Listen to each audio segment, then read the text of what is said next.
Welcome to Fiction Audiobooks. If you enjoy the content, like and subscribing would be greatly appreciated. If you have any recommendations for novels, comment below. Please join my Patreon at https://www.patreon.com/fictionaudiobook. Chapter 1, Prologue. Somewhere in the Scottish Highlands. John, a newbie Oris POV. The air hung heavy, silent, and unmoving as the Oris finally arrived at the location of the disturbance. The atmosphere felt bloated with magic. It felt electric, static, pure, natural, and filthy at the same time. It made anyone with the slightest magical sensitivity feel nauseous and dizzy. John was one of those people. He felt queasy as soon as he arrived, and it wasn't due to the apparition effects. No, it was due to how heavy the magic in this place was and how tainted it felt. It was very clear that some of the worst dark and corruptive magic had been used here, and looking at this place, he could imagine it. This whole place, right where he and his fellow Oris are standing, used to be a mountain. It was not one anymore. It looked more like a hill now, a very deformed hill, but a hill nonetheless. Step by step, he started walking, wand in hand and senses on full alert. His head turning left and right, eyes scanning everything, looking for a clue to what happened here. Yet he couldn't find anything more than pits full of water, scratched ground, and splintered wood. They'd come here after the alarms in the ministry started going crazy, the detectors picking up some crazy amount of magical discharge close to Hogwarts. It took some time to get the units together, but when they arrived, it was already like this. So what happened? Suddenly, he picked up a smell, a faint scent of ozone, burnt pine, along with something metallic, blood. He cast a quick scent identification spell along with a guiding spell and started sprinting in the direction the spell was guiding him to. He stopped in his tracks as he felt that nauseating feeling of magic again, although this time it was 10 times worse. He looked around and saw huge pits of scorched ground, black obsidian-like substance coating the sides and centers of these pits. The forest, or what should have been a forest, was nowhere to be found. All that was left were splinters of wood and disfigured roots. Nevertheless, he couldn't stop, so he started walking again, slowly, towards the direction where the blood scent was coming from, and what he saw almost gave him a heart attack. There, inside one of the bigger pits on the ground, lay an old man with colorful clothes full of tears and holes, disheveled hair, and a burnt beard. His mind was still catching up with what he was seeing because he had never, in his life, imagined he'd see the strongest wizard alive in such a miserable state. Professor Dumbledore. His thoughts finally caught up, and he found himself yelling and running towards the old man in the crater. He started running and sending different spells up into the air, signals for his fellow Oris to see and hurry to his location. "Professor, hang in there, please," he yelled, pleaded, as he finally came to a halt. He started casting all the diagnostic spells he knew, which, to be honest, weren't a lot, just the 5 spells taught to them during their year of Auror Academy and camp training. The results were not pretty: magical exhaustion, fractured ribs, a broken left ankle and right wrist, internal bleeding, some burns of varying degrees, and an overall very bad state. "Hang in there, Professor, hang in there," he muttered as he started casting all the first aid spells he knew, to temporarily close off any wounds, to prevent blood loss, to temporarily relieve the pain, etc. Crack, crack, crack. The sound of displaced air alerted him to the arrival of some of his colleagues, via apparition. Kingsley Shacklebolt, Rufus Scrimgeour, and John Dawlish, he thought, naming the senior Oris leading this investigation. Dumbledore. Shacklebolt was the first to break out of his stunned state, followed by the other 2 as they slid down the obsidian-like substance to reach them. Dawlish, send a Patronus to Hogwarts and tell them to prepare the hospital wing and summon as many healers as they could, or better yet go there yourself. Now. Kingsley started barking orders as he knelt beside them. "And you junior Auror, what's your name?" "It's John Lightly, sir." "All right then, John, I want you to go back to the ministry, go straight into Amelia's office, and tell her to get this whole place warded off and then follow us into Hogwarts." He stopped and looked at him. "What are you still sitting there for? Go. Go. Go." John scrambled up and took a couple of steps back before apparating directly to the apparition zone of the ministry. X_. Kingsley Shacklebolt POV. Kingsley looked at the state of Dumbledore, feeling his mind, body, and magic reel in shock. He still couldn't believe what he was seeing or that this was happening. This was Dumbledore, the strongest wizard in recent history, the second coming of Merlin, and no, it was not an exaggeration. Dumbledore really was that strong. It was the sort of power that was felt by all those that had met him, the quiet hum of the abundance of magic and magical power, that was so tightly leashed yet could still be felt. To be reduced to this state, he must have fought something terrible. Was it one of those anomalous monsters that had been appearing everywhere in the world this past decade? He didn't know. He laid Dumbledore's head back down as Scrimgeour finished pouring the potions down his throat. They needed him to be stable for apparition. What do you think happened? Rufus asked him as he finished looking around, casting all kinds of detection charms. I don't know, but this place is heavily tainted with some of the darkest magics I have ever felt. There are traces of the killing curse everywhere, so I am certain that there was at least one dark wizard here, but... He didn't need to finish because the implication was clear enough. Yeah, we have to get Dumbledore healed up as soon as possible. He's the only reliable source of information now. Rufus muttered as he stood up, clearly finished with his job of putting Dumbledore in a state of temporary inanimation in preparation for their rough transportation method, and then he stepped back slightly, clearing the space for him to get ready to apparate. Closing his eyes, Kingsley focused intently on arriving to Hogsmeade Village, the closest thing he could safely apparate to without cutting it close with the Hogwarts wards and ward zone. Soon enough, he got hold of Dumbledore's shoulder and poured his magic into the spell, and sure enough, the transport was a lot smoother than it usually was. Appearing in the middle of the streets in Hogsmeade Village, he quickly started transfiguring the ground into a stretcher, animating it, and ordering it to move. It took him less than 10 seconds to get this done, and he wished he'd done it faster because he could already hear the quiet, shocked gasps of the people who saw him. As soon as the stretcher, which was now moving very fast, leaving behind a trail of dust, arrived at the outer gates of Hogwarts, the doors opened automatically, as if Hogwarts itself recognized the dire situation. My goodness, what happened? The shocked voice of Professor McGonagall brought him and the stretcher to a sudden halt. There she was, standing by the inner gates of the castle, hand on her mouth, eyes widened in shock. Professor, please tell me everything is ready. He all but yelled at the woman who had taught him transfiguration, but he didn't have the time or energy to dwell on it right now. Right, of course, this way, everything is ready and Dawlish is already there. He didn't wait to hear the rest as the stretcher started moving, going up the stairs and through the corridors, heading towards the medical wing of the Hogwarts castle. Arriving at the hospital wing, he was met with Madame Pomfrey's stern yet concerned face. There she was, in her usual nurse clothing, standing with her wand already in her hand, completely ignoring the chaos that was happening inside her medical wing. Okay, get off the stretcher and stand there by the other side of the corridor if you want. Don't come in, Madame Pomfrey said as she nudged him away from his position on the stretcher and started rolling it into the medical wing. All right people, out. Anyone who is not dying, has a medical profession or has given a healer's oath, get out. Now. Kingsley heard her yelling and soon found out why. It appeared that Dawlish in his effort to follow protocol, has informed the ministry of what's happening, which prompted the minister and a few other employees to arrive here in Hogwarts promptly.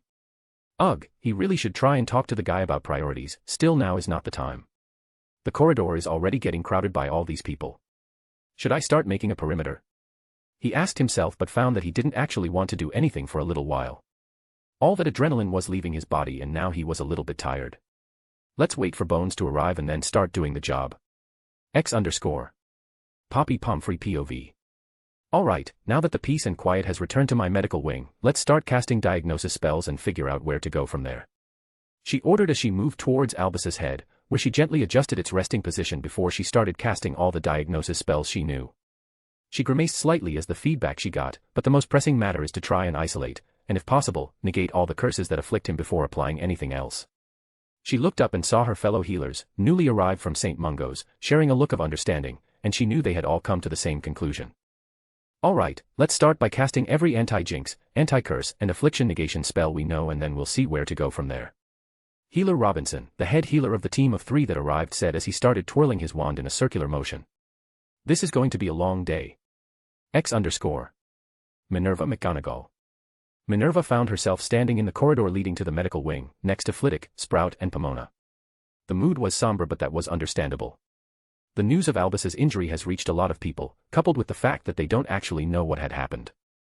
They didn't know what happened, who could have possibly been able to put the strongest wizard alive today into such a dire state, or even how could all of this happen without them even knowing anything? How could it happen without her knowing anything about it? She'd been friends with Albus for more than 5 decades and even she didn't know anything about any of this. All she knew was that he asked her to take care of the final preparation for the new school year by herself because there was an emergency that needed his personal attention. Do we know who fought him? Why? Or anything else really? Flitwick whispered, but she heard him loud and clear. No, we do not, we don't know anything. She replied, her words sounding hollow. Don't worry, it's Albus, he's going to be fine in no time, Pomona said, her voice choked and hoarse, though her tone sounded like she was trying to convince herself rather than assuring them. Yeah, it's Albus. Her words were cut short as they all suddenly felt it. The world seemed to come to a sudden halt. For a few seconds, it felt like the world was judging something before it all suddenly changed. The magic around started to get active, it started getting denser, more alive, more lively, more celebratory. And then, as if the sudden change was not enough, everything started to glow, waves of magic coming out of the medical wing, warm, gentle, and almost holy. It felt purer than any Patronus magic she'd ever felt. It brought tranquility, calm, and peace. What's happening? X_. Nietzsche had it right. If you gaze long enough into an abyss, the abyss will gaze back into you, I thought sarcastically as I stood, somewhere, staring into the impossibility that is this place. Am I even standing? I don't rightly know. I have been here, in this position, whatever it is, for God knows how long. Am I dead? I don't know, but I think I might be.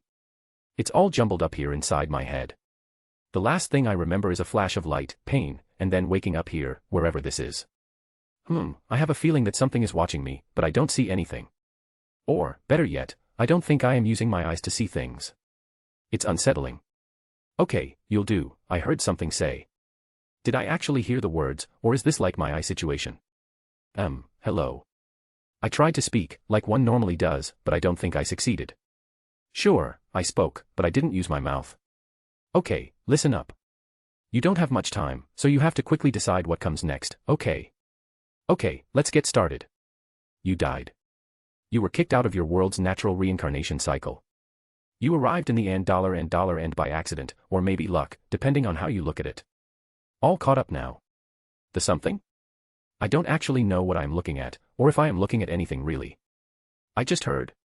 No, more like understood the things they conveyed. Yeah, sure, let's go with that. Good. Now, before your existence starts to unravel before me, let's get this over with, okay? Okay. The somewhat cheerful tone doesn't change the gravity of the statement, but I kind of don't care. I don't know how to describe it, it's more like I have, for some reason, wholeheartedly accepted that there's nothing I can do about the situation. Good, you're learning, now here's the situation. A new upstart reincarnator, let's call him Idiot A, got it into his head that he was powerful enough to start giving back to the community and reincarnate people into different worlds. The sarcasm was not lost on me.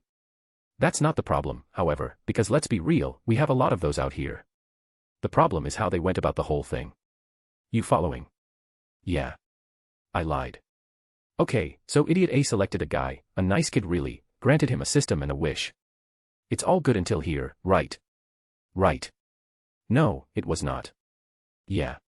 If only this Idiot A didn't try to bite off more than he could chew, then we wouldn't need to be here, but as they say, there's no time for regret, so.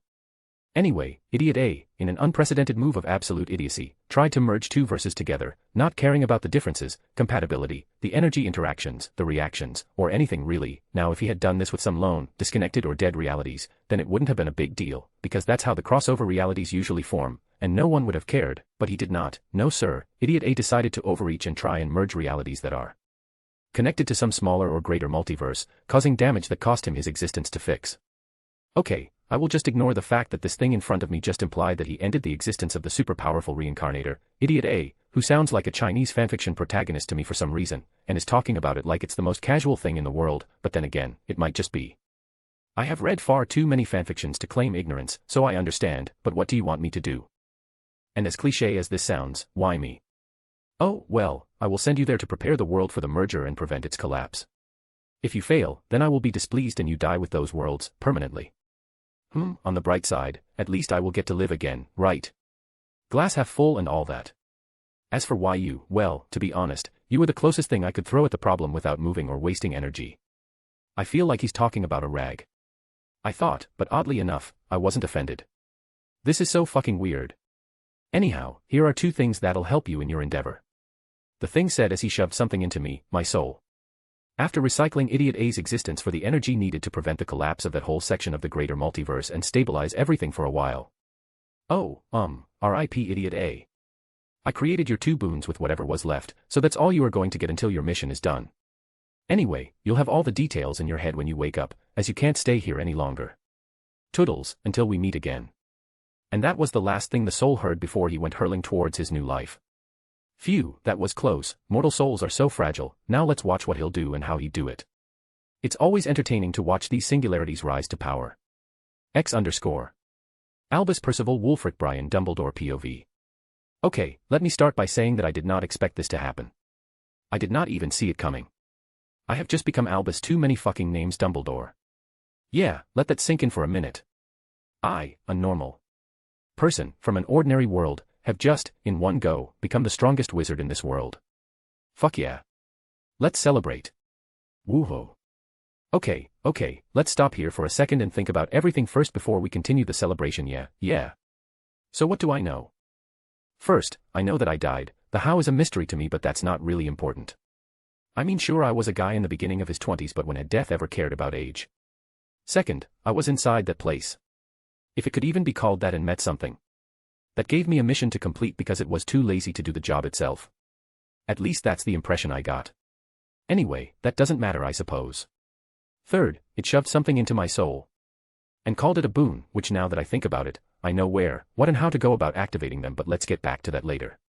Fourth, came my actual job. Mission, or whatever it is that I am supposed to do here. Well, for starters, I have to prepare the beings of this world, be it wizards, mundane or magical creatures, for the merger which will start going full throttle in 5 years, or more accurately, by the end of the 5th year. As for how I go about it, that is up to me. I am only required to make sure that at least more than 50% of the world's population makes it alive by the end of it. Next we have the system retrieval mission, which is not that urgent, it's more of a side mission, that wants me to find the boy who reincarnated here and press that cube I have sitting in my soul against his body, and it'll do the job before disappearing. I don't have to kill him or anything like that, which was a relief, as I am not killing a kid, no matter what. And that's about it, at least for now. There'll be some side quests later, but those were not mandatory. Anyhow, now that I understand what my mission is, let's see about those boons I got. As soon as I thought about them, 2 vials appeared in front of me. They looked like what you'd imagine pure energy and potential to look like if they're liquid and trapped in a bottle. I knew what they are, and how to go about drinking them. Essence of the Archmage. By consuming the essence of the Archmage you gain several boons. Perfect memory with infinite storage. Beyond genius level intellect, limited. Capacity to learn any magic, even unique ones, upon seeing it once or understanding enough about it. This also includes things like ki, chakra, soul power, etc., limited. Possess a supernatural reactor that can adapt to any supernatural energy to fuel spells, enchantments, powers, etc. This reactor provides a steady supply of power that will grow over time. Right now you could use high consumption abilities with wild abandon and still not make much of a dent after a few hours. Can teach other systems even if they previously lacked the capacity. Limited. Manipulate entire systems or combine them with experimentation. Limited. Are capable of casting any spell as long as you have the energy, not requiring any extra element like a focus or materials. The time required to cast, if any, remains however. Essence of the Bright Lord. Gain a superhuman body that is sculpted to your specifications. At its base you can throw fully armored men with little effort, punch large beasts unconscious with a single blow. Your body is similarly tough as well as swift in comparison. Very intimidating and can instill fear even into the bravest of souls, even make the cowardly fall over dead from pure shock and fear from your presence. Can manipulate spirits/souls and consume souls to increase your power in various ways. Mastery over extremely pure power that has a variety of uses ranging from curing any disease, restoring the target back to their true form, blessing warriors with holy abilities, slaying demons and binding angels, and purifying or enchanting items, buildings, and even land. There are bound to be even more possibilities if you just look hard enough. Can sense any corruption or infernal power within something or someone even if they are suppressing it. Quite capable at taking someone and breaking them down as a person and rebuilding them into whatever you wish. Can find willing henchmen/troops even in places where it might not seem probable and in decent numbers. Superhuman skill at economics, logistics, politics, and other things needed to run a functional power. Okay, I got to admit, if recycling the existence of one reincarnator allows the creation of insane stuff like this, then count me in, but you know, not now, when I am stronger. Still, these boons are incredible. Do you have any idea what I could do with these? Everything I can imagine. Still, I need to start digesting, reorganizing, and scrolling through my new memories right now, so no spiraling. Okay. I will be the first to admit that I was one of those guys that thought, bought into and enjoyed the idea of Dumbledore being a hidden Dark Lord. He was not. Yeah, I just confirmed it. Dumbledore was just an old man, one that was raised in the 1900s mind you, but a nice old man all the same. He didn't have much of an agenda, other than leaving the world better than he had found it. He was considered a progressive person for thinking like that, but that was also by the 1900 standards. That alone gave me a great deal of relief. I was not a Dark Lord material. I was not cruel, I was not cold, and I most certainly was not a psychopath. He was strong too, far too strong by normal standards, but that was due to his talent and hard work. He trained a lot and studied more, still does even with how busy his days are.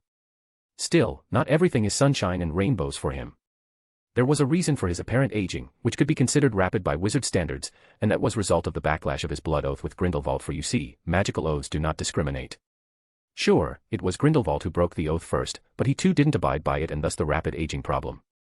That of course will not be an issue any longer because he was already using his Bright Lord's essence to heal himself and negate all the harm done to his body, soul, and magic. He could feel it already, the soft, warm and tingly feeling that washes over his whole being in waves. Ah, this is life, he thought as he sat down in his mindscape, which by the way looked like a more advanced Hogwarts library, with rows upon rows of shelves that are filled with books. It had taken him a few tries, but he has succeeded in bringing his occlumency into a new advanced stage, one that he previously didn't even know existed outside of theory, because the magical discipline that is occlumency is a very complicated and very grueling kind of art. It requires a lot of self-control and discipline to reach the advanced stages, and it starts with clearing the mind.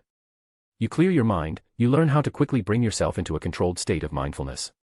After that you learn how to hide your thoughts and memories, you practice that until it's a second nature, then you learn how to make fake memories and direct intrusions towards them. It's only after learning all of this and more that you reach the state of being able to access and shape your mindscape. It would have taken me a long time too, but my Archmage essence is a cheat that was already helping me. I am procrastinating, I admitted to myself. I have been trying not to think about how different the Harry Potter world I live in now from the stories I have read, but then again, in here the story is actually real. In this world there's no Harry Potter, instead we have the girl who lived, Harriet Potter. A cute little goth girl who lives with her dog father. Yeah, the Sirius of this world was outside of Azkaban thanks to yours truly. It happened 2 years after his arrest, when Dumbledore finally got enough time to visit Sirius in prison to ask him why would he betray his best friends. What could that cruel loveless creature that calls himself Voldemort offer him that's worth such a betrayal? One that magic apparently did not find worthy enough to sever the magical tie between him and his goddaughter. He learned the truth right then and there and escorted him outside of Azkaban and into the courtroom that same day. Sirius got his act together after about 3 months of intensive healing, therapy, and training, magical and mundane training. Sirius still denies that he took a 2 weeks parenting course in France, then and only then was he granted the permission to take Harriet with him and raise her. The second difference is that the actual magical training for young witches and wizards starts by the age of 16. Those who choose to enroll while younger, and most of them do, are those who come to Hogwarts to study philosophy, languages, history, magic theory, or any other mundane subjects. That means even though there are kids in the castle all year long, they don't actually get to practice magic or own a wand before they are 16. The third change is the fact that the world is a lot bigger than just Britain and the dangers are just as numerous. From dark lords, to cults, to magical creatures attacks, you name it. The last but not least was the anomalous events and magical phenomena that has been plaguing the world for the past decade. From new magical creatures, to ley lines shifting events, or even those stray devil things that were found from time to time. That was also what Dumbledore has been fighting before the merger of our souls. A Voldemort who is using a stray devil as a meat suit, and wasn't that a nightmare-inducing thing? It all started with Dumbledore getting a call about a stray devil being sighted near Hogwarts, which prompted him to leave immediately. It was only after he arrived that he figured out that it was a trap. SSS. Dumbledore, SSS, that was all it took for him to figure out that this was Voldemort. The venom, hate and anger loaded into that hissing was all he needed to confirm the situation. The battle itself was not as refined as you'd expect.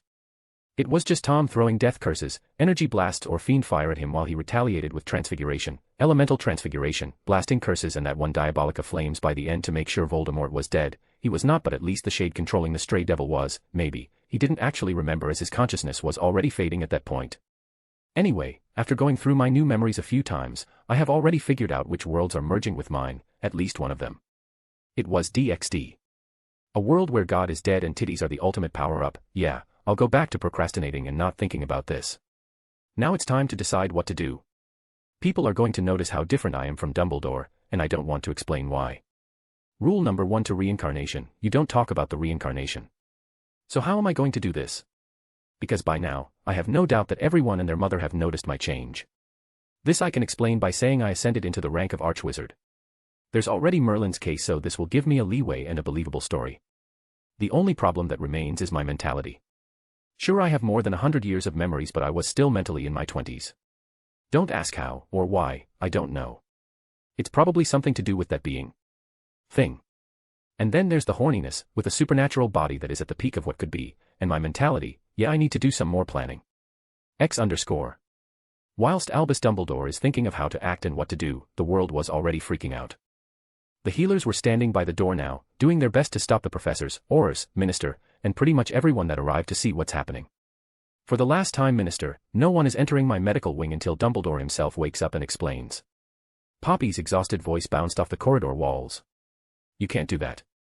I am the minister. Cornelius Fudge, the aforementioned minister of magic, was about to start running his mouth again, but the hand placed on his shoulder stopped him in his tracks. The hand belonged to Amelia Bones, the head of Magical Force Department, otherwise known as the Aurors. She was a tall and beautiful woman, who also happened to be the wife of Sirius Black, her deputy, and head of House Black, a very big player on the political side of things, one that even the minister couldn't ignore, even if he usually tries. What can you tell us about the situation, Madame Pomfrey? Amelia asked. Like I told your Aurors and everyone else before you arrived, we don't know. We have just started the healing process when everything started. His magic started going haywire before settling down, then the quality and quantity of his magic started shifting, growing stronger than ever. After that he started releasing these bursts of pure magic, which started healing him and everyone around. All the curses we couldn't counter were cleansed, his body started getting younger, and as you can see, he hasn't stopped releasing the healing waves of magic yet. Madame Pomfrey explained, her voice tinged with no small amount of respect and reverence. Sigh, I was afraid you would say that. These magic bursts are influencing everyone and everything in and around Hogwarts. I am sure you could already tell. She stopped talking and sighed. She knew this conversation was not going anywhere, and that Poppy won't allow them to get inside. They can't use force either because they are inside Hogwarts. That, and they are deathly afraid of pissing Albus off. This situation wasn't even unique to them, as almost everyone around the world could tell that something very big just happened. Ministries, governments, and all kinds of magical governing bodies around the world were scrambling for answers. Sending messages and asking for information about what happened. By the time Dumbledore wakes up, pretty much every wizard, witch, and their grandmother will know that he was the cause. They would have so many theories that his ascension to Archwizard rank would seem like the most plausible and believable one. It was like the world itself was helping him set the story. New story, I hope you like it. P.S. The one who writes the best synopsis for the story will get to replace the one I have now with it. Also, if you want to read advanced chapters, you can join my Patreon. Hunter 20. Chapter 2, Chapter. Poppy Pomfrey POV. Poppy was exhausted. She hadn't been able to get much sleep for the past week. Being Hogwarts, and by extension, Albus's, primary healthcare Mediwitch guaranteed her a week-long insomnia fueled by anxiety, uncertainty, and fear. Albus's situation was bizarre. By all means, he should have woken up hours after his arrival in the infirmary, and that was her being generous. His body was already healed. No, actually, it was better than healed. It was changed. He was far stronger than any human had the right to be, and that was without even considering his apparent bodily rejuvenation and age regression. She had used every kind of scanning spell imaginable, even researching, studying, and practicing new ones just to verify the feedback she was getting. Because no matter how consistent the results were, they remained utterly unbelievable. Asterisk, who'd believe that a human body could get that strong? And what kind of effects will this change bring? Asterisk. Questions, all kinds of questions, plagued her thoughts. Couldn't he just wake up and answer some of them? She exhaled sharply, violently scrubbing the already clean bedpan, a noise that scared off a first-year girl tentatively approaching the medical wing. Poppy couldn't really bring herself to care right now. The news of Dumbledore's condition was already worldwide news. If people hadn't believed it at first, because, to the average wizard, Dumbledore might as well be immortal, they did now. That initial disbelief had bought them about 2 days of relative peace, giving Amelia and her block of politicians some time to think of something. Apparently, those 2 days weren't enough because they hadn't managed to do a damn thing with them. The people were still panicking, and everyone and their mother wanted to know what had happened and why Dumbledore hadn't woken up yet. They couldn't lie about it either. The new term had started, and Dumbledore's absence from the opening feast was a screaming headline in itself. The news traveled fast. It was like every student had turned into a junior reporter, all ing home every rumor. Though she couldn't fault them for it. Albus was always present during the first and last feast, always. No matter what. Maybe we could have tried something to hide it better, she asked herself, an excuse of some kind. But that wouldn't have worked, not when the people were already suspicious and just needed confirmation. She sighed as she felt a new wave of warm energy wash over her. There was that, too, wasn't there? The healing magic wave, as the masses had dubbed it, had now reached almost all of Britain. They couldn't tell the mechanics behind it, just that each wave seemed to push the one before it a little bit further. It was one of the reasons almost everyone around the world was paying attention, as opposed to the usual politicians and people in power. Tap. Tap. Hoot. She jumped a little at the noise coming from the window. She turned her head and saw her barn owl, Pippi, giving her an unimpressed look. She shook her head in exasperation as she flicked her wand, opening the window. Her owl swooped in, dropped the new issue of the Daily Prophet, turned around, and left. Yeah, that's what I was missing, being sassed by my own owl. She shook her head as she held the newspaper. She had never hated a wizard's right to speak more than she did now. She didn't voice her thoughts, though. She just held the paper and started reading the headlines and snippets. She couldn't handle more than that. The Daily Prophet. Wizarding Britain's primary news source since. 1 galleon per 3-month subscription. Exclusive. Where is Dumbledore? Hogwarts silent as global wizarding community demands answers. By Rita Skeeter. Hogwarts, a silence more terrifying than any dark charm has fallen over Hogwarts School of Witchcraft and Wizardry, and this reporter has learned that the heart of the mystery is the shocking and unexplained absence of its venerable headmaster, Albus Percival Wulfric Brian Dumbledore. For the first time in living memory, Deputy Headmistress Minerva McGonagall presided over the start-of-term feast, offering students no explanation for the headmaster's absence. Sources inside the school confirm the infirmary has been placed under strict quarantine, with the notoriously tight-lipped Mediwitch Poppy Pomfrey refusing all visitors. The event, which this publication first revealed caused catastrophic magical disruption detected as far away as Mongolia, has ministries around the globe on high alert. International fallout. The International Confederation of Wizards has issued a formal summons to Minister Cornelius Fudge, demanding a full and transparent accounting of the incident and its follow-ups. MACUSA, Magical Congress of the United States of America, President is reportedly considering a temporary suspension of all international portkey travel, citing unacceptable levels of magical instability emanating from Britain. French Minister for Magic, in a statement to Le Cri de la Gargoyle, called the silence of the British ministry deeply concerning and reminiscent of the worst days of you-know-who. A source within the Department of Magical Accidents and Catastrophes, who spoke on condition of anonymity, revealed the true depth of the ministry's panic. The spells we used to track high-level magical events, they shattered. We've never seen readings like this. It wasn't just a battle, it was like a fundamental law of magic screamed and then changed. We have no idea what he was fighting, or if he even won. For all we know, something worse is waiting. Rumors run rampant, from a powerful new Dark Lord to a catastrophic ritual gone awry. Some even whisper of a celestial intervention, a punishment for. Asterisk continued on page 3 asterisk. See opinion, is Britain still safe? Page. Bartemius Crouch SR, the ministry must seize control, page. Latest, disturbance at St. Mungo's. Healers reported a brief but powerful surge of unknown healing magic that spontaneously cured 12 patients on the Janice Thickey ward. The source of the magic remains unidentified, but experts note the timing coincides with the initial event in Scotland. Coincidence? Editorial, A Nation in the Dark. How long will Minister Fudge allow this dangerous vacuum of information to persist? Leadership, not silence, is required. Page 12. Having had enough of the nonsense, she threw the newspaper and watched as it sailed through the air, hit the wall across from her with a thwack, slid down, and settled with all the other newspapers and magazines she had piled up all week. Sigh, you get to rest for 1 week and suddenly the world stops spinning, huh? She heard a voice, a soft, distinctly muscular baritone, speaking from behind her. She was not proud to admit that she might have let out a very improper shriek as she turned to face the origin of the sound, her wand pointed.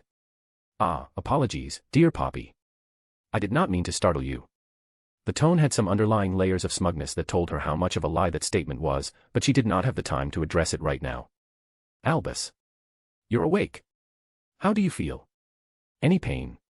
Dizziness? Nausea? She started going full Mediwitch before she could stop herself. Maybe it was the exhaustion. Or the decades of work that had basically turned into an instinct. It didn't seem to matter, though, as Albus Dumbledore started to laugh, not caring about all the diagnostic spells she was casting on him right now.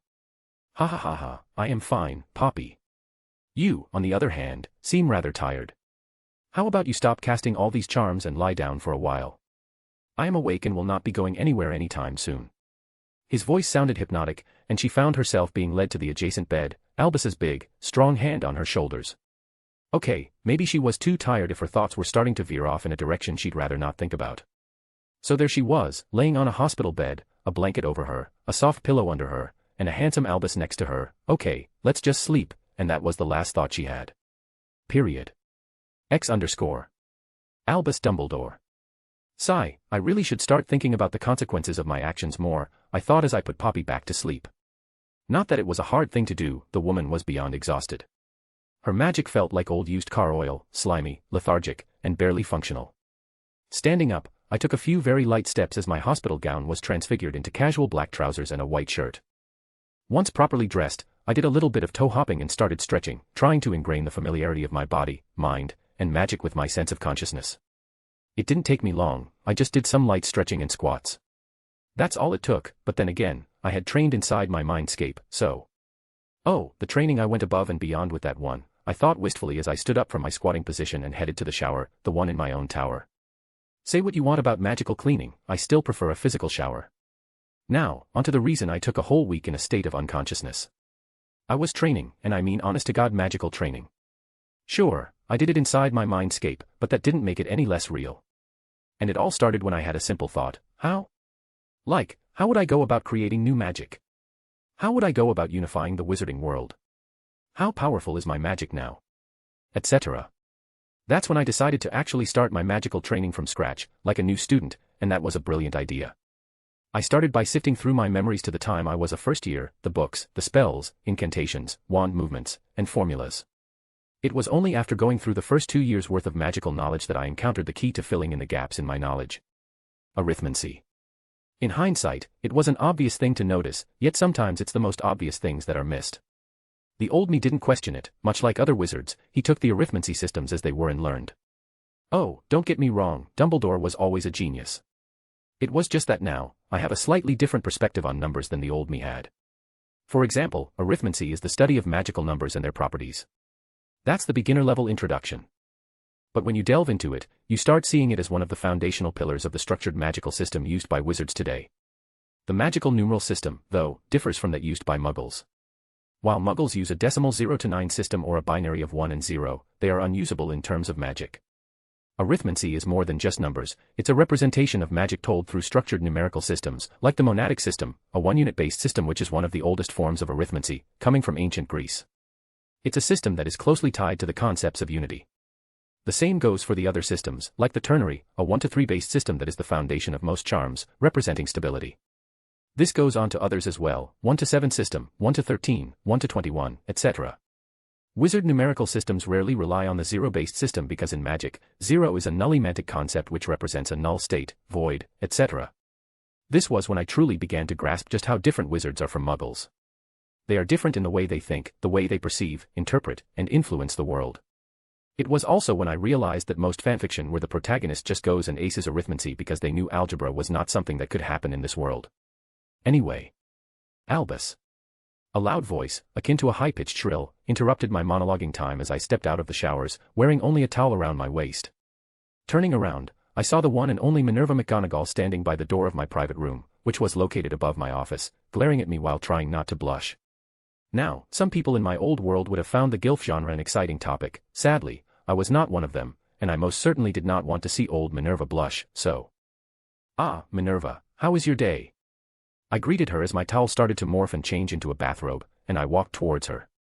Albus, do you have any idea how worried we became when we visited and found Poppy sleeping, surrounded by noise cancellation wards, and you gone? She asked, her voice raised, which was not normal for her, especially when talking to me, but I could see why.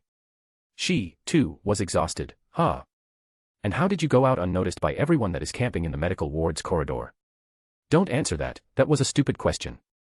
And thus, the mystery of why McGonagall liked Granger in the books was solved. Ha ha ha, slow down, Minerva. Come, sit down, drink some water. I chuckled slightly as I led her towards the sofa and sat her down. As you can see, I am in better shape than I have been in a long time. As for why I left, well, I needed a shower, and Poppy was exhausted, so I let the poor woman rest and came here. Ugh, I know that. I was just worried, and you, like always, didn't think of informing me before disappearing. She huffed, I guess there are more problems packed in there than I anticipated. And right now, poor Flitwick is searching the castle for you. She murmured as she summoned a Patronus and sent it to notify Flitwick, probably.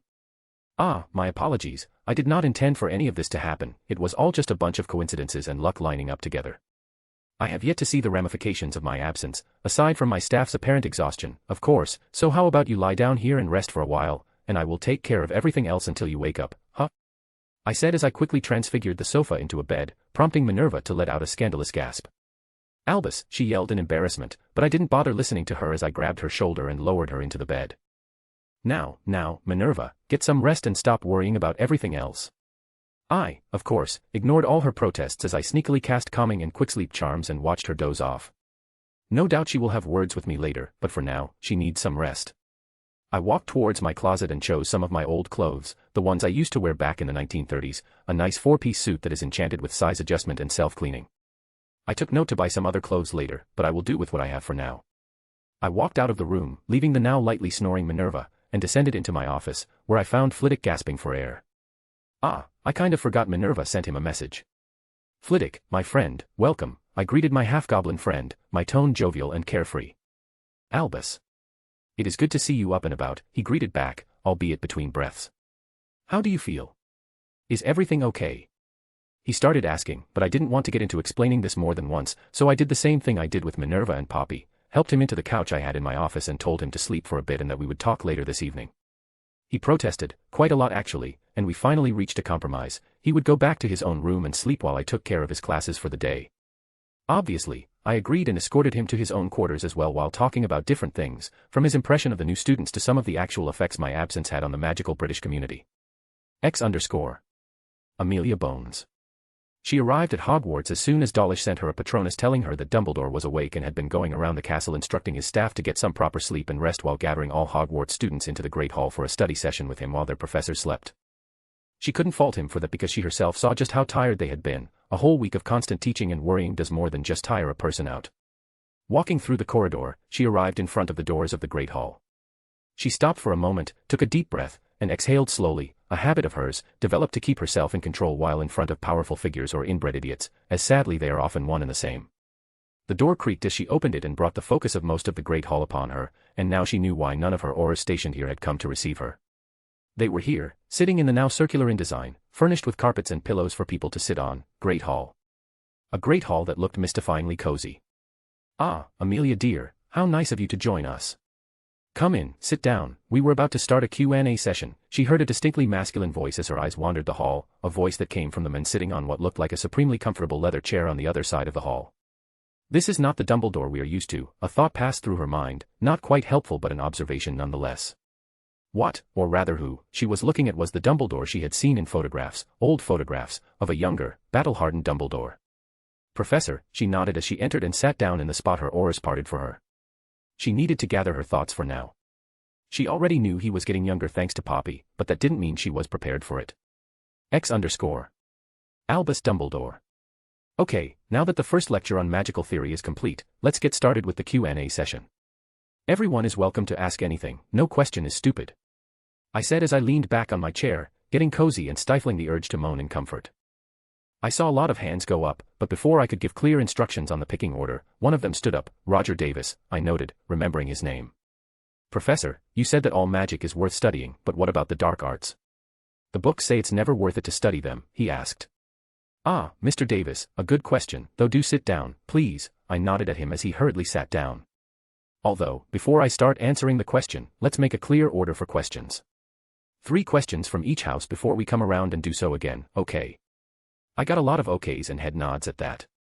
Now, for your question, let's start with why the dark arts are classified as such, yeah.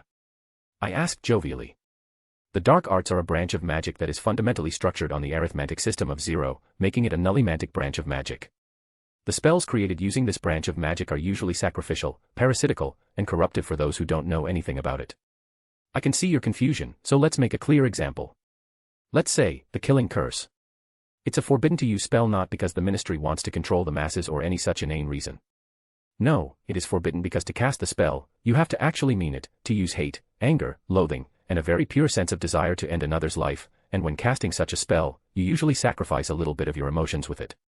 Now, some may think, it's just a little bit, yeah, you would be very wrong because, as you know, when it comes to magic and sacrifice, you usually get something in return for the sacrifice, and in this case, you get a small amount of magic and life added to your own. Thus, the exhilarating sense of euphoria that you will feel after casting the Killing Curse. Yes, I can see some of you are already beginning to understand that this energy you get is very corruptive. It will start to tempt, edge, you, to make you want to cast it again and again, growing the void in your mind and soul a little bigger each time you sacrifice to cast it. Another Ravenclaw raised her hand. Penelope Clearwater, my mind supplied. Yes, Miss Clearwater. I smiled at her. Doesn't that mean the dark art users are disruptive to the magic cycle? She asked, making me smile. Yes, they are. Most nullimantic magic practitioners are. As I told you before, magical energy goes on a cycle, from a wizard, to the world, and back to the wizard. Now, what do you think happens when a wizard or witch absorbs magic that isn't cleansed?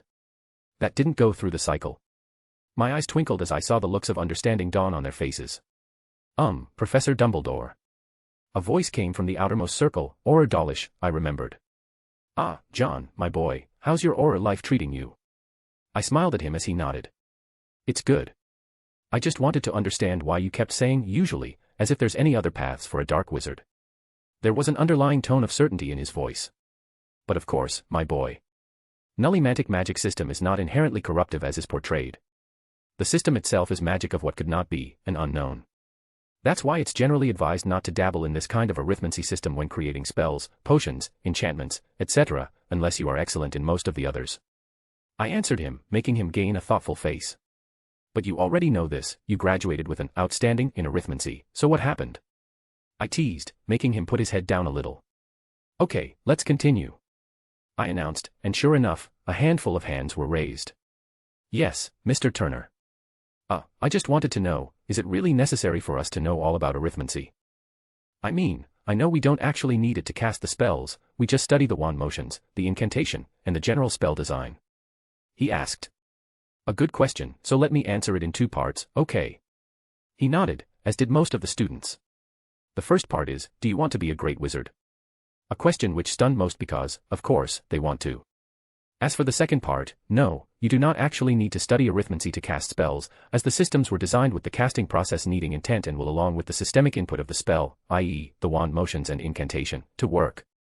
I informed them with a smile. But if you want to be a great wizard, you need to understand the very principles on which our magic is built. There was a silence in the hall, not the awkward kind, but the I need to process what I just heard kind of silence, which is understandable. I had just told them that without studying, they won't become great, which is true, and I myself know that now. My week-long coma wasn't just resting, it was me dismantling my magical knowledge with the help of my essence and building an even more solid foundation for my future magical endeavors. Professor, a meek voice came from the left side of the circle, a Hufflepuff student with blonde hair, honey-colored eyes, and a very blessed body. Yes, dear, I answered. Please do forgive this old man for not knowing your name, I was not present during the opening feast, a most regretful situation. It's Hannah Abbott, Professor, she informed me, though her meek tone continued. I wanted to know about healing. What does one need to study to become one? I should have guessed, albeit I am old so do forgive me. How's Tom doing, by the way? And how's your mother? All good, I am hoping. I asked and watched her turn red from embarrassment, I am guessing. Though I don't know why she'd be so, her parents were some of the most hard-working Hufflepuffs, a bit of gossip, but hard-working all the same. Anyway, for your question. If you want to become an excellent Medi-Witch, you need to be very proficient in potions, arithmancy, spell-casting, and a little bit of runes. Plus, all that human body anatomy you'd need to study once you apprentice at St. Mungo's, but that's for later. As I finished speaking, I noticed another Hufflepuff raising his hand. Mr. Diggory, how is your father? Well, I hope. Haha, he is doing great, actually, he answered as he scratched his cheek. So, what's your question? That. He began before taking a deep breath and looking straight into my eyes to ask, Professor, you said earlier that dark magic is not worth practicing. Does that mean studying them is okay? I see. I nodded, knowing full well where he's coming from. You see, up until recently, I was one of the people who thought that all dark arts are not worth studying. And for a good reason, too. I have lived a very long life and saw how those who studied the art became a twisted shadow of their former selves. But then I had a battle that opened my eyes again, brought back the Dumbledore I used to be, the passionate young man who loved all types of magic, who believed that magic is what we want it to be. I paused as I saw Amelia's eyes brighten from all the way in the back. You see, I used to believe that we should study all types of magic.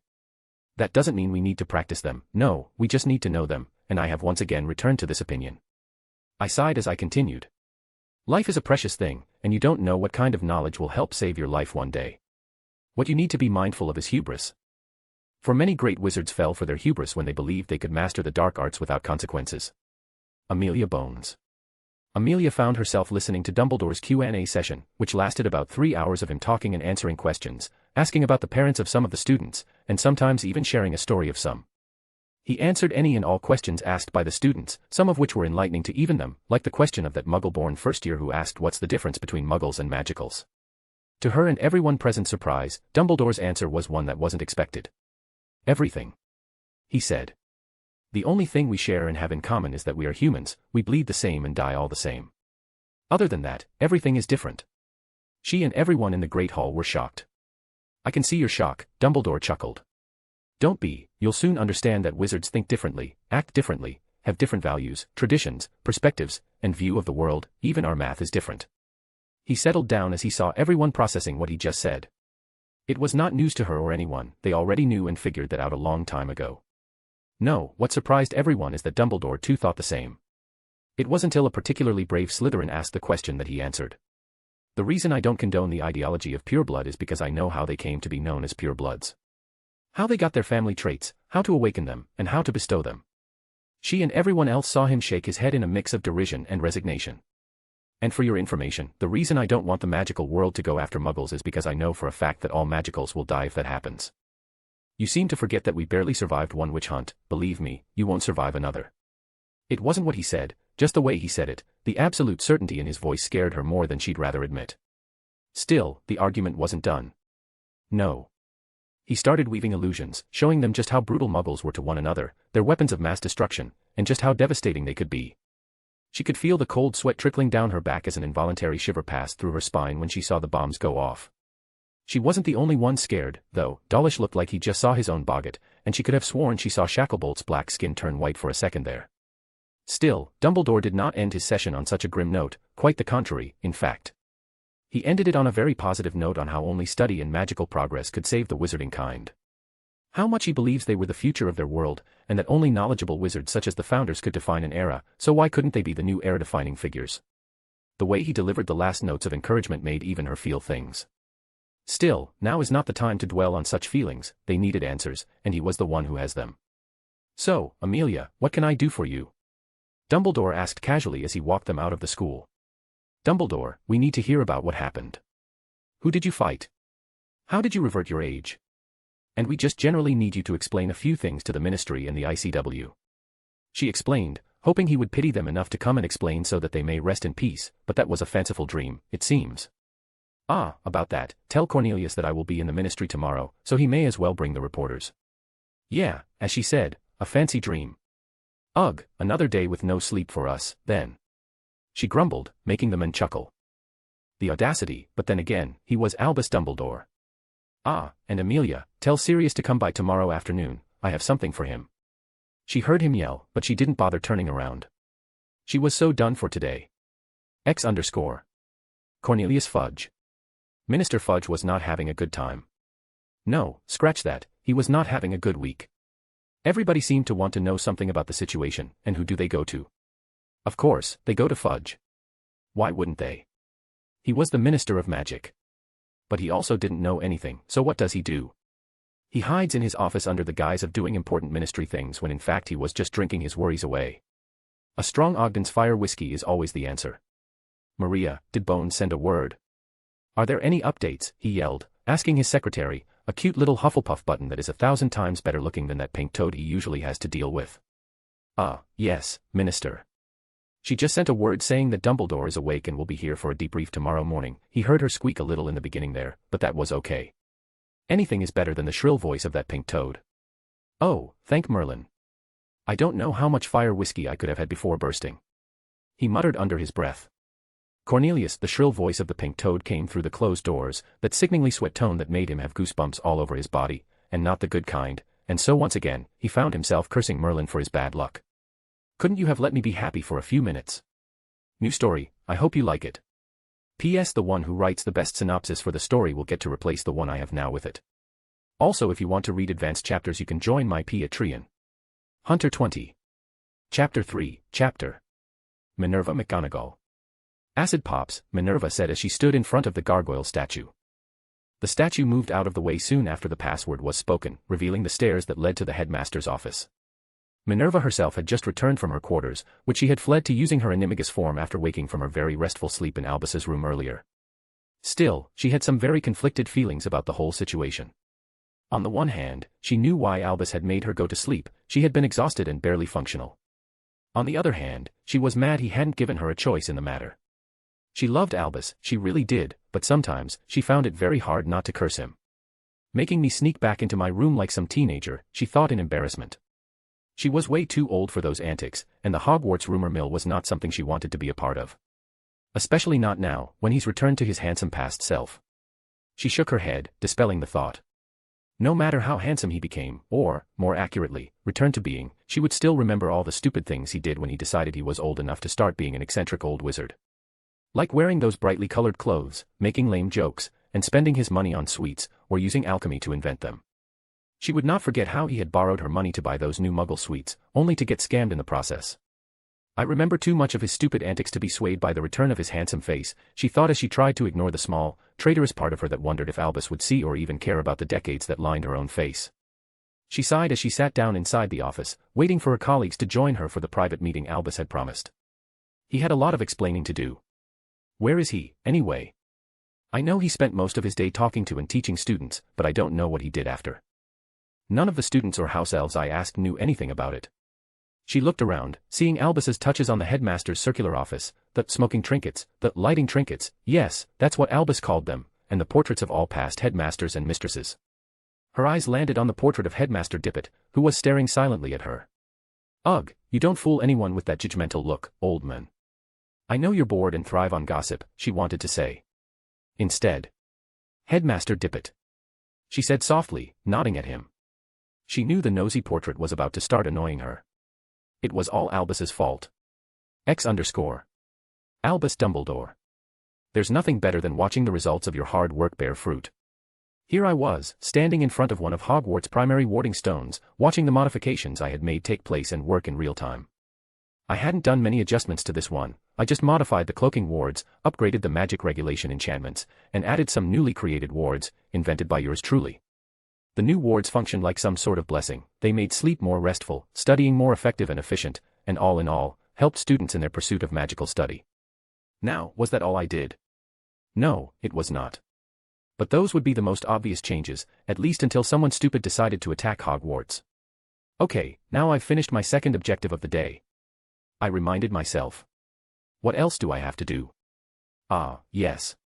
Meeting the rest of the faculty, right. And so I went ahead and started heading towards my tower.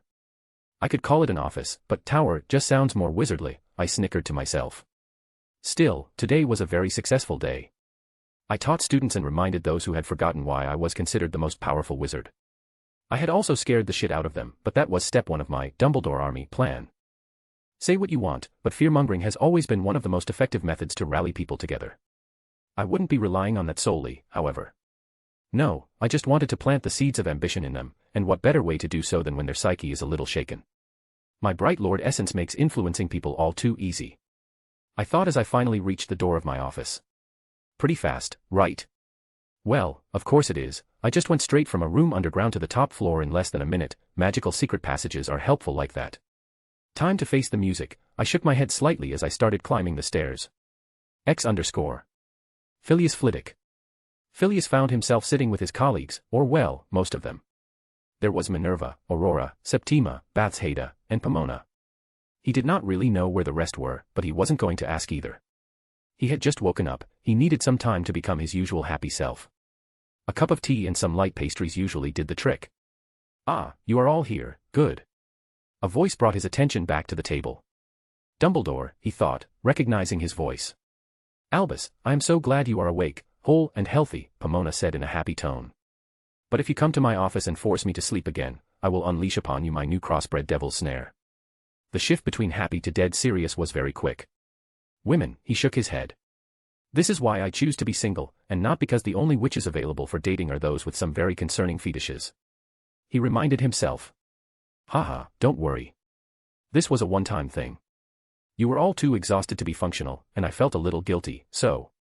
Albus chuckled, his tone something between awkward and amused, as if he couldn't decide which one to choose. Ah, forget it. Pomona sighed and leaned back in her chair. So, why don't we start with our meeting? You ask your questions, and I answer them, Albus said as he looked at them. Now it was his turn to ask. Okay, I will start then. What in Merlin's name happened? He asked the question that everyone wanted to know. Ah, Phileas, still haven't had your tea, I see, Albus nodded at him, making him shake his head. As for what happened? Well, I don't actually know quite yet. Now that was an answer he didn't expect. What do you mean you don't know? Minerva asked before he or anyone else could, sounding very concerned if her tone was anything to go by. Well, it was like this. I went out because I got word that a stray devil, one of those beings that started appearing in the past decade, was sighted near Hogwarts, Albus began explaining. So I went to check the location and kill it, standard ICW protocol, but when I arrived there, I was ambushed by Voldemort. He couldn't complete his sentence as Bethsheda's gasp interrupted him, making him look at her and sigh. Ah, I didn't inform you that he was still alive, did I? He asked, though he sounded more casual than the situation necessitated. Young or old, Dumbledore will always be Dumbledore, I guess, he sighed, feeling drained all of a sudden. Anyway, we will get back to that later. Now, let me continue the story, Albus said in a slightly mischievous tone, his eyes doing the twinkling thing they do when he is feeling amused. So there I was, standing face to face with the now snake-faced Voldemort devil, who for once wasted no time monologuing and started throwing spells. Which was something I found very out of character for him, but I didn't have the time to think about such a thing back then. The headmaster chuckled a little. So there we were, fighting, throwing spells. He was like, Avada Kedavra, and I was like, Expelliarmus, and then he was like, Pestis Incendium, and conjuring a huge snake of fiend fire, and I was like, Aguamenti Maxima, conjuring a huge amount of water and then, Aqua Erectus shaping the continuously conjured water into a water prison around his snake. Okay Albus, that's enough. Minerva interrupted in an exhausted tone. We are not children, Albus. You either tell us what happened like a normal person or we can just skip it. Ah, leave it to Minerva to spoil the mood. Why was she a Gryffindor again, he thought but didn't dare to voice that thought out loud. Ah, all right, the boring way it is, then, Dumbledore sighed regretfully, his eyes losing their twinkle. So we fought. I managed to kill him, or more accurately, I managed to destroy his new body, and was left there, wounded, bleeding, and exhausted. He saw how Albus shook his head and sighed. And when I was there, I found myself wondering, would Wizarding Britain survive if Voldemort found another, stronger stray to possess? Will they be ready? Did I actually do a good job leading them? Albus continued, raising his hand to stop them from interrupting him again. So while on death's door, a time I thought I would welcome with open arms, I found myself not willing to leave just yet. Not when I hadn't made sure the new generation was at least ready for what is to come. It was then that something happened. I found myself looking back on my life, my studies, my practice, my friendships, my ambitions, and everything in between. But what caught my attention the most was how I had stopped my pursuit of magic. As I got older, I studied, but I didn't have the same drive, the same vigor, interest, and hunger I did when I was younger. He saw the serene smile Albus had when remembering such a thing. He thought he'd see him at least grimace at the thought, but no, he was smiling. And so, amidst my journey through memory lane, something happened. I found myself standing there, in my old family house, in my childhood room, looking over a younger me reading books that he really shouldn't be reading, and I just stood there, watching as the young me ventured into Hogwarts, studied, got his ego inflated by everyone's praise of his talent. Phileas, and pretty much everyone in the room, found themselves smiling as they saw how fond and happy Albus was when telling this part of the story. The way his face lit up, and the magic around them felt a little bit lighter too, as if a Patronus had been cast nearby. And so I was there, looking over my life from a different perspective, a much older one. I noticed the flaws I had, the mistakes I made, the failures I experienced. It was like I was studying everything all over again, though this time, with a much more experienced view. It was a fascinating phenomenon. I made a lot of breakthroughs in the way of magic, I felt my horizons broaden, and then I woke up a week later and the first thing I see is an exhausted Poppy complaining about the news and throwing newspapers. Okay, was it just him, or did that feel a little too abrupt? He looked around to see his colleagues, all of them looking at each other, as if asking what just happened. Oh, good. So it wasn't just me. The one look at Albus's face told him everything he needed to know. He did that just to see our reactions, didn't he? Baths Haida babbling. She could feel her eyes widen and her mouth hang open as she heard the abrupt end of the story. She turned her head to the right to see if Septima had heard the same thing. I didn't somehow skip the important part of the story while ogling Albus, did I? She thought, but the looks on her friends' and colleagues' faces told her she wasn't the only one thinking that. Albus, I think you skipped some important parts of the story, Flitwick asked, his awkward tone mirroring the awkward and bewildered atmosphere. I don't think I did. I truly do not know anything beyond the fact that I apparently studied and practiced magic for a whole week while unconscious. Albus replied. His tone, face, and expression told her he was being completely honest. Although, I have for some reason gained the ability to manipulate light and heal. The headmaster's voice trailed off as his expression became thoughtful. And you don't have any working theories about this? Because the public has so many theories. She couldn't help but comment. The working theory is that I ascended to the rank of Great Wizards, or Archwizard, as I like to call it, like the Founders and Merlin, but saying that out loud feels a little presumptuous, don't you think? His hand missed when he tried to stroke his beard. He, too, wasn't used to having a younger body, huh? She might have been a little jealous and had forgotten to think about how his apparent age regression was going to affect him. And who could blame her? She was a woman getting on in age. Although, watching him try to play it off like he always meant to stroke his now much shorter beard was funny. "So, what are you going to tell the public?" she heard Septima ask, her voice tinged with worry. "I don't know yet. I will think about it later." Somehow, she didn't find the answer very surprising. Albus was almost always like that. Most people don't know that, though, she reminded herself. But then again, most people didn't realize that Albus Dumbledore had pretty much taught or supervised the magic studies of the last 8 or 9 generations of witches and wizards here in the Isles. For Merlin's sake, he taught us, and we're professors. She shook her head in amusement. "So, any other questions, or is that all you needed to know?" Albus asked as he stifled a yawn. "No, we still need to know what you did to the castle, too." I felt the wards shifting before their quarterly schedule. Flitwick was the one to ask. Leave it to the charms professor to have the keenest magical sense amongst them. "Ah, I knew I forgot to mention something. Well, I did a lot of things to the wards. I added some wards and enchantments, modified others, and, upped the fortification, shielding, and all-in-all protection wards to the best of my ability," he informed them, making her blink. "Really? He did that in a few hours?" She stared at him incredulously. This wasn't something you could just do, and clearly she wasn't the only one thinking that. The others were gawking at him too. "Ah, don't give me that look. I didn't do it alone. My newly created archive magic is handling this as we speak," he revealed with a proud look on his face. "Sigh, Albus." Minerva audibly sighed. "Can you start by telling us what this new magic is you're talking about?" "Oh, did I forget to mention it again?" he asked, acting oblivious. "You know damn well." Minerva was about to start yelling, but she stopped herself, leaned back in her chair, and sighed again. "Just go on and explain." "Well, I told you how I was studying magic in my head, right? I didn't tell you the exact period of time I spent in my mindscape. I don't rightly know what to call that place." He shrugged, as if what he'd just said was not important. "Anyway, this new archive magic is something I created after taking Acclimancy to a new level. It's a mind magic that lets you convert information into magical data, which you can then transfer to someone or use it, like I did, and connect it to the castle and let the wards be upgraded in real time.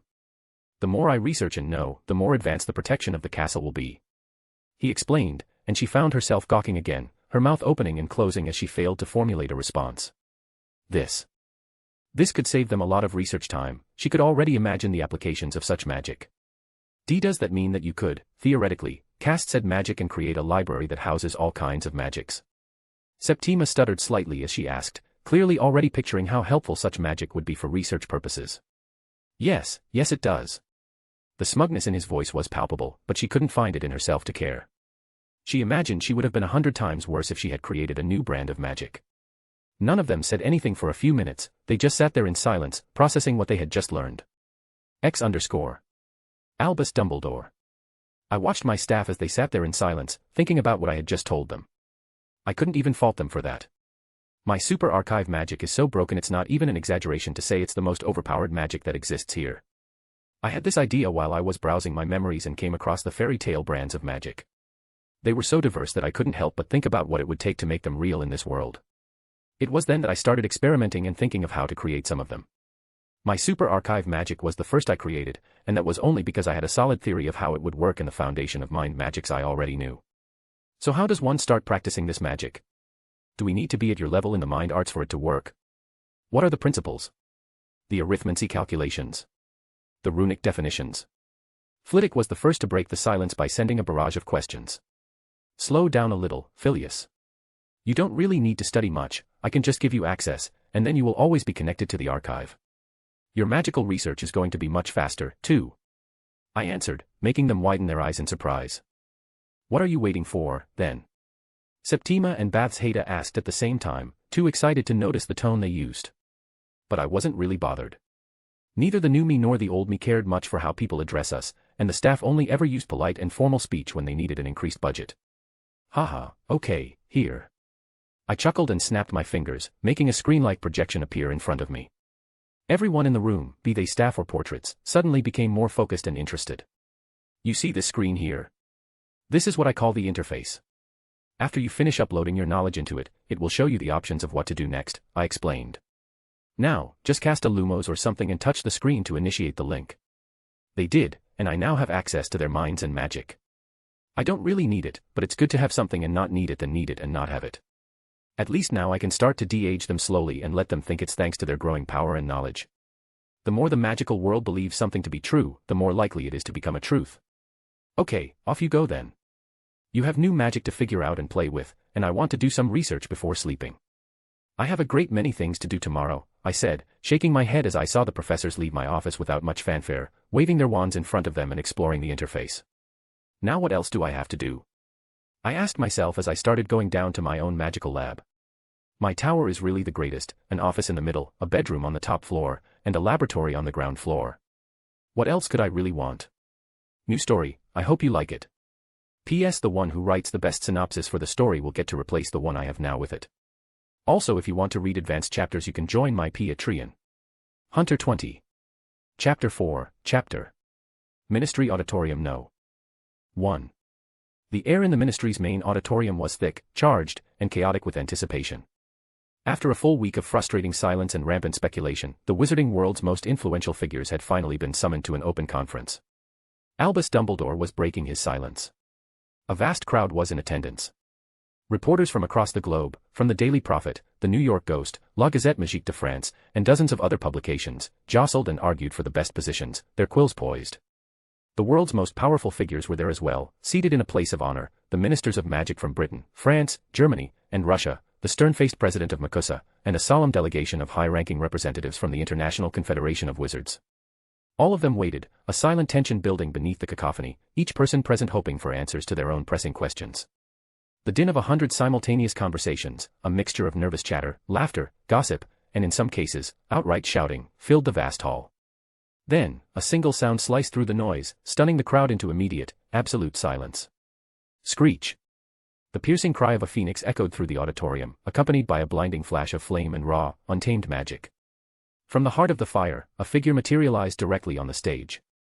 The man who stood before them was not the elderly, flamboyantly dressed headmaster they expected. He was tall and powerfully built, with a neatly trimmed black beard shot through with distinguished streaks of white. A full head of auburn hair framed a face that was now strikingly youthful, its features sharpened and clear behind a pair of half-moon spectacles that glinted over eyes of brilliant, piercing blue.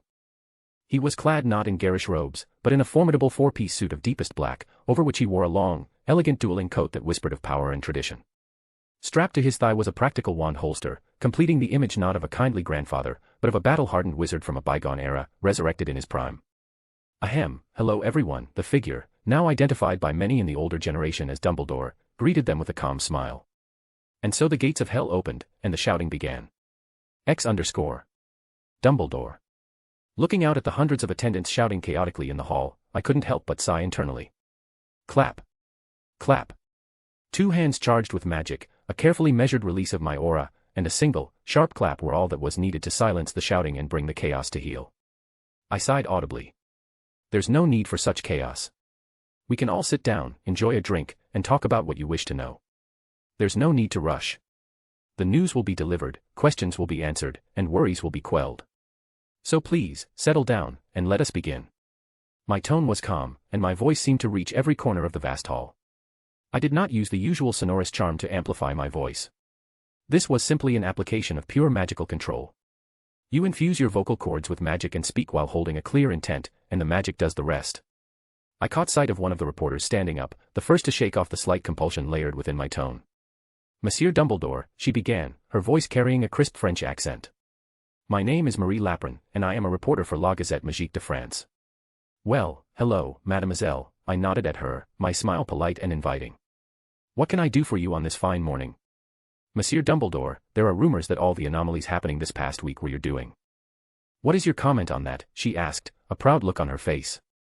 Haha, I chuckled. There have been a lot of rumors this past week.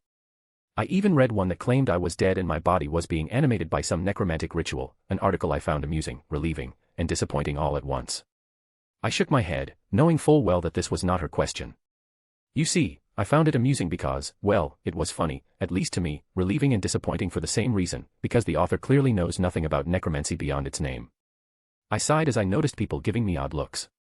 Anyway, to your question, I do not know which specific anomaly you're referring to. But if it is the widespread healing phenomenon, then yes, that was my doing. Unconscious, but my doing all the same. I finally answered, and she sat down as the person next to her stood up. Alex Grant, New York Ghost, Mr. Dumbledore, he introduced himself. Ah, you're here too. I haven't read your paper since the Grindelwald War, but welcome all the same. I gave a hearty chuckle, making him smile slightly. Ah, I am sorry to hear that, Mr. Dumbledore, but our question is the one I think everyone here wants answered. What happened? Who did you fight? Technically, those are two questions, but I'll allow it. So, let's start with the obvious. What happened? I do not know, and please, don't look at me like that. I've had enough of those looks from my staff since yesterday. I shook my head as I heard a few people in the audience laugh. But in all honesty, I truly do not know. I went to investigate a tip about a stray sighted near Hogwarts. I followed protocol and embarked on an urgent extermination mission. We fought, and I nearly lost, but in the end, I managed to prevail somehow. I answered them truthfully, for that was precisely what the old me remembered. But that doesn't explain why you're young again, someone shouted from the audience. Indeed, it does not. I replied, letting the silence hang for a moment. The truth is, I do not know how it occurred. My best working theory is that I advanced in my rank as a wizard and finally reached the same heights as those notable figures of the past. Merlin, Ravenclaw, Gryffindor, Slytherin, to name a few. Adolf Leinentag, Berliner Zauberzeitung, Mr. Dumbledore, a new deep masculine voice cuts in, and asked with a tone tinged with mockery. Don't you think it is rather presumptuous to compare yourself to such legendary figures? Ah, my sacrificial lamb, it's good to meet you, I thought, my internal smirk never reaching my face. I was not one to be upset by mockery. Merlin knows I have heard my fair share, but I had plans that needed advancing, and this was the perfect opening to lay a cornerstone. Ah, I can see why you might think that, I said with a soft smile. So I will apologize in advance for this. I let a fraction of my tightly leashed magical pressure loose. The entire auditorium felt as if gravity had suddenly doubled or tripled. The air grew dense and heavy, hairline fractures spiderwebbed across the walls, people began to faint, and those in the front rows felt they were staring at something not entirely human. Then, as suddenly as it had begun, the overwhelming pressure vanished. It was as if the terrifying sensation had been nothing but a figment of their collective imagination. If not for the clearly visible consequences, the pale, shaken faces, the cracks marring the walls, everyone present would have gladly believed it a mass hallucination. A wave of golden magical energy washed over everything and everyone in the room, reviving those who had fainted and repairing the damaged hall in an instant. Ah, I must apologize for that once again, Albus Dumbledore's voice swept through the room, effortlessly reclaiming the attention of every single soul. But we simply do not have the time to entertain baseless theories and conspiracies today. Now then, he continued, his expression shifting to one of mild exasperation. Let's continue with the questions. I'm afraid I still have a great many meetings to attend. He made a comically weary face that clearly communicated just how busy his day would be. Ah, Professor Dumbledore, sir, Anthony McDougall here from the Global New Daily, sir. A nervous voice called out. A young man in his late 20s was standing, clearly more nervous now than ever.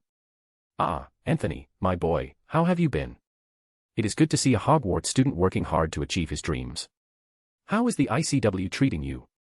The newspaper department is under public relations, which, sadly, I have very little authority over as the supreme mugwump, so I am not privy to its workings. Dumbledore spoke with a wide smile, visibly pleased to see a former student. Ahaha, it's all good, Professor. The reporter, Anthony, chuckled nervously as he rubbed the back of his head. Anyway, Professor, our question is, could this advancement of yours be taught? Oh, that is an excellent question. I don't see why not.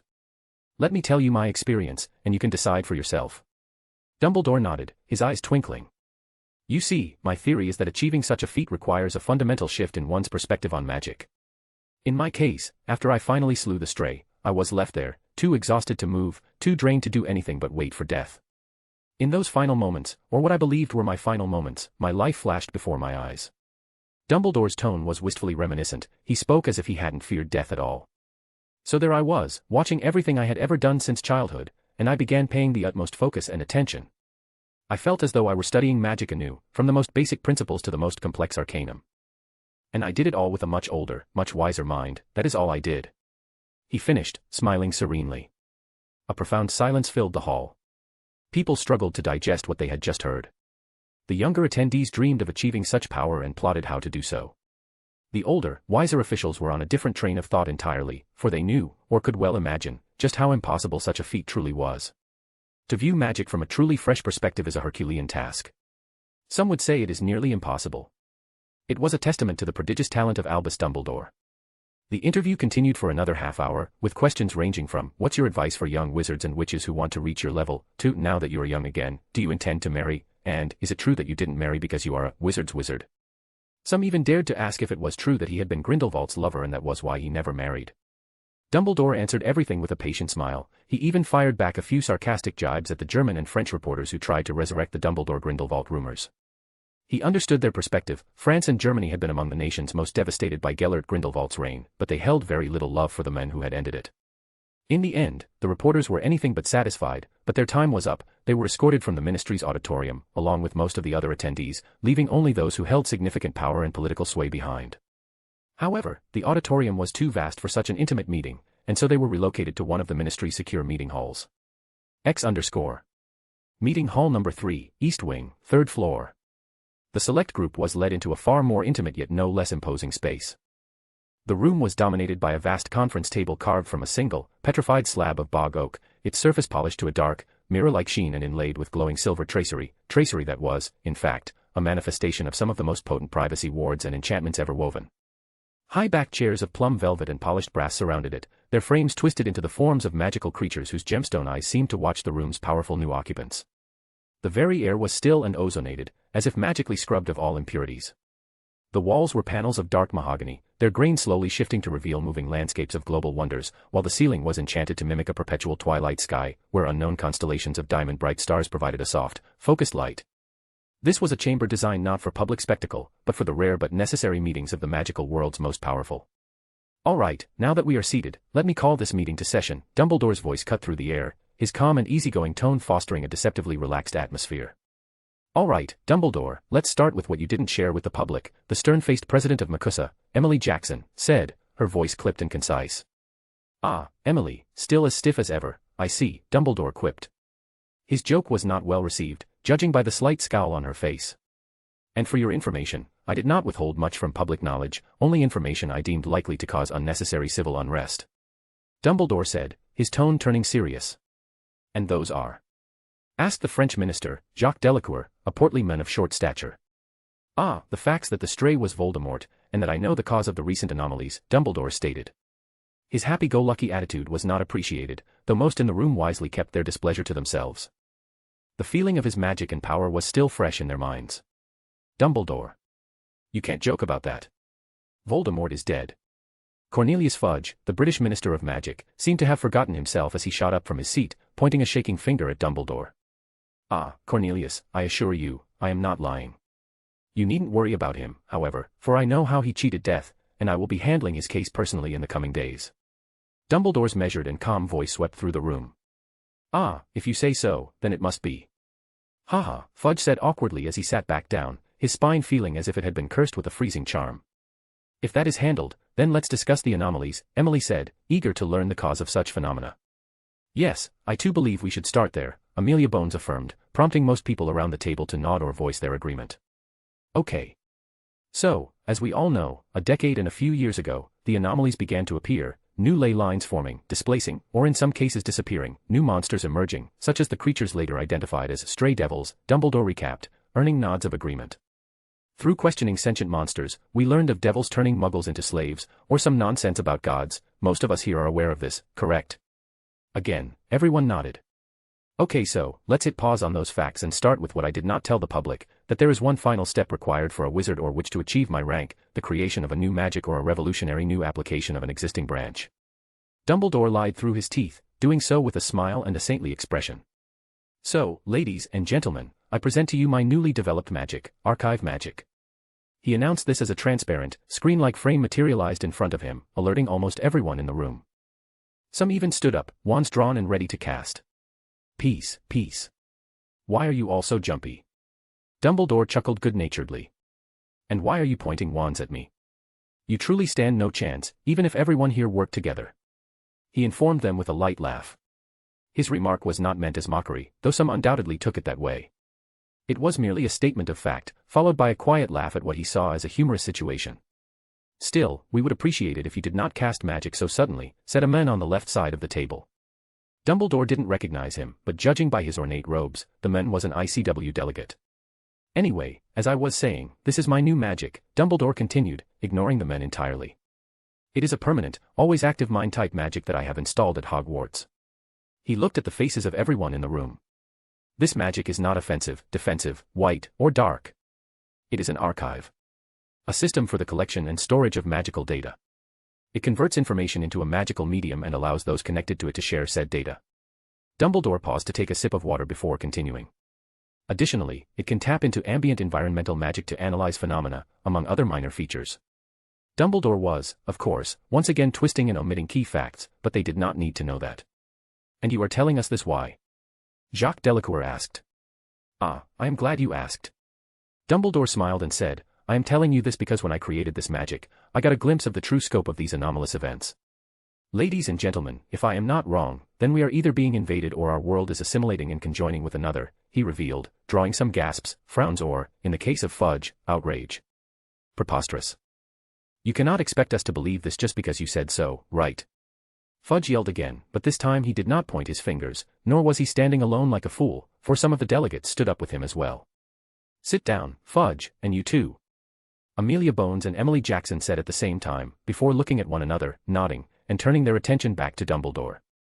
Dumbledore, on his part, was looking at them with a soft smile, as if the commotion had nothing to do with him. Dumbledore, as rude as Fudge was just now, he did raise a good point. Why do you expect us to believe you? Emily asked, looking directly into his eyes. Haha, I do not. Dumbledore, as always, said the unexpected. I do not care what you believe. I may be the supreme mugwump, but even I can't force the magical world to listen to me. What I want you to do is to connect to the archive and use it to analyze the phenomenon yourselves.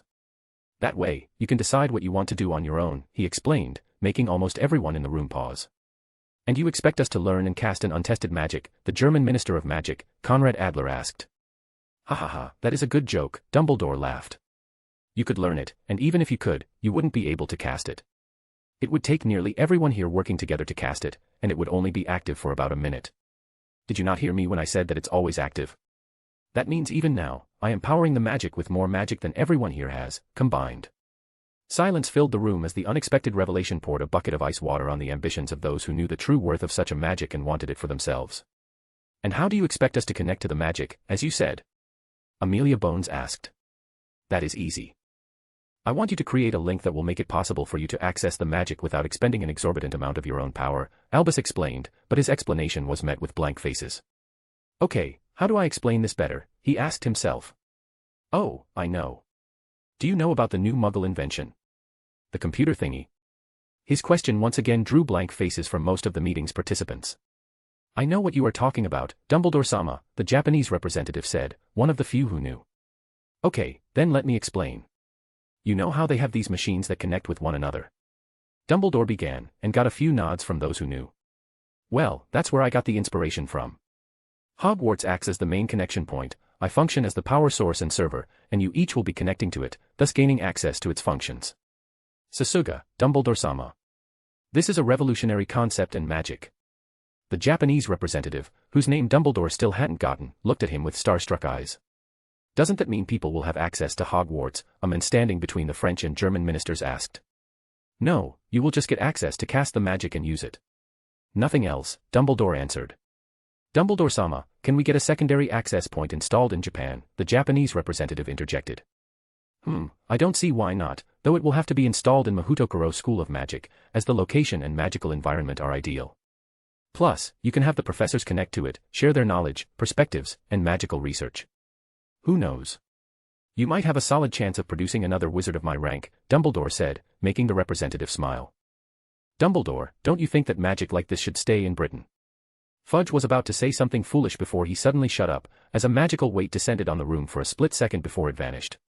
Do I have to remind you that we are facing extra-dimensional threats here, people? Dumbledore said sternly, as everyone in the room straightened their backs. As I said, if you want the same deal as Japan, then that's fine. Over the next month, I will visit the magical schools in your countries to install a secondary connection point to help more people connect to the archive. As for everyone here, you can just point your wand and touch the screen. You will gain access and will learn how to use it with time. The discussion continued for more than an hour, with many people choosing to trust Dumbledore and connect to the archive. Many other points were discussed after that, such as setting meeting dates, invitations, and other administrative matters. Hogwarts Castle. The residents of the castle, be they students or professors, were having lunch in the great hall when suddenly, a flock of owls started arriving, carrying the newly issued Daily Prophet. It turned out that as soon as the reporters were ushered out, they started sending their notes back for publication. A new, urgent issue of their respective papers had been issued, detailing what happened during the meeting with Dumbledore. Inside the walls of Hogwarts Castle, sitting at the Gryffindor table, was a teenager named Cassius White.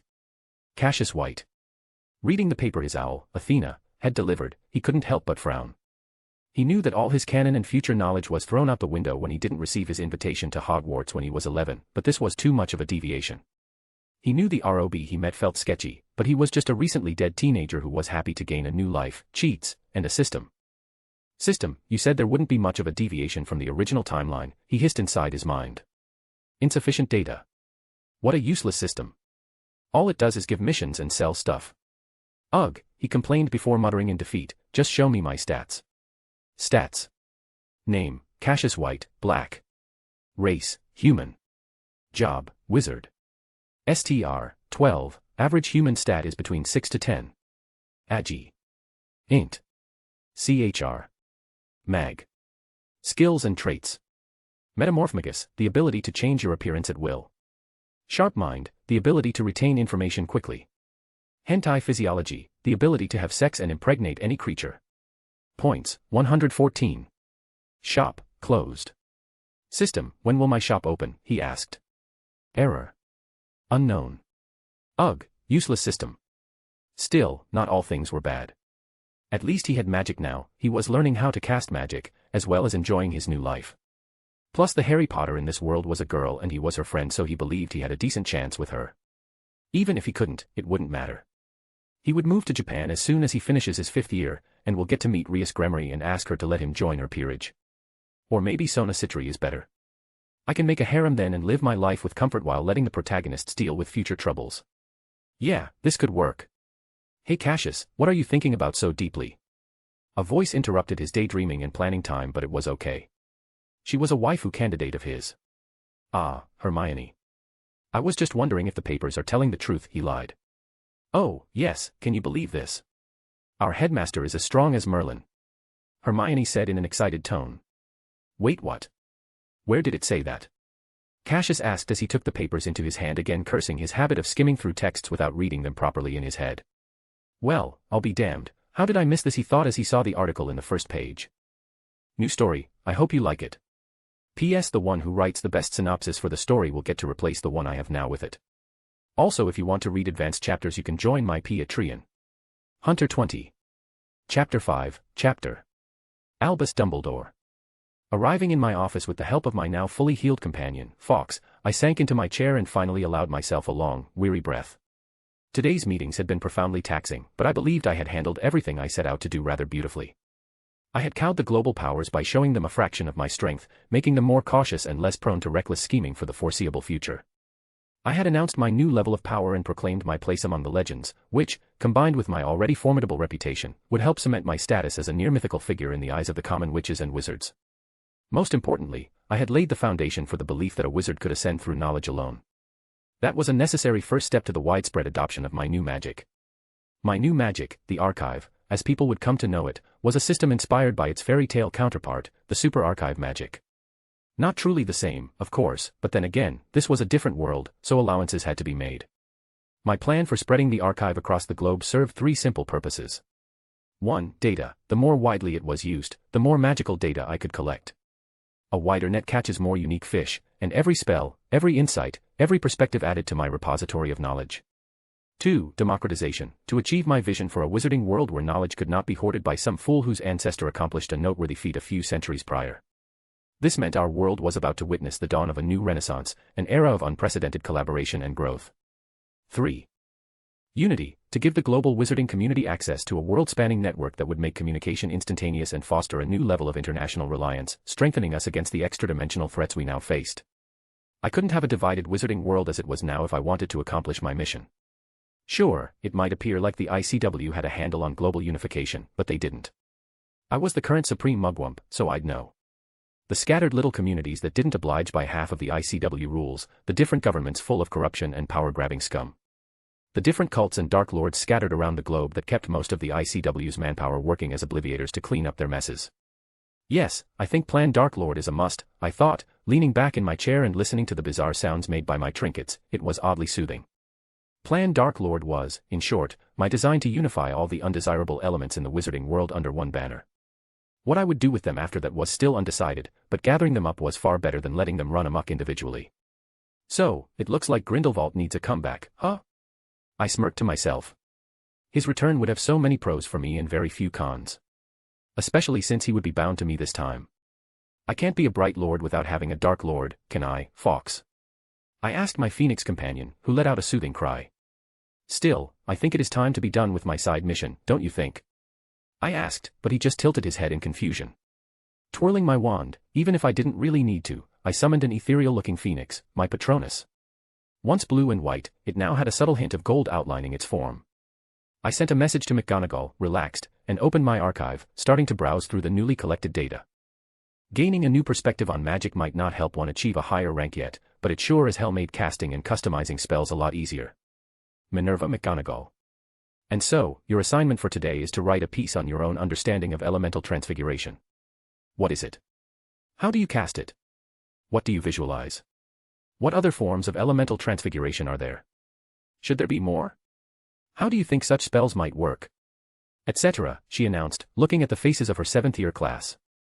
Some looked confused by the change in the assignment's nature, some looked excited, while others were just bored. Albus was right, she thought as she looked at them. They have gotten so used to the systematic order of studying magic that they've lost the spark and wonder they had when they were younger. The students who hand in the top 10 assignments will be rewarded by gaining access to the newest magic known to wizardkind, the archive. A new light golden screen materialized in front of her. This magic will be your ticket to securing your dream job after Hogwarts. It will cut your need for further study and apprenticeship by a huge margin. She couldn't complete her speech because one of the Ravenclaws raised her hand, making her sigh. Yes, Miss Harts. I'm sorry, Professor, it's just. I have never heard or read anything about a magic called the archive. And that is why you need to let me finish speaking before raising your hand, she said, shaking her head. She continued, the archive is the headmaster's new creation. A magic that is used to store, analyze, and speed up the information retention process, thus cutting down the tedious task of researching information through books.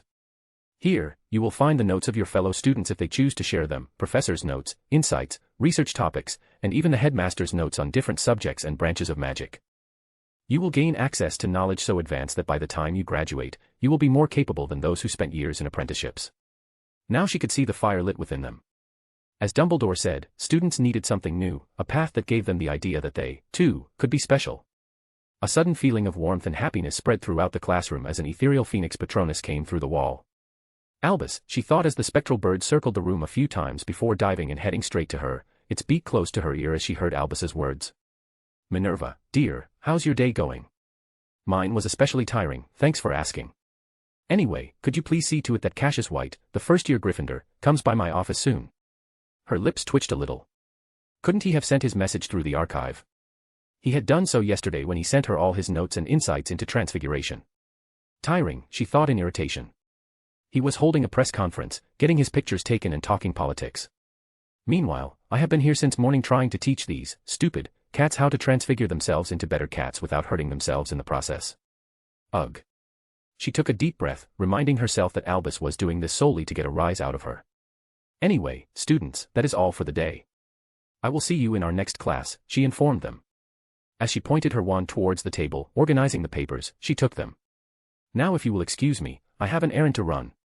She stepped out of the class and started heading towards her office first, to leave the papers, as well as to ask if anyone knew where Cassius was. Cassius White.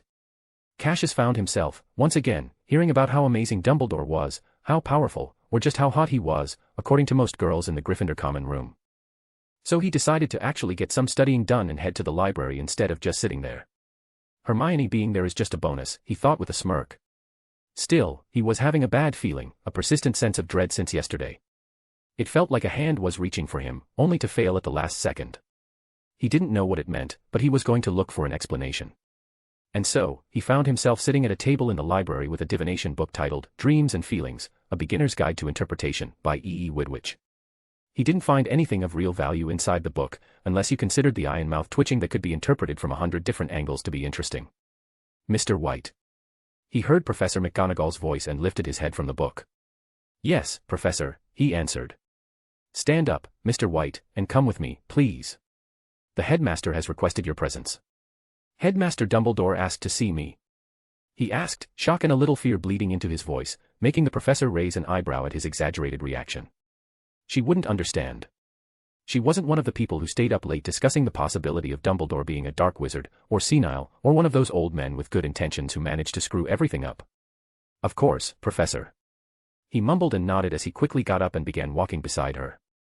Professor, do you know what Headmaster Dumbledore wants from me? He tried to probe her for answers, but as always, she was tight-lipped. Still, he didn't have much to fear.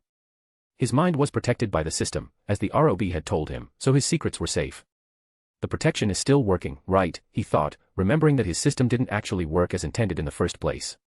But now, he couldn't really test it, could he? All he could do for now was hope and pray that it worked. Turkish delight, he heard Professor McGonagall say and looked up as the door to the headmaster's office opened. Had he been so deep in thought and inner panic that he hadn't paid attention to anything? Ah, Minerva, thank you for bringing Mr. Cassius here. That'll be all for now. I will send him back shortly, Dumbledore said as soon as they came into view. He was doing something Cassius couldn't quite understand, waving his wand around what appeared to be a tree stump. Let's not think about it. He sat there for a few seconds, maybe minutes, watching Dumbledore transform the tree stump into what looked like a table, a very elegant-looking one. It had a polished, shiny surface with pulsating lines that seemed to glow more brightly the longer you looked at them. And done. Dumbledore suddenly announced, making Cassius's heart skip a beat in fright. Ah, my apologies, my boy, did I scare you? Dumbledore apologized as he turned to him. What do you think of my new tea table? That was a tea table, he screamed inside his head. What kind of maniac spends so much effort creating one when he could just transfigure it? Ah, you don't seem to like it. The subtle question in his tone suddenly alerted Cassius to school his expression. Ah, no, Professor. I just thought you could have transfigured one easily. He said, looking down at the ground. Let's make sure we don't look into his eyes, he thought. Ah yes, youth and its proclivity to take everything for granted. Anyway, Mr. Cassius, I have asked you here today to just confirm something. Could you touch this, please? Dumbledore said as he presented him with a black-colored cube. Error. Danger. Host needs to run immediately. The system chimed inside his head, and he suddenly felt like that hand that had been trying to reach him had finally succeeded. And he now knew the meaning of that feeling he'd been having. X_. Albus Dumbledore. Seeing the kid freeze in place, eyes widening, his face losing color by the second, I felt genuinely bad for him. But he needed to be scared. He needed to understand that some deals are not worth making. His soul was starting to corrode, bit by bit, as the system he hosted lost its connection and primary function, thanks to its creator's demise. Now all it did was squander its own energy in a futile effort to reconnect or find a new power source to latch onto. Each failure corrupted it further, and in turn, corrupted the host. Sigh, don't worry, nothing will happen to you, I sighed as I appeared in front of him, pressing the cube to his temple. He instantly went limp, slumping down in his chair. I began using my Bright Lord's essence to purify the corruption that had infested him, healing the damage as I went. As my magic flowed into him, my perception shifted. The world dissolved around me, and I found myself standing inside what seemed to be a long, sterile hospital corridor. Huh, that's new, I said as I looked around curiously, finding the place quite depressing. I started walking, heading towards the only room that had the light on. Soon, I arrived and went inside, finding who I assumed to be Cassius lying there in bed, tear stains on his face, a tube connected to his body. I conjured a chair and sat down beside him. Hearing him sob made my heart ache a little, but there was nothing I could do to help him as he was. It took some time, but he finally calmed down enough and opened his eyes. Have you finally calmed down, my boy? I asked, my voice as gentle as I could make it. His eyes widened before he started laughing and sobbing again, a reaction I did not quite expect. Shoo, it's okay. I said as I stroked his head a little, which seemed to help as he calmed down. Did I finally go crazy? He asked. Why do you think so? Well, I seem to have imagined a whole new life, with magic and wonder, but just as life seemed to be good, my mind said that's quite enough and then you come in, take my cheat, and I suddenly wake up inside this cursed place once again, he answered, his tone filled with depression and resignation. Ah, I can see why you'd think that, but I assure you, you did not dream. You are quite alive at the moment. Passed out in my office, actually, I chuckled a little as his head snapped back towards me, looking at my face with barely concealed hope. You see, my boy, life, as I have found it, rarely goes our way, and even when it does, that just means it's preparing something big enough to hit you with, I stated as I helped him from his bed. You see, Cassius, your reincarnation was not part of some cosmic plan or anything of such grandeur. No, you were reincarnated thanks to the whims of a person drunk on his power, believing that he could do what he wants. I started explaining to him, making his eyes widen in surprise and a little fear. The being that I call Idiot A did something that he shouldn't and pissed people off, which led to his death, I revealed as I started walking with him in tow. Still, there was a piece of him attached to that small trinket you had which was corrupting you and messing with the world around you quite a bit. I started cooking up some white, harmless lies mixed with some truths. Making the magical education start at 16, gender-bending Harry Potter, powering up Dumbledore, etc. The world couldn't take more, especially not before the merger, so I had to intervene for a bit, possessing your esteemed headmaster for a little while to get that little trinket out of you while purifying the corruption on you and healing the damage.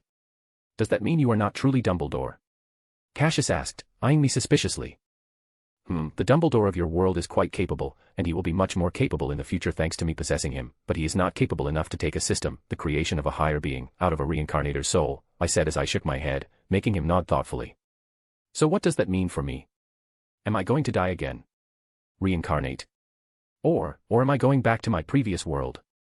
The boy asked, the hope draining from his voice more and more with each question. No, you will continue to live your life as you want. Your gifts are with you. Plus, with me purging the corruption out of you and healing you, you will find yourself in a much more stable condition, I smiled as I answered. So I will continue to live, right? Ha, yes, kid, you are alive right now, we are just having a conversation inside your soulscape. I chuckled and explained. Why does my soulscape look like the terminal care corridor of a hospital, he asked. That is for you to figure out. But before we leave, let me give you some advice, kid. First, don't ever reveal the fact that you are reincarnated to anyone. Don't be cliché and go around saying, I can't keep secrets from my girlfriend. That's for weeps and virgins who haven't been in a relationship before. 2. Learn the mind arts, and strive to build a mindscape that feels like home to you. Try to make more happy memories as you live and reflect on your past and trauma. It will help you heal and reshape your soulscape into something more pleasant. 3. When you wake up, Dumbledore won't notice anything wrong, so just thank him for his time and leave, saying that you will be coming back to meet him again in the near future. Okay. Okay, but I do have some questions before we leave, Cassius said as he looked at me. Sure thing, kid. Hit me with it, I shrugged. Well, about the first thing, why do you not want me to say anything about reincarnation? Well, because the word would get out, and after the world merger, beings of high power will be looking for the reason for the rather forceful world merger. A reincarnator from outside their reality is very suspicious. So it's for your own good, ultimately. If you think you can take on the world, then go ahead. I shrugged my shoulders as I saw him tense a little before relaxing. Yeah, that would be bad. He mumbled. What about the second thing? The soulscape. Sigh, kid, a soulscape is a representation of the state of the soul.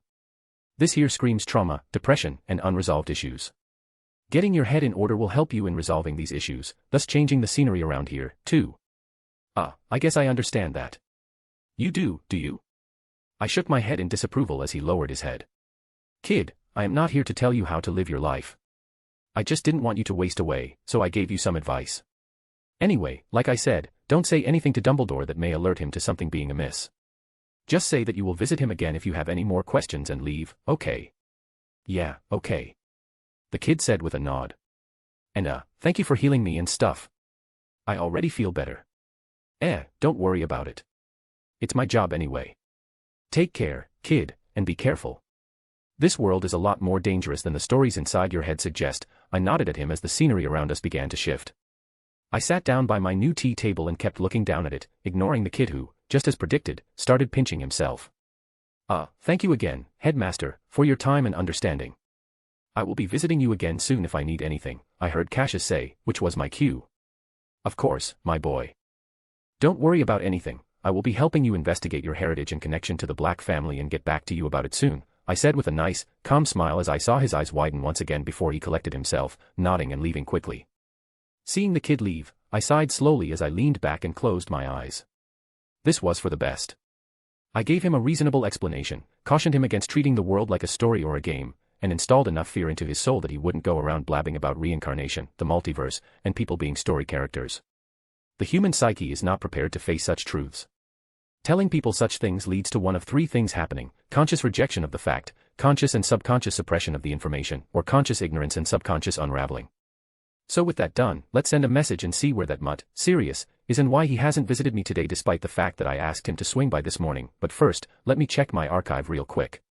Cassius White. Leaving the headmaster's office, I quickly headed towards the nearest bathroom, which somehow ended up being the prefect's bathroom. Shaking my head, I started looking for an abandoned classroom or something to get some privacy, and that's when I saw the troll's portrait and remembered that the room of requirement is a thing. It took me a minute, but I was finally inside, alone and with much needed privacy. Ugh. My feet lost their strength as I suddenly found myself on the ground. This had been the craziest thing he'd ever experienced, and he had met a ROB and reincarnated into a new world. Who would have thought that ROBs could be killed? Isn't that impossible? But then again, the multiverse was infinite, he supposed. Still, meeting an entity that took over Dumbledore just to take the system out of him was another crazy thing to add to the list. He wasn't entirely convinced about the whole possession thing, but the being made a very compelling argument. Dumbledore, no matter how strong he is, can't take the system out of him. He would need to be a higher entity to do that. That's like Weeb 101. And even if it was Dumbledore, he couldn't do anything about it anyway. So with Dumbledore leaving the suspect list, that only led to one answer: the being did not lie to him and did, in fact, possess Dumbledore. Now, was he sad that he lost his system? He'd be lying if he said no, but at the same time, he felt so relieved. He felt lighter, his head felt less cramped, and even his magic felt easier to call, as evidenced by his ever-changing hair color. I will have to actually learn how to control this condition without the system now, wouldn't I? He thought with a grimace. Along with the mind arts and other branches of magic, a traitorous thought invaded his head.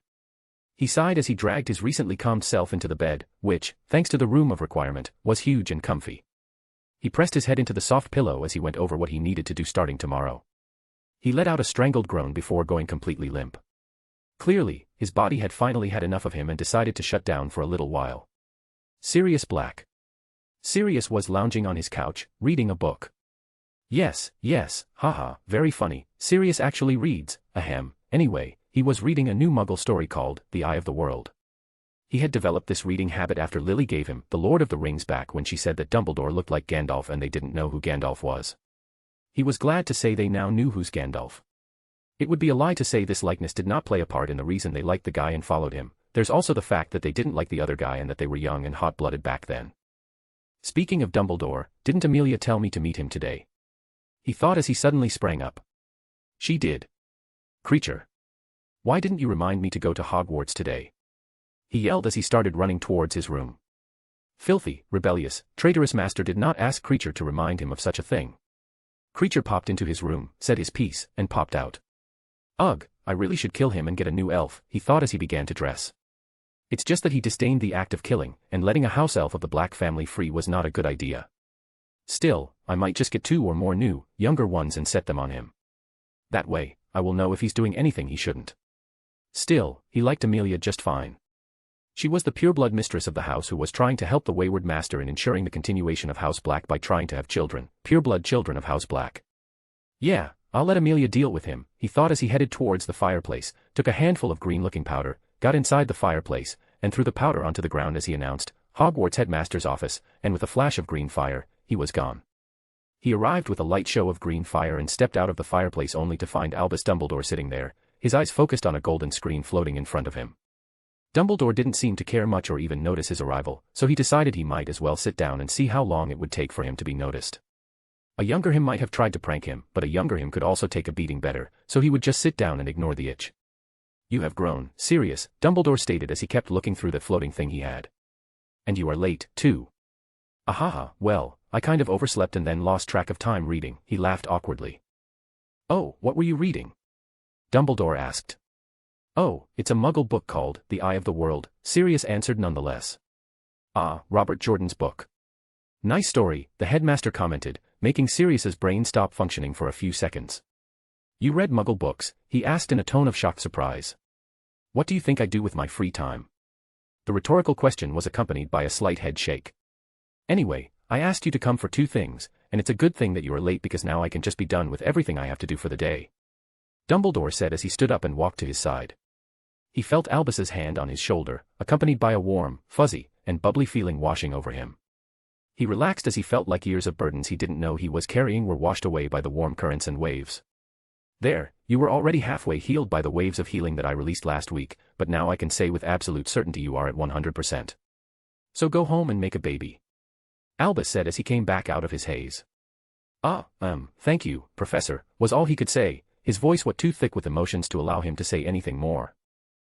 Don't worry about it. And here, put this blood on your family tapestry to see if the child is one of yours and, if he is, whose? Albus said as he handed him a small flask with a little blood inside it. Sirius would have asked questions, but he was too emotional at this point, so he just nodded his head, went to the fireplace, and headed home. He had things to prepare and a woman to pamper and, hopefully, impregnate, breed, today. A/N, advanced chapters on my P at Trian/Hunter. Chapter 6, Chapter. Albus Dumbledore.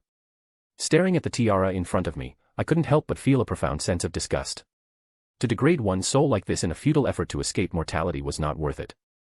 It was an affront to the soul, to magic, to death, to fate, and to nature all at once.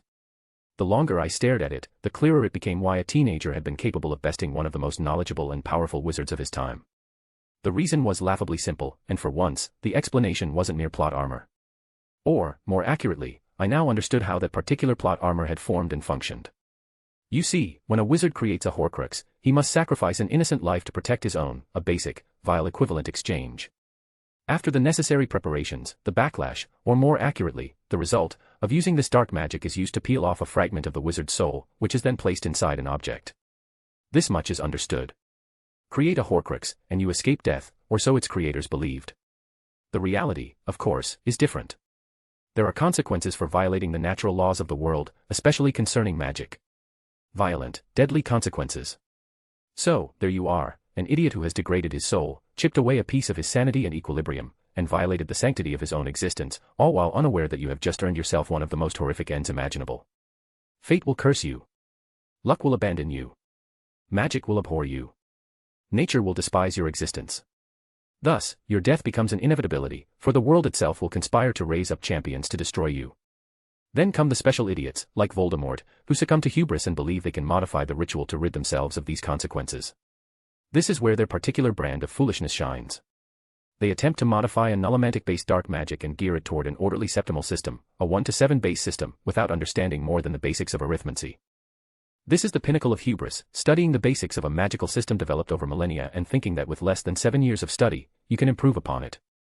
It is truly disheartening to behold, I thought, observing the serpentine piece of magic coiling around the tiara. Could the past me have prevented this? I wondered. If he had explained more? If he had done more than simply tell students that dark magic was bad? I couldn't find a clear answer. I knew the current me would likely have taken the same approach if I had watched my best friend become corrupted by it. That was what happened to Grindelwald. He started too young and succumbed to the allure of power while running from fear. Sigh, let's not dwell on that now. I shook my head, leaned back, stretched my arms, and yawned, a slight tingle coursing through my body. Now, what to do with this? I could destroy it, but that felt like a waste of resources. I could also purify it, rehabilitate it, and bind it to me, but what would I do with a piece of a soul? A dog's soul is worth more than this in the eyes of magic. Looks like there's only one way, huh? I muttered, staring at the ceiling. Yeah, looks like Project Turn Voldemort into Your Eternal Slave AI is a go, I chuckled to myself. Still, for that, I need to summon all the soul pieces to me, which isn't particularly hard. I could simply will it to happen. It would require more magic than 10 full-fledged wizards possess, but it would be worth it. Alternatively, I could hunt them down individually and consider each trip a minor adventure. Decisions. Am I procrastinating? I thought, tapping a quill with my wand and watching it transform into a bird. I twirled my wand again, and the transfigured bird shifted into a cat, which began stretching, then into a miniature lion. I was procrastinating, I concluded, canceling the magical trick. I often did these little diversions when trying to avoid a weightier thought, though they never really worked because I was always aware of why I was doing them. At that moment, I was trying to stop myself from going after the resurrection stone. I knew I wouldn't be able to resist using it to see Ariana again, and that was a can of worms I did not want to open. Sure, I wasn't the past Dumbledore, but you can't simply erase decades of guilt, self-loathing, and doubt just because you've fused souls and become a new being. Ariana's accident was the magical equivalent of a freak accident. We never knew whose spell killed her, whether it was a direct hit or a backfire from a spell clash. I doubt even Ariana herself knew. None of us wanted that outcome, at least not in this world. I was the oldest brother, arrogant and self-absorbed as I was in my youth. I never wanted her dead. I loved her too much. I had delved into the dark arts seeking a way to cure her condition. Aberforth was too overprotective to ever consider harming her. And Grindelwald? He was in love with her. He might deny it, but I saw how his eyes softened in her presence and how his ears perked up at the sound of her voice. That night was a tragic accident that no one intended. It started with Aberforth raising his voice and drawing his wand, which triggered Grindelwald's wounded ego and volatile emotions, which prompted me to draw my own wand to defend my brother. Ugh, let's think of something else, I muttered, feeling a heavy weight settle on my chest. What to do about the Deathly Hallows, though? I asked, not expecting an answer as I was alone. Ugh, that's just a fairy tale. There's no such thing as becoming the master of death. One of the portraits, Dexter Fortescue, as the nameplate indicated, voiced his opinion, making me blink. That's true, I agreed. There's no such thing as mastering death. Though the artifacts themselves. I trailed off, playing with my Elder Wand.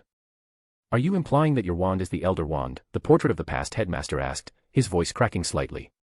This was the first time he had initiated a conversation. While he was one of the first to leave an animated portrait, he rarely spoke, as was the case for most of them. In all my tenure as headmaster, this was perhaps only the second or maybe third time he'd addressed me directly. I usually conversed with the more active portraits, Armando, Dillies, Phineas, and Phil-Lita. What did we say about not talking about the wand, Albus? Armando asked, his tone like a parent scolding a child. Ah, it matters not anymore, Armando, I sighed, shaking my head. So it is true, then. Was the shared sentiment among the now active portraits? It is. Although, I am more interested in how the legend of the Deathly Hallows has affected the artifacts themselves, I stated. I mean, this is a more than a millennia-old legend. Think of all the faith, desperate hope, and longing of everyone who has ever heard the story. The greed, ambition, power, lust, or simple, innocent hope associated with collecting these artifacts.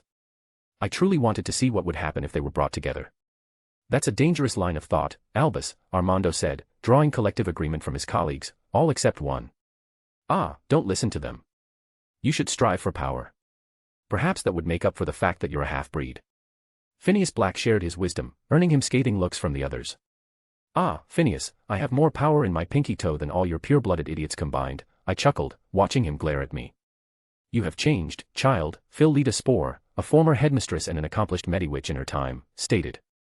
Well, I have gained a new lease on life, I answered. And now I feel far more motivated than I used to. Ah, yes, the ascension of rank thing, she chuckled. That's a clever lie you've crafted. Haha, is it, though? I asked. The world is so different from what you once knew. I shook my head, earning interested looks from all of them. Well, it's not a secret, and I have nothing better to do, I mumbled under their gazes. You are all aware of the anomalous events that began occurring over the past few years, correct? I asked, receiving a chorus of assenting noises. Well, it appears our world is merging with another, or perhaps several others. Those phenomena are the side effects of the process, I informed them. Absurd. Phineas Nigellus was the first to reject reality. There's no such thing as other worlds, let alone merging with them. And that's why your only accomplishment in life, I stopped myself mid-sentence. I apologize. I was about to say something truly hurtful. Ha ha ha ha. You really are Albus Dumbledore. Armando said, his voice jubilant and relieved. I know we were worried you might have been possessed or something, but all you've done since waking up is upgrade Hogwarts' protections and add enchantments to aid the students in their studies, he continued, not letting me get a word in. And then you did this thing you used to do when you were younger, back when you were still too sure of yourself and your talents, where you stop yourself from insulting or destroying someone's ego mid-sentence. He chuckled and shook his head. I, on the other hand, was left bewildered. Where had that come from? I was about to ask, but he cut me off again. I know what you want to ask, and no, you can't fake something like that. There are things too natural and spontaneous to counterfeit, such as old habits and behaviors. Okay, that was not what I wanted to ask, and now I didn't know whether to feel annoyed or not. So, moving on. I asked them. Moving on, they replied. There was no need to dwell on it. I had expected suspicions from the moment I woke up, I just hadn't anticipated they would come from the portraits. So, what do you plan to do with the Deathly Hallows? I don't have a concrete plan yet. I want to study how their legend has affected their magic when held together, but other than that. Nothing much, I answered nonchalantly. Just be careful, was the portrait's collective advice. But before I go off to collect Horcruxes and Deathly Hallows, I should first solve the potions professor issue. Shouldn't you be worried about the man? You were the one who sent him on that mission, after all, Armando asked. No. If Severus didn't return after sending that SOS and vanishing, he is either dead or indisposed, I answered, shaking my head. And I have a school to run. I need a new professor. You can ask Horace to fill in. Armando suggested, making me chuckle. That was the plan, I confirmed as I looked down, eyeing the stack of papers I had been ignoring since yesterday, stacked neatly on my desk. Yeah, I gotta run before Minerva comes in and sees this. I thought as I stood up. If Minerva comes in, tell her I went to get Horace to come and teach potions. And if possible, ask her to do the paperwork for me, please. I told the portraits as I walked towards my sleeping familiar. Fawkes opened his eyes, looked at me, understood that this was an urgent extraction situation, jumped from his perch, and flamed us out of there before the portraits could protest. And just like that, I was out of my office. Little did I know that I avoided my nagging deputy headmistress by seconds as she came in only moments after I left. X_. Horace Slughorn. Horace was having a nice day today. He woke up early, went out for a little walk, sure, it was inside his own little greenery filled with some of the most exotic and very illegal to possess plants, but it was a walk nonetheless.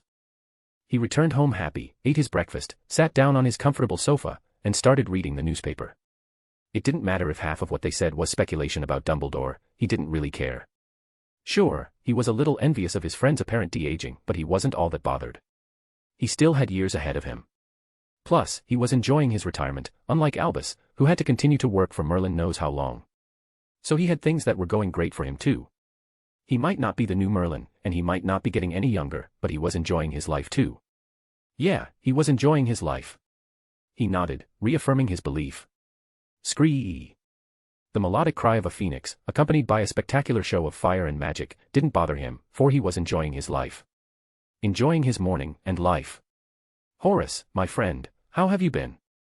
Albus's voice, a younger, more vigorous, and masculine voice, sounded. I was enjoying my morning, until you decided to interrupt it. He grumbled as he stood up.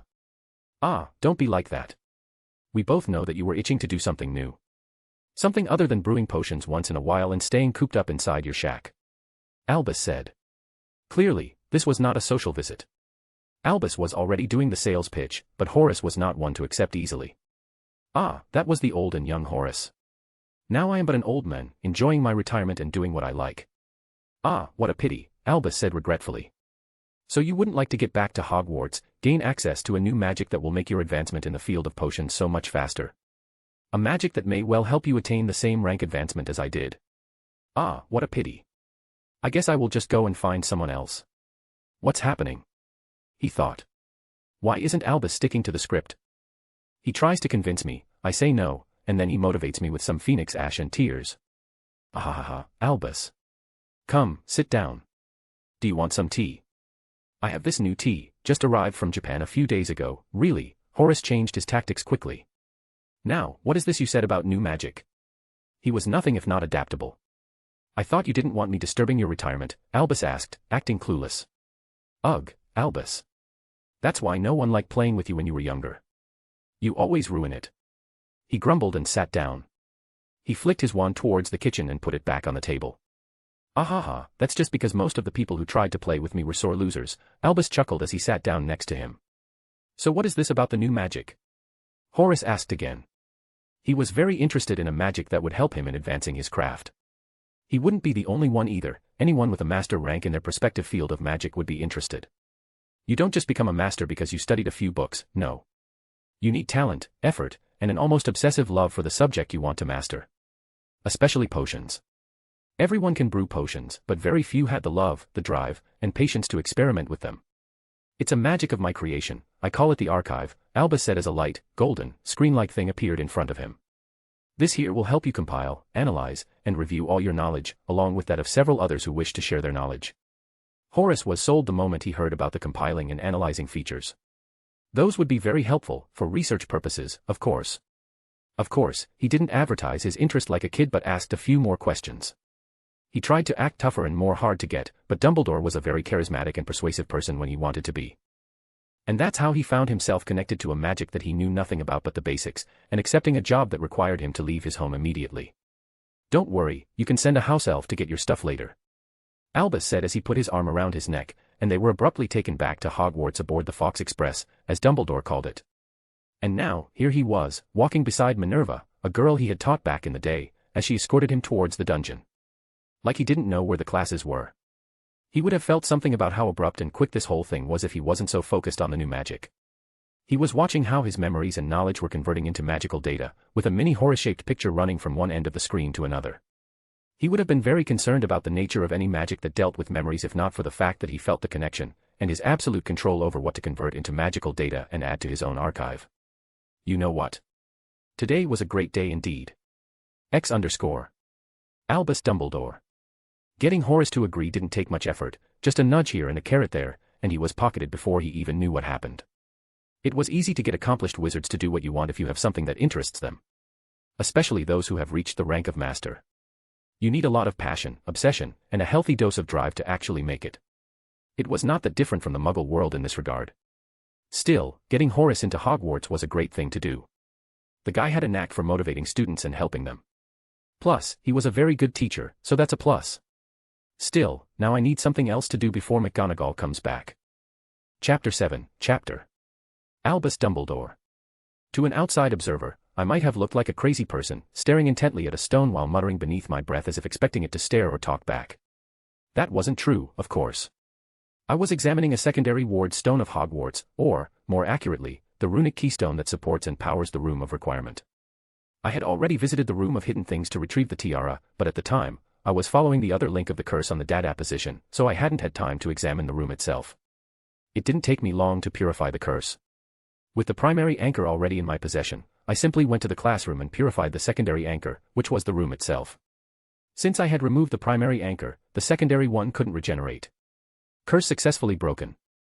And now, in my continued effort to dodge paperwork, I had finally come to see what the Room of Requirement was all about. And I was not disappointed, was I? I thought with a smirk. This room was all the evidence I needed that wizards had regressed from what they once were. They stopped seeking knowledge from all over the world to supplement their own, stopped dueling for the sake of knowledge exchange, and started getting lazy and content with whatever knowledge of magic they were provided with inside Hogwarts. At least, the majority had. This stone housed 21 runic formations, all written in different runic languages and chained together with some of the most common yet rarely used inscriptions and linking methods. It told a story of how profoundly Rowena Ravenclaw comprehended what she studied and how masterfully she applied it. Still, to think the room is actually a multi-purpose lab, I thought, scanning the stone once more. I couldn't find any other explanation for why someone would create a simulation room like this. A space-extended room that acts as an illusory space, creating solid illusions based on the caster's knowledge and desires. Of course, the room stored all the data it came in contact with, how else would it know what to do? If I had to describe it, it's like a very advanced computer. Like the Danger Room from the X-Men, but also quite primitive in a way, I thought, stroking my beard. Its creation was only possible because of magic. I smiled at the thought. Just when I think I can't find a new reason to love magic, I'm proven wrong. It was like my mindscape training all over again, flashback. As I finished optimizing my mindscape, I considered waking up and facing the music, but the procrastinator in me resisted. I knew that as soon as I awoke, I would have to return to my routine, stopping idiots from passing stupid bills, presiding over nonsensical arguments and trials, overseeing the ICW's decisions, pretty much all the frivolous responsibilities I dealt with daily. I didn't want that. So I sat down in my mindscape, thinking about what to do after waking up, trying to plan, and that's when it hit me. Why don't I train everything I know from the very beginning? I thought. I'm sure with my essence, I can discover things I've overlooked. And that's how I started going through my memories again, this time actually practicing everything. It was fortunate this was my own mindscape, where my imagination was the limit. Well, not entirely true, as playing God even inside your mind requires a vast amount of magic, but that wasn't a problem for me. So I did just that. I practiced everything from a simple Lumos charm to the most difficult spells I knew. I fought imaginary foes and even came close to losing once, which would have been a very bad thing, but it didn't happen, and everything was fine. Still, my most informative studies were in arithmancy, runes, and alchemy. I came to truly see things from a wizard's perspective, which in turn helped me avoid a very bad case of somewhat delayed existential confusion. I might not have processed everything that happened to me yet, but I had come to accept my new self without much trouble. I still had past regrets and traumas to resolve, but I thought everything was fine for now. That wasn't all I did, though. I started to think of a way to gain more magical knowledge without going through all the trouble, so I decided to test my essence and create a new magic that would help me with that. The archive was one of the easiest magics to create, as I could actually build upon a solid theory. The end result showed just how easy the process was with the help of the essence. I only needed a solid theory, enough imagination, and sufficient power.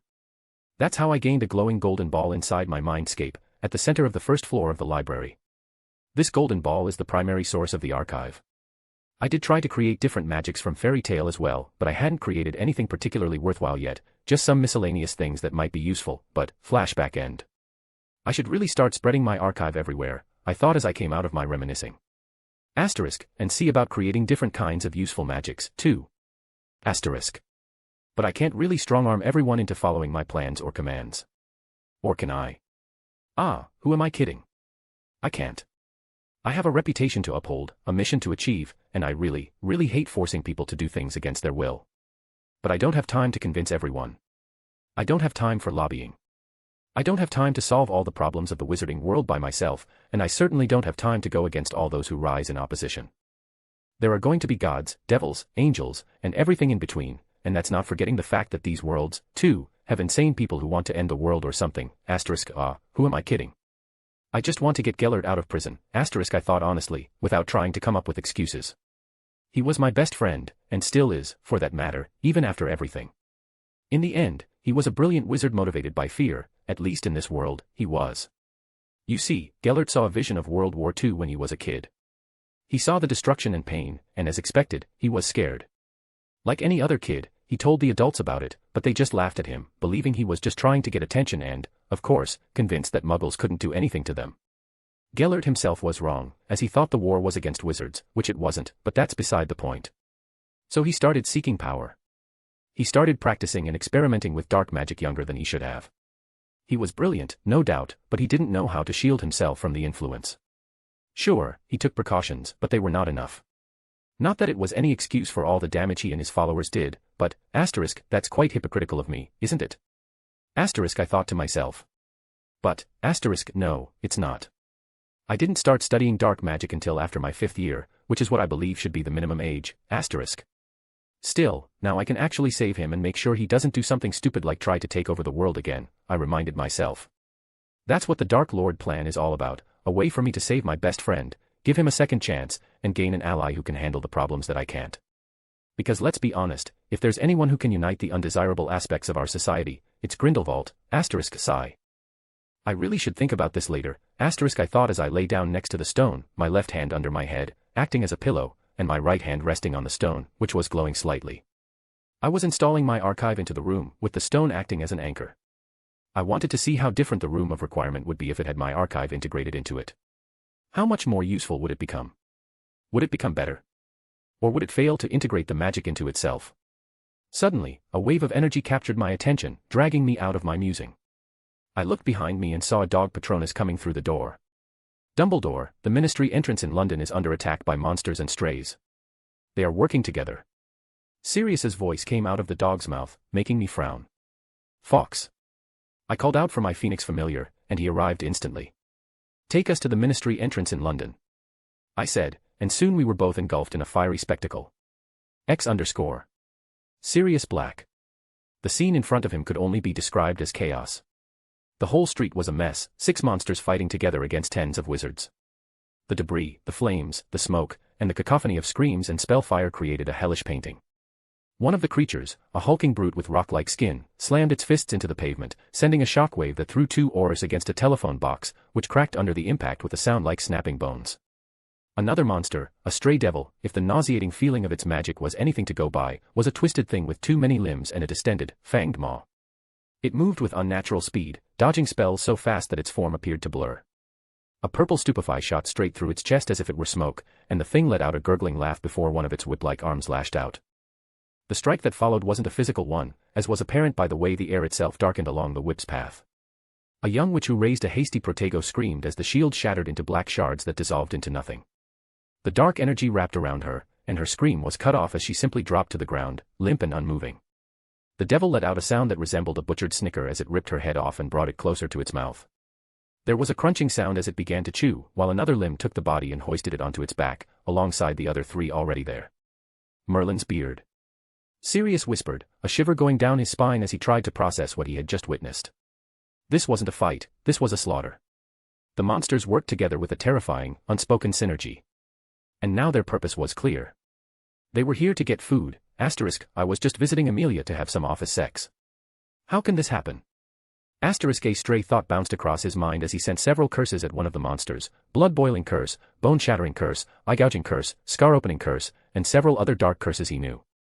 This wasn't about dark and light anymore, this was about survival and making it until his children were born. Asterisk, where's Amelia? Asterisk, he thought as he started looking around. He saw a wolf-like beast with eyes so red they looked like burning coal herding a group of ministry workers towards an alley, while a floating, spectral entity that trailed icy mist descended from above, its mere presence causing the air to freeze and the cobblestones to crack with frost. A wizard close to it fired a cutting curse, but the spell iced over mid-air and clattered harmlessly to the ground. He saw Dawlish, his face smeared with soot, yelling orders that were lost in the din. A jet of green light, the killing curse, flew from his wand towards the rock-skinned monster. It struck the creature square in the chest, and for a second, Sirius felt a surge of hope.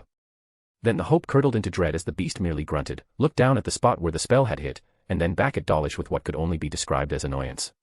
Hey, the killing curse had done little more than scorch its hide, he thought, feeling the madness crawling into his head. Asterisk, hey, they can shrug off our most deadly spells. Asterisk. He was unraveling, he could feel it, but he couldn't be blamed. Tens of the most powerful, highly trained aurors were lying disfigured and dead on the ground. They were losing. Badly.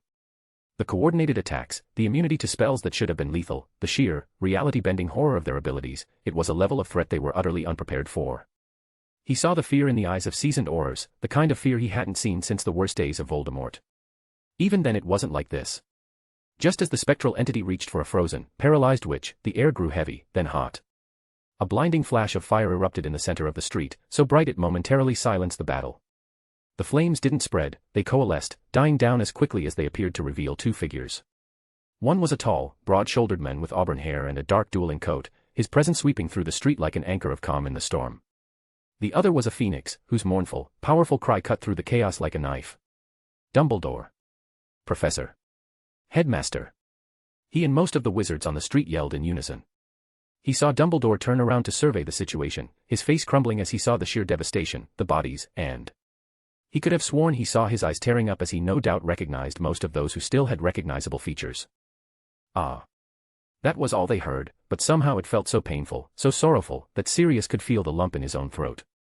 A golden light swept the street, emanating from Dumbledore, who stood there with his head down. The monsters that had been rampaging stopped, but they didn't flee. They moved together, and suddenly they were there, all six standing across the street from Dumbledore. Start getting the dead out of the rubble and help those you can into the ministry building, they all heard him say, but they still couldn't move. X_. Albus Dumbledore. You know, knowing something is true and believing it are two different things. I knew the worlds were merging. I knew that meant monsters were going to bleed into our reality. I knew that meant death and destruction were going to be the norm for some time. I just didn't believe. Or more accurately, I didn't want to believe I couldn't do anything about it. Standing there, watching people, wizards and witches I personally knew, people I had taught and presided over, dead, disfigured, and unrecognizable, I felt something click. I was Albus fucking Dumbledore, and those monsters just killed my students. My citizens. I let a very concentrated ray of healing magic sweep through the street, making sure the holy energy didn't touch the monsters. They didn't deserve to die like that. They were going to die in hellish fire, in agony. Asterisk protego diabolica asterisk, I intoned, holding my wand down, pointing it at the ground. The blue fire started spreading everywhere, quickly, and I watched as the monsters started throwing their own spells and magical attacks at it. It didn't help, as everything was consumed to make the fire stronger. Phoenix-like fire constructs started forming and shooting into the sky, closing the escape route of the freezing monster that was trying to flee. Die, I whispered as I saw the fire encircling the monsters, slowly, deliberately, and painfully. Their howls were music to my ears, their futile struggle was a tribute to the fallen wizards and witches who died by their hands. Those young flames that were extinguished before their time. I turned my attention to the still frozen wizards and witches, watching with stupefied expressions the sheer, anticlimactic result of the battle. They were watching the beasts slowly die as the flames disintegrated them. Those of you who are already healed, start helping those who are still healing, and gather those who have died, please, I said softly, watching as they shook off their stupor and started running through the ruins of the battle. I made a circular gesture with my wand raised above my head, and the debris started rattling. I had just cast a very overpowered Reparo Maxima, and the whole street started shaking. Rubble levitated from the ground and flew back to where it belonged. The people on the scene paused for a moment, saw the effects, and started moving again. I looked back and saw only one rocky-looking little monster was left, or more accurately, its upper half remained, disintegrating slowly. I flicked my wand, reined in my flames, burning the rest of it in the process, before slowly gathering the fire and extinguishing it. There were some newly arrived wizards coming through the now restored entrance. They, too, started to collect the bodies of those who had died and take them back into the ministry. Let's go. There need to be some very drastic measures taken after this, I thought as I started heading into the ministry too. Amelia Bones. She had been gone for only a few minutes, just going inside to see what the holdup was. Why weren't more Aurors coming? And where the fuck was the Department of Mysteries combat unit? Apparently, those few minutes were all she needed to miss the crucial part of the fight. She sighed as she saw Sirius sitting on a couch, eyebrows furrowed, deep in thought, and decided not to bother him for now. She had seen all that she missed, having gone through her husband's memories almost as soon as he came in with the news. She saw just how easily Dumbledore had disposed of the monsters that were killing her most experienced Aurors, and all she could think was, oh, Merlin, I hope he doesn't turn on us. A paper airplane came gliding through the air toward her. She flicked her wand in its direction, making it stop a few feet away and unfold itself. All department heads and Wisengamot members are required to attend the meeting under the orders of the Chief Warlock. That was all the paper said. This is not an invitation, she thought, trying to remember how many times Albus Dumbledore had actually used his authority as Chief Warlock to summon them to a meeting. I could count that with one hand and have fingers left. Albus Dumbledore. Sitting inside the meeting room, my back leaning against the high chair, eyes closed as I tried to calm myself further. Golden light pulsed through me as I relaxed into the feeling of the warm energy coursing through my veins. Today had been a disaster. I thought strays were weak. I thought monsters didn't work together. I had thought and assumed so many things, I can't keep procrastinating anymore. I need to finish the Voldemort problem as soon as possible, maybe after this meeting, and then I need to go get Gellert out. I need him to gather the dregs of our society and get us some much-needed manpower, I thought, massaging my temples. If they can't be useful, they could at least work as meat shields. At least that way, they could be useful. There was no guarantee that the universes merging with us would be like those I remembered from movies and anime. I needed to stop assuming things. Wizards needed more training, more advancement, more power, and I could provide them with that power, slowly, through the archive, solidifying the advancement theory. With enough belief, that theory would become reality, especially now that the links and limitations of our world were unraveling. The noise in the room was getting annoying. Silence, please, I spoke softly, bringing all arguments to an immediate halt. As you have no doubt heard, there was an attack on the ministry today, I began, not waiting for them to sit down or organize themselves. We lost some of our best fighters to those monsters. It is a loss that should be grieved and generously compensated. I will not take kindly to anyone or anything trying to make the compensation for the families of the deceased anything less than generous, I continued, my voice calm but my eyes dead cold, sweeping across everyone present. After handling that, we will be starting a new program for every witch and wizard in the Isles. They will be required to visit Hogwarts and link themselves to the archive. I watched as some people twitched, wanting to speak, but I couldn't care less. There will be an overhaul. Our magical society will be going through years of mandatory training, the inner workings of which we will finalize next week. We are officially in a state of war, I stated, watching some people try very hard not to say anything. Today it was just 6 monsters that dismantled and decimated our forces. Who can say there won't be more next time? Who can say these weren't the weakest of them all? Get your act together and start preparing. And don't forget what I said about the compensation for the deceased. I will be very, very angry if I ever hear a whisper of it being anything but the most generous in the history of the ministry. That's all. I operated out of there, slipping through the wards as if they weren't even there, and headed towards Diagon Alley.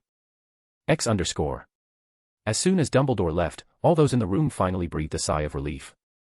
The weight pressing against them vanished, and they could breathe again. You heard the men.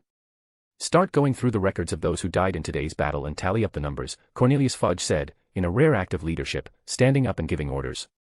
I need the latest ministry finance reports, and I need them soon. He looked around at the people now giving him strange looks. I also need to know the most generous sum the ministry has ever given as compensation and if our finances can cover it. Minister, what happens if we can't? Are we really going to risk the ministry's financial stability just because Dumbledore said so? The Pink Toad, Fudge's undersecretary, or just the Pink Menace, as most ministry employees called her, stood up and asked. Fudge and nearly everyone else in the room looked at her as if she were the stupidest person present. She still thought they had a say in this. They did not. This was an order. Sit down, Umbridge. Fudge hissed. I don't know about the rest of you, but if I have to put every galleon I have into the ministry's treasury to avoid Dumbledore's wrath, I will. So I suggest you stop thinking of this as a suggestion and start treating it like the order it is. What about the other things? A meek voice came from somewhere in the room. We will start thinking about that after we get the casualties sorted and everything that follows. My orders are already on that, so we will have the final report soon, Amelia voiced, making some people sigh in relief. The Malfoy family will donate 200,000 galleons to the ministry's accounts as relief funds. Lucius Malfoy, who had been silent until now, spoke as he stood up. The Black family will donate 300, Sirius Black announced, though it seemed he was doing it more to not be outdone by Malfoy than out of altruism. The Greengrass family will. What followed was a series of announcements from various old families and capable individuals, solving the potential financial crisis before it even began. Whether they were motivated by fear of Dumbledore's anger or a sense of moral obligation, it was marked as the first time in recent history that the British ministry didn't delay its response to a crisis. Advanced chapters on Peatrian/Hunter. Chapter 8, Chapter Albus Dumbledore. I arrived in Diagon Alley without much fanfare, not even the quiet pop of apparition was heard, although that was to be expected. With my Archmage essence, mastering magic had become much faster and easier. I felt my magic respond to my will, enveloping me in disillusionment, notice me not, and a few other stealth charms. I did not want to create a ruckus by simply appearing in the middle of the alley. Taking a few deep breaths to calm myself, I inhaled the different scents around the small street known as Diagon. The most obvious and attractive to me was the sweet aroma from Florian Fortescue's ice cream parlor, mingling with the smell of pastries from Sugarplum's sweets shop right across from me. Should I go in and order some? I thought, and decided that I should. Disguising myself with self-transfiguration to turn my hair blonde and my body a bit thinner, I started walking towards Sugarplum's first. The shop had a very small, one-person entrance that would have barely accommodated me before my disguise, which made me wonder how someone like, say, Hagrid would fit in. The inside, though, was a stark contrast to the narrow entrance. It was a huge, magically expanded space with 3 floors, complete with staircases, tables, and glass displays. All kinds of nifty little magical enchantments made the place feel homely, but I didn't really want to explore the store. I headed towards the witch at the counter, ordered some cauldron cakes and a few different pies, paid for them, and left. I didn't forget to get myself 2 large orders of unicorn milk-flavored ice cream from Florian's parlor across the street before reapplying my stealth charms.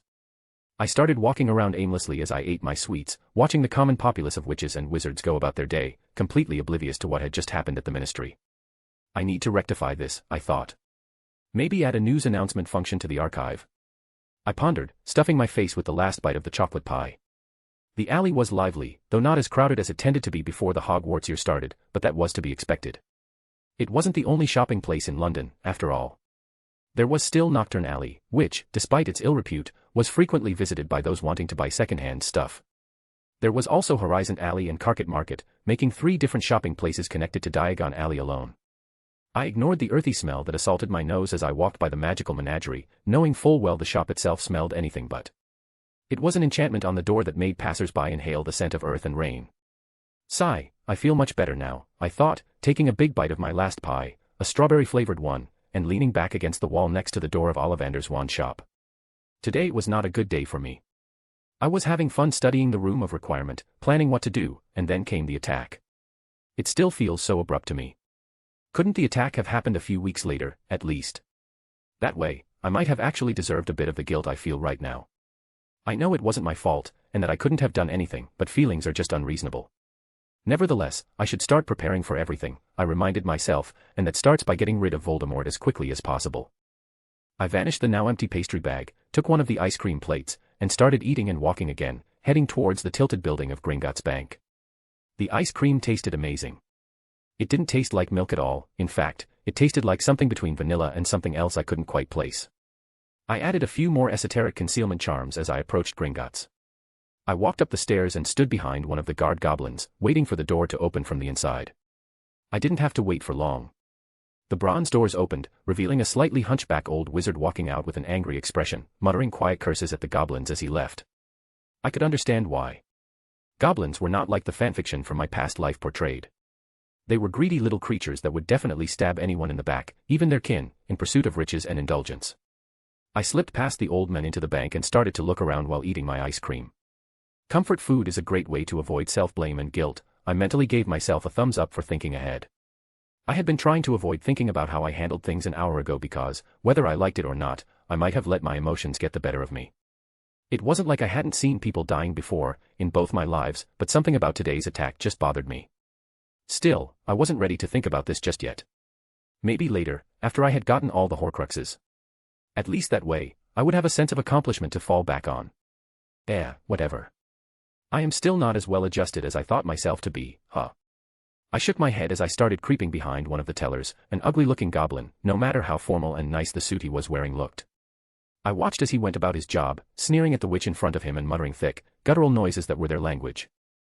The observation didn't last long as I utilized my Archmage essence to analyze the goblins, in an effort to gain access to their brand of magic. Goblins, no matter how many rebellions and laws they tried to pass, were still considered magical creatures, and like most, their magic is slightly different from that of a wizard. Sure, they can use the same magic as wizards if they get access to a wand, but they still won't be able to utilize it like wizards do. Their magic, much like that of the dwarves of old, was most suitable for enchantments and crafts. Still, to think they have greed as a concept ingrained into their very magic. I withheld a whistle as I started to deduce how their goblin silver was able to gain the properties of poison and curses. I need to get my hands on their crafting formulas and recipes. I added a new objective to my ever-growing list of things to do. Nevertheless, I had gained what I wanted, and now it was time to head down and get my hands on that Horcrux. I just needed to hitch a ride with a descending goblin to avoid raising questions about a missing cart, and then my second objective would be achieved. After that, I just needed to visit 12 Grimmauld Place, Malfoy Manor, and the Gaunt Shack before heading back to Hogwarts.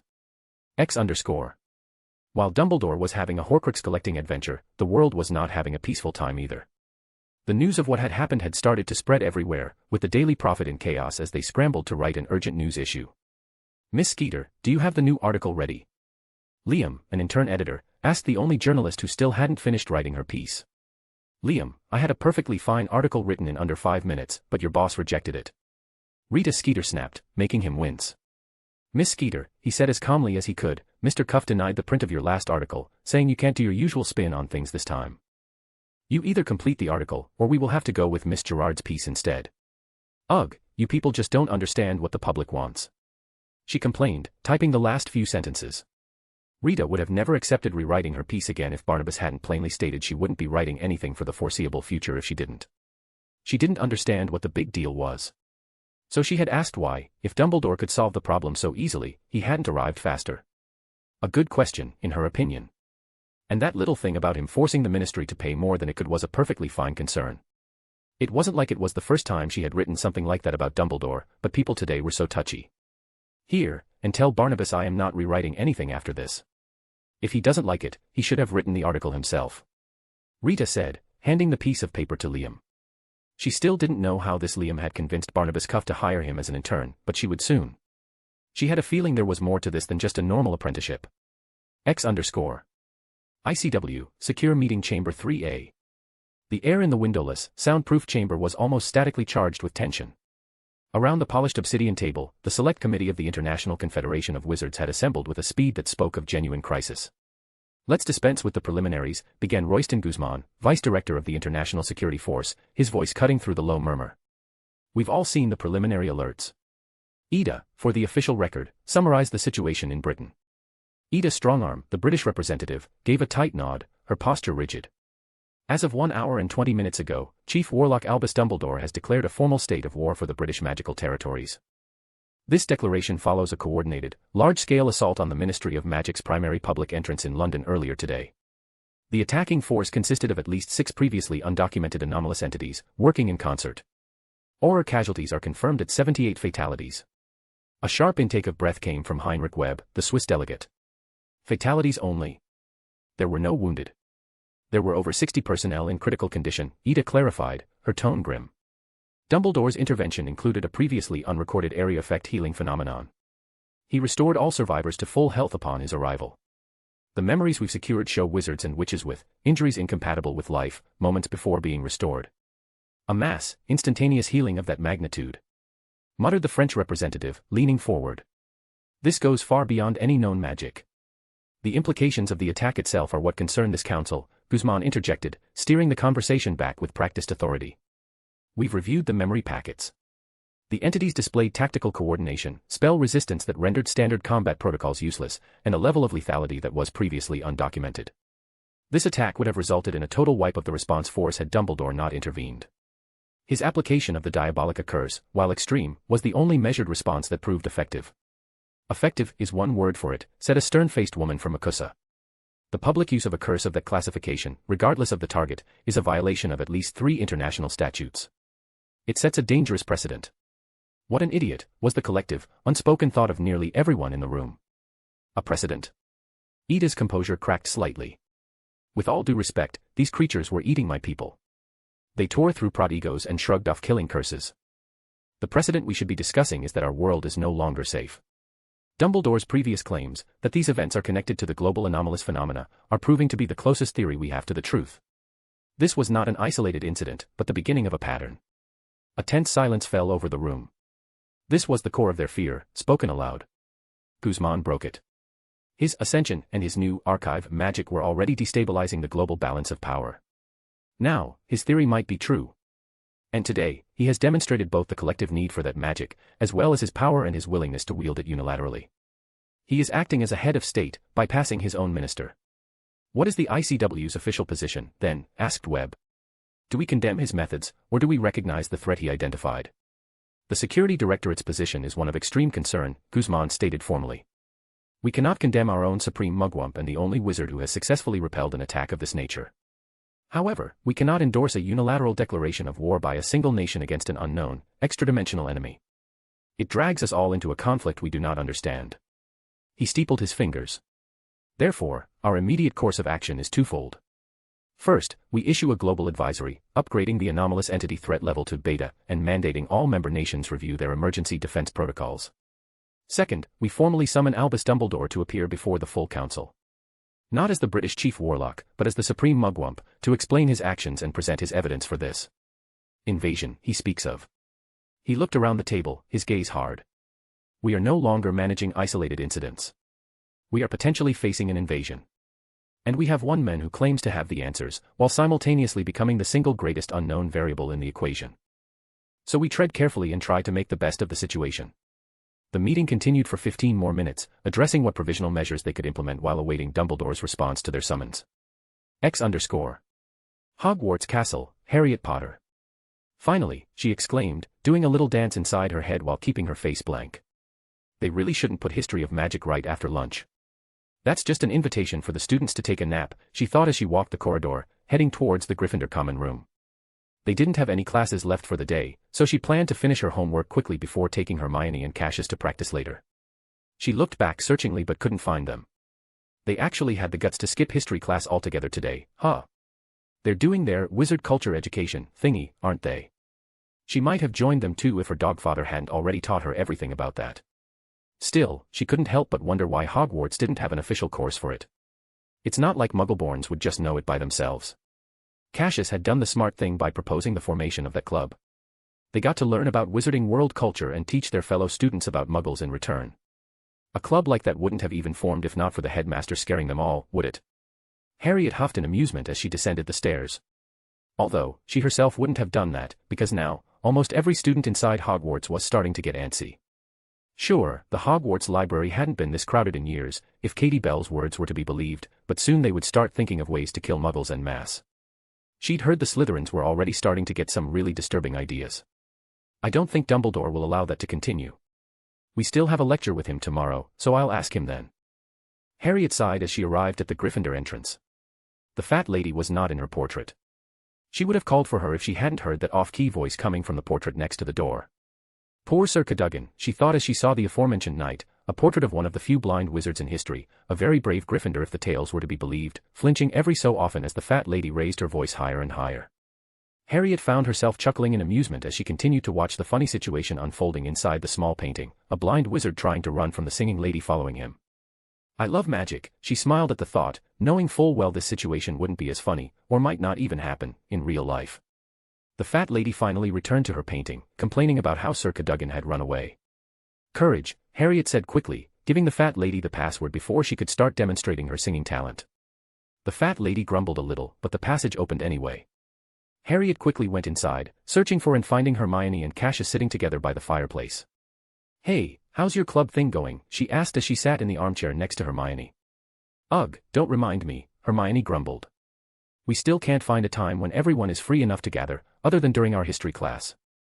Well, it's not like you're missing out on anything, Harriet shrugged. Truly, their history class was a joke. I already told you, Hermione, it's only temporary. It's not like our ghostly professor is taking attendance, Cassius interjected, saving them from the argument again. I know that. It just bothers me, okay. Hermione huffed and leaned back. So, what did you do? What new information did you discover? Harriet asked. And more importantly, what did you teach?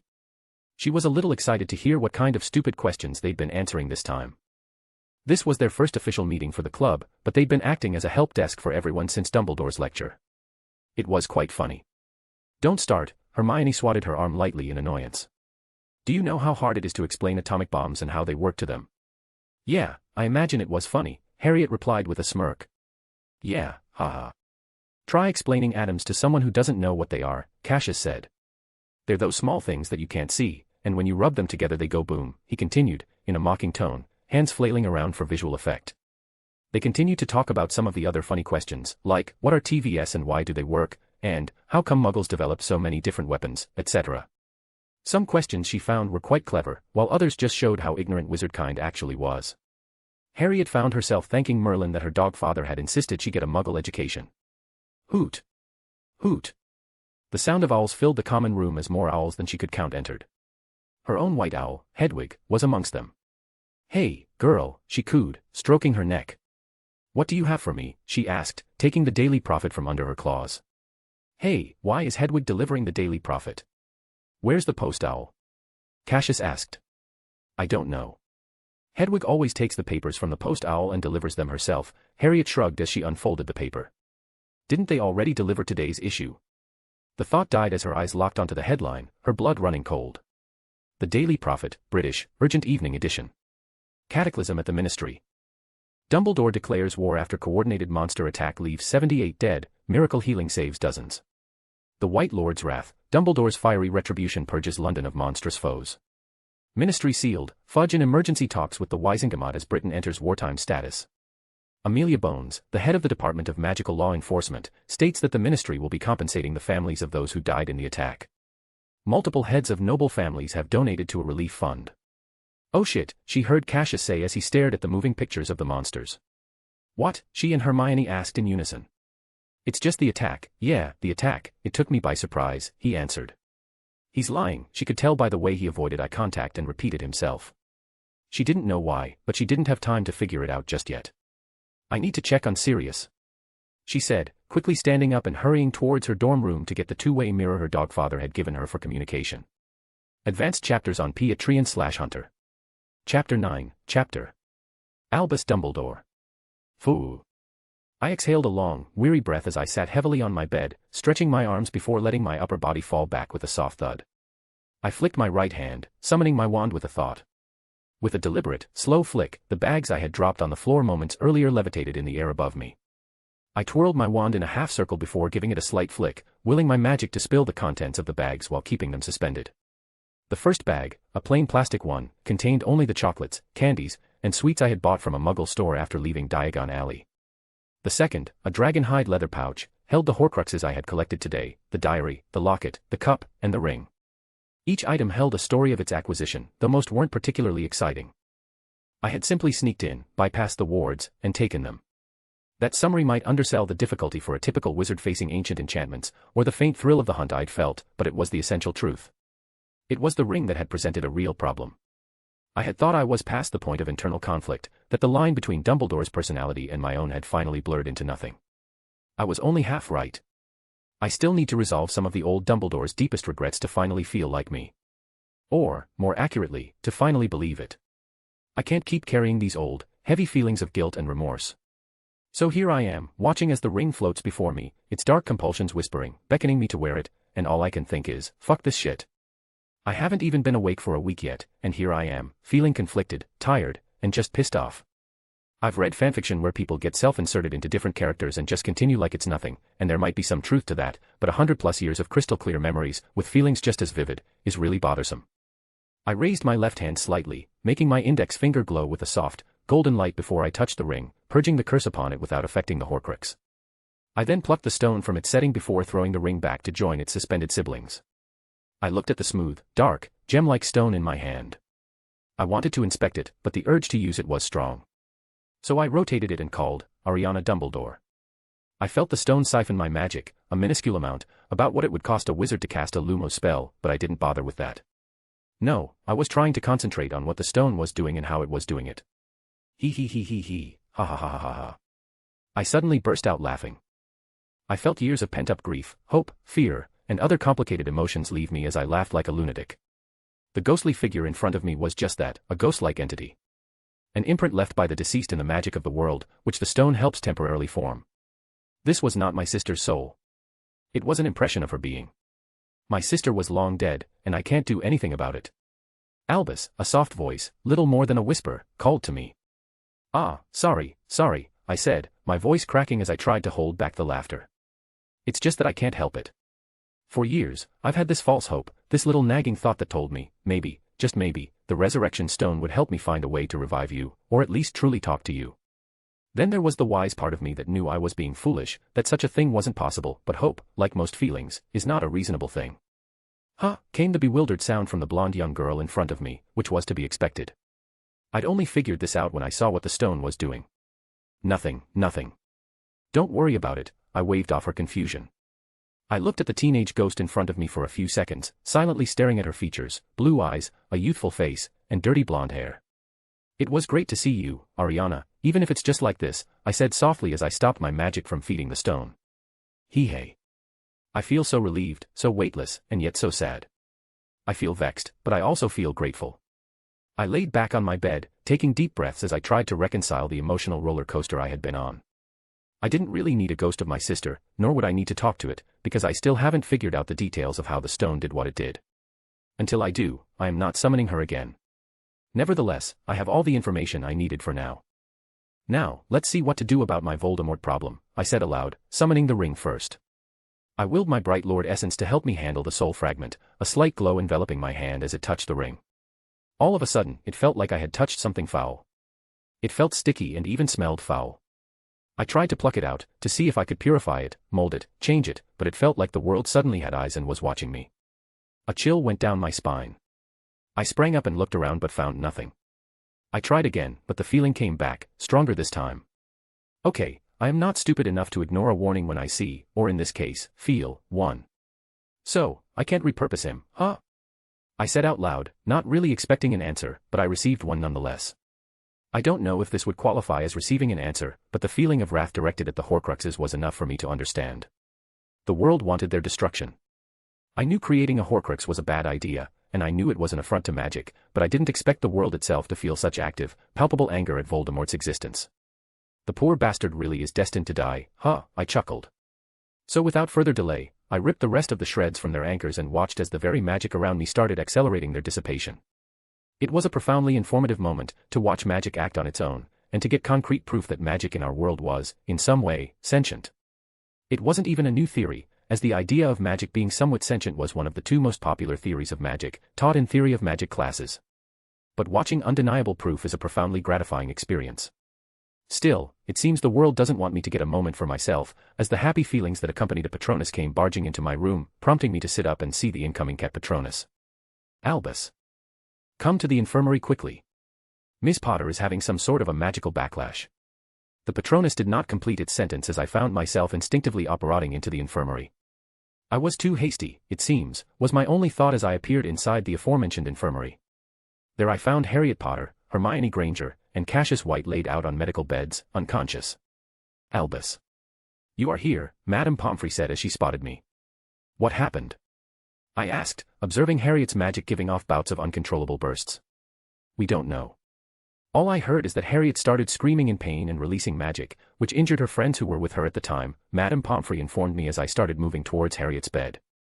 It was the house elves that brought this to my attention. The kids were in an unused classroom on the 3rd floor. I put my hand on Harriet's scar, the familiar golden glow on my hand becoming visible, and I was suddenly aware of what was happening. I willed myself into her mindscape and suddenly found myself in a place that looked hauntingly similar to Diagon Alley, though this one was obviously empty.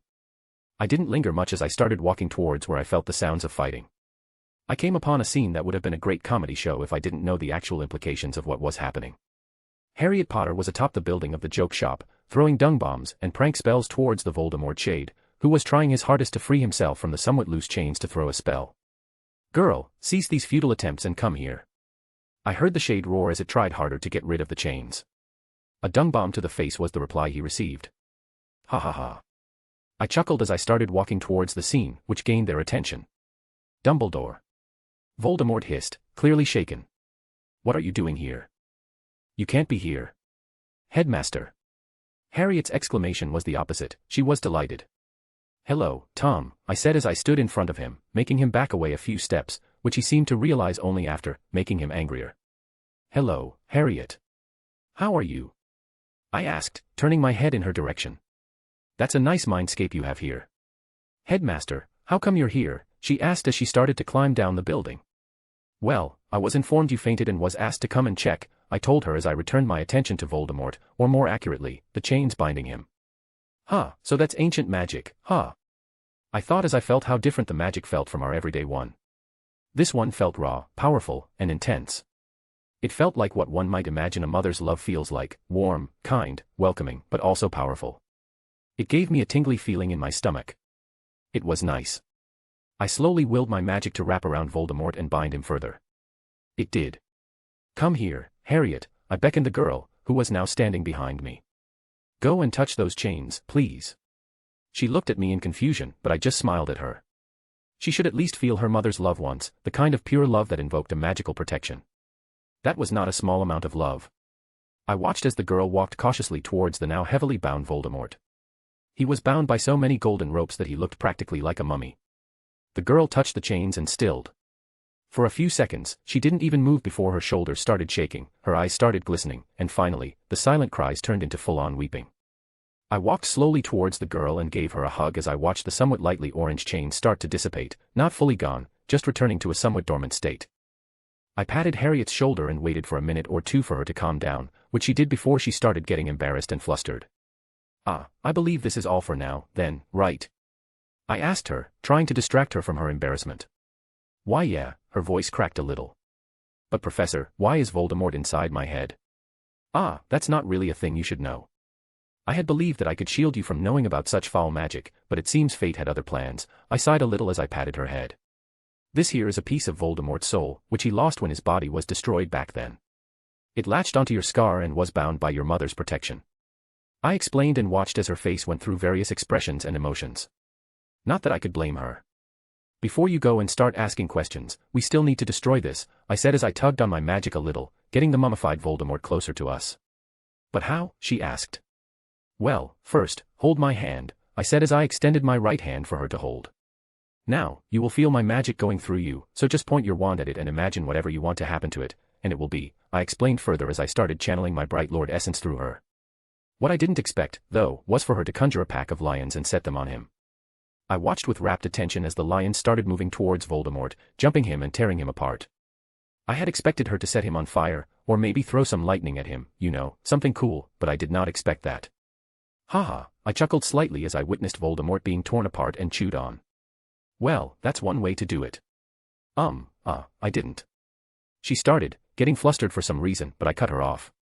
Don't worry about it. He deserved everything he got and worse, I reassured her as I patted her shoulder. Well, now that this is over with, what do you say we leave this place, huh? I don't know how to, she mumbled, slightly confused.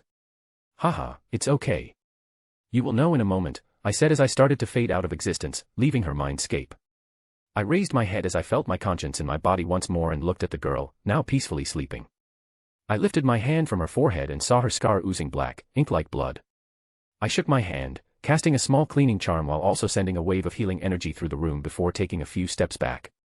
There you go, I muttered before I felt myself being shoved aside as Poppy went ahead and started casting detection spells on the girl. I didn't bother her but went towards Hermione and cast a localized healing aura on her before moving again and doing the same for Cassius. I really should start coming up with some cool names for my healing. Calling them Healing Waves and Healing Aura sounds lame. I thought as I turned and came face to face with Madame Pomfrey's pointed stare. Poppy, walk with me, would you? The kids are going to be just fine on their own, so let's head out, I said as I started moving out of the infirmary. This might be good. I need to have a meeting with my staff to inform them about today's events and decisions. Harriet Potter. She woke up feeling refreshed, like a weight she hadn't known she was carrying was lifted. She felt light, and her magic felt powerful, more powerful than before. It also felt smoother somehow. She didn't think much about this though as she started looking around the place. The infirmary, she thought as she looked around.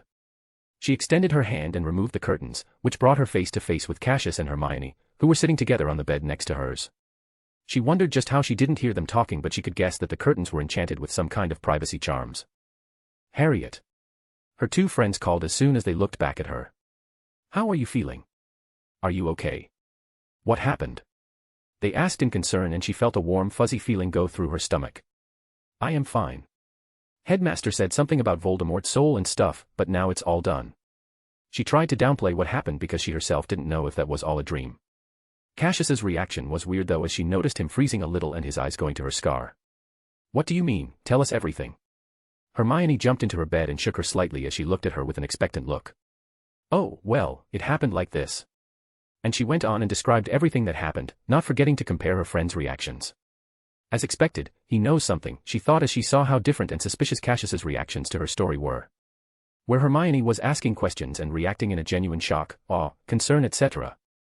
Cassius was furrowing his eyebrows and getting distracted by his thoughts. Still, she didn't start asking him questions, no.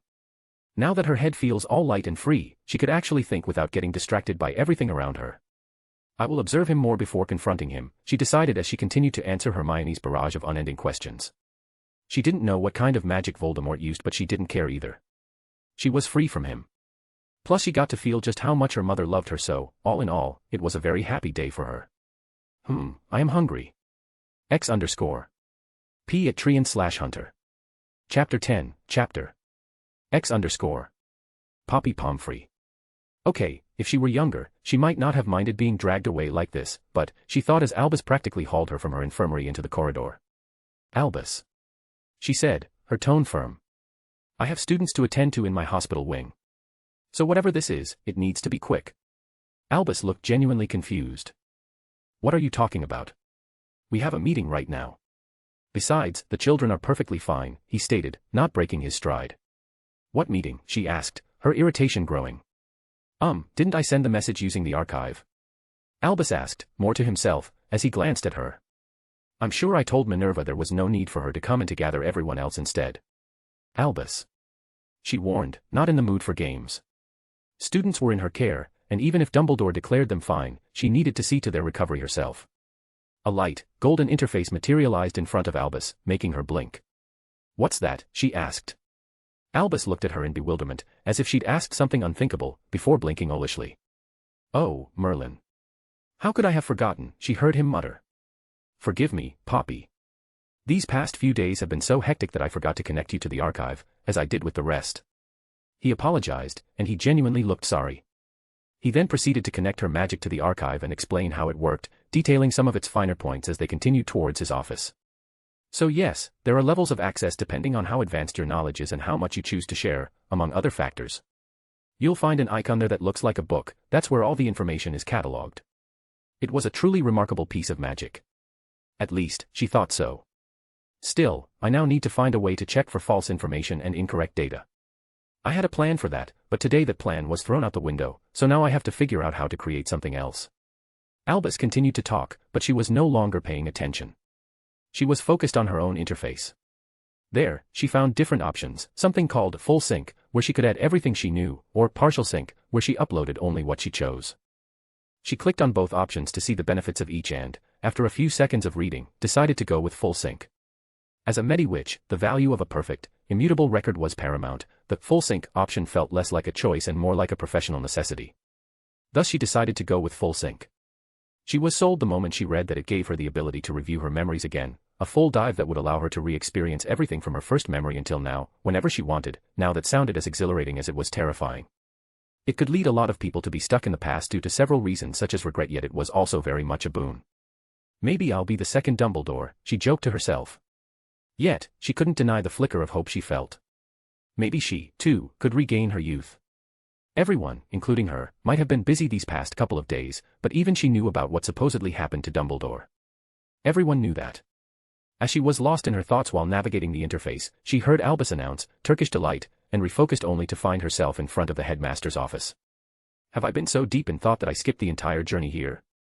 And why is he using a password to enter his own office? She thought, looking at him strangely, only now noticing the new energy and vigor he carried in his footsteps. Did something good happen today? She couldn't ask her questions, though, because as soon as she followed him inside, she saw almost all of the Hogwarts staff already assembled and waiting for them. "Hello, everyone," Albus greeted cheerfully, completely ignoring Minerva, who was glaring at him for some reason. Poppy decided not to ask and sat down between Pomona and Horace, greeting them as she did so. "Sigh, let's see what Albus dragged me here for.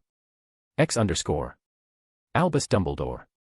Before we start anything today, I would like to give you some good news, which will hopefully stop Minerva from chewing my ears off later," I announced as I sat down, not forgetting to give her a wink. She didn't seem as amused as I had hoped. I shook my head slightly and returned my attention to the table. "I would like to congratulate you all in advance, because as of a few minutes ago, Voldemort officially ceased to exist." I noticed the way they still flinched or grimaced at the name, but all of them fell silent, likely processing what I had just told them. "So you found his soul anchors and destroyed them?" Phileas asked. Clearly, someone had been using his archive well. "Yep, I destroyed every last one of them today, which was the reason Harriet had a magical backlash in the first place," I revealed and watched as Minerva's face turned ashen. She might not know the actual situation, but magical backlash is crippling most of the time. There's a reason rituals were prohibited, even the light ones. I would have let them stew for a few more seconds, but it's better to clarify things before they start jumping to conclusions. "Nothing to worry about, though," I elaborated. "She had a Horcrux inside her scar, but with a little help, she destroyed it." I smiled and said, "Here, you can see the memories yourselves. It's quite amusing."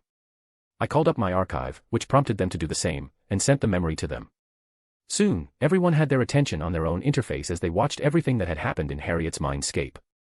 Different emotions flashed across their faces, but no matter how much I downplayed it, the relief they felt was genuine. I swear I saw Horace's belly seem to gain new volume from his relieved sigh.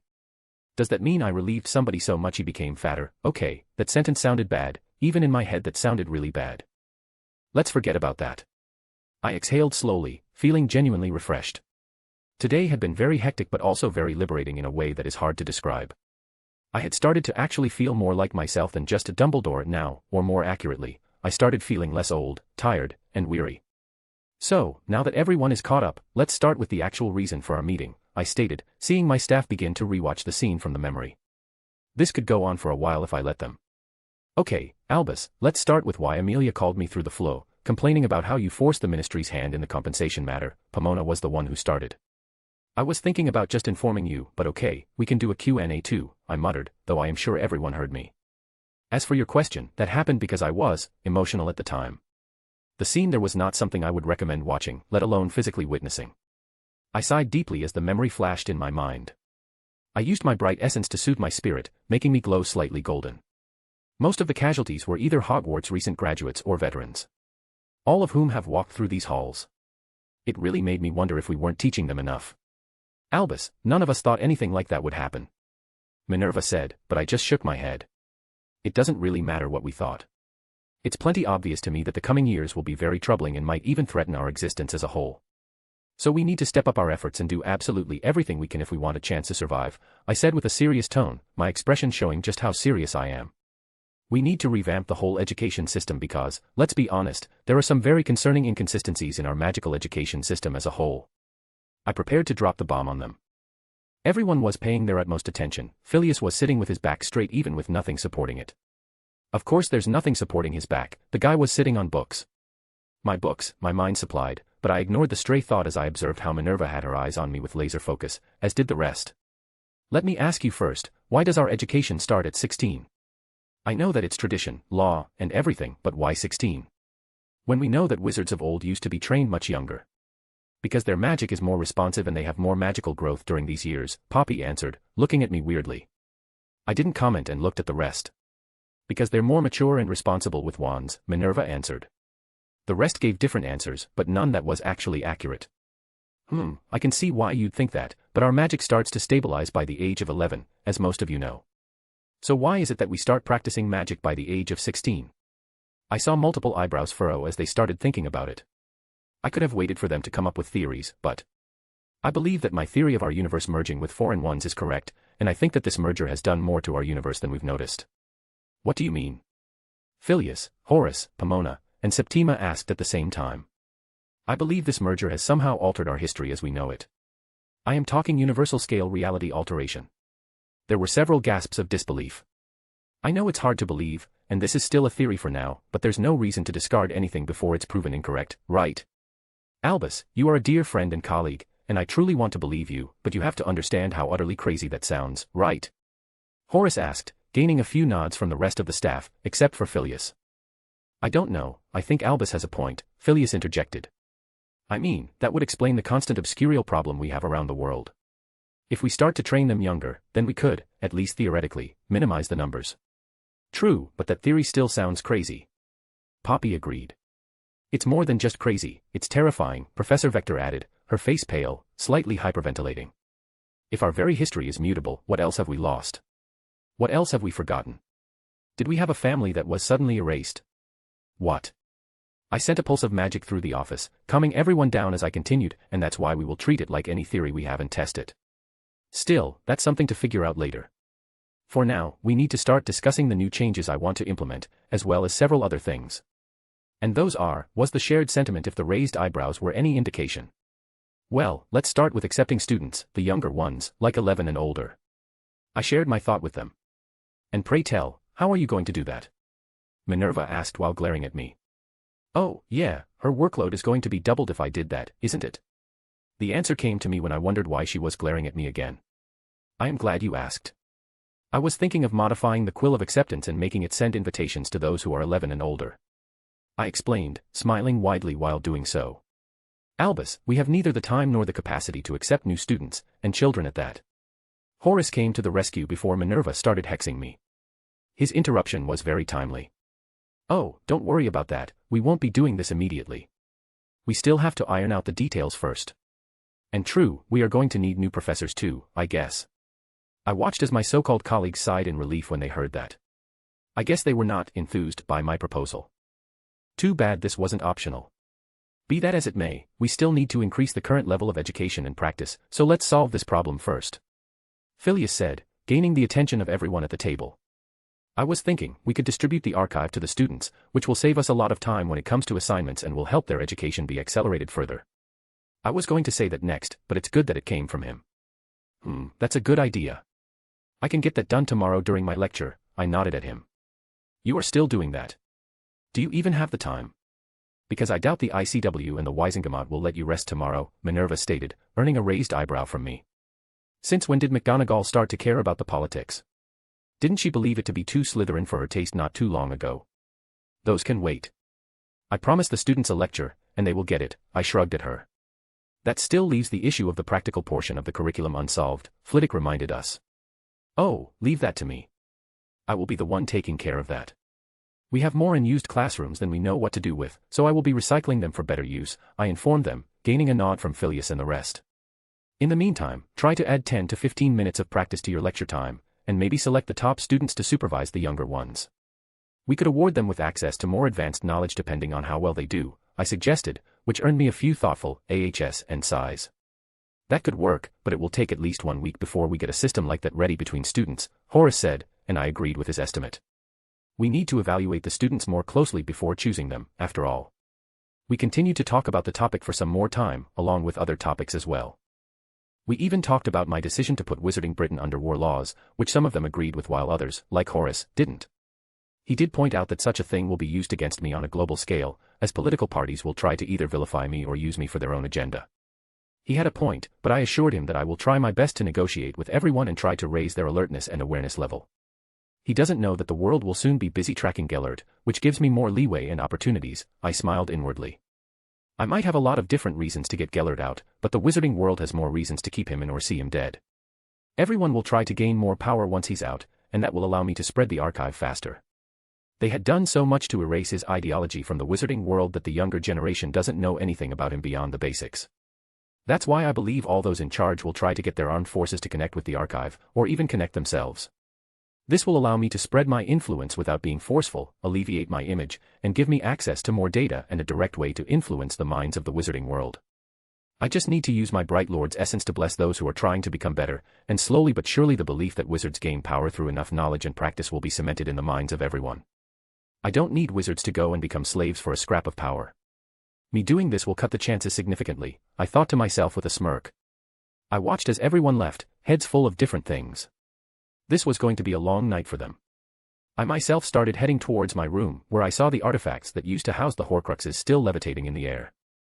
I chuckled slightly as I walked towards them, slowly using my essence to purify any lingering dark and corrupted taints before waving my hand and sending them to the shelf by the door. I snapped my fingers as I laid down on the bed, which started my clothes-changing process. Now, I could have done so like normal, but I was the Archmage, I should act like one and use magic for my convenience. I stared as my clothes started to come off, and my pajamas floated out of the closet and came to me. It didn't take more than 30 seconds for me to be fully ready for bed, and that includes magical body cleaning and mouthwashing. Sigh, I am still not satisfied with what I have now. I need to create more magic and magical spells. Why wait 30 seconds when I can make the process instantaneous? I mumbled to myself. Still, all this is future Dumbledore's problem. For now, I need to sleep. Voldemort is gone, and all is right with the world. As Dumbledore joined Morpheus on his realm, his archive, active as always, registered a faint energy, a dissonance frequency that hadn't been there before. Still, the phenomenon was so brief that the archive couldn't analyze it fast enough. Chapter 11, Chapter Albus Dumbledore. What a nice morning. I mumbled, sitting on my sofa, still in my pajamas and holding a cup of still hot coffee. I felt like I had just woken up from the best sleep of my life. Sissy, I sipped my coffee extremely loudly, just because I could. My actions seemed to have angered the world, though, as I felt the door to my office open and a student enter, accompanied by a black dog. "Good morning, Professor." The student, now identified as Harriet Potter, mumbled sleepily. "Sorry for the intrusion, Professor, but my dog father couldn't wait," she said sheepishly before sending a glare towards the black dog. Said dog was currently shifting back into a human form, revealing Sirius Black in all his glory, or, more accurately, wearing pajama bottoms and a half-closed cotton shirt.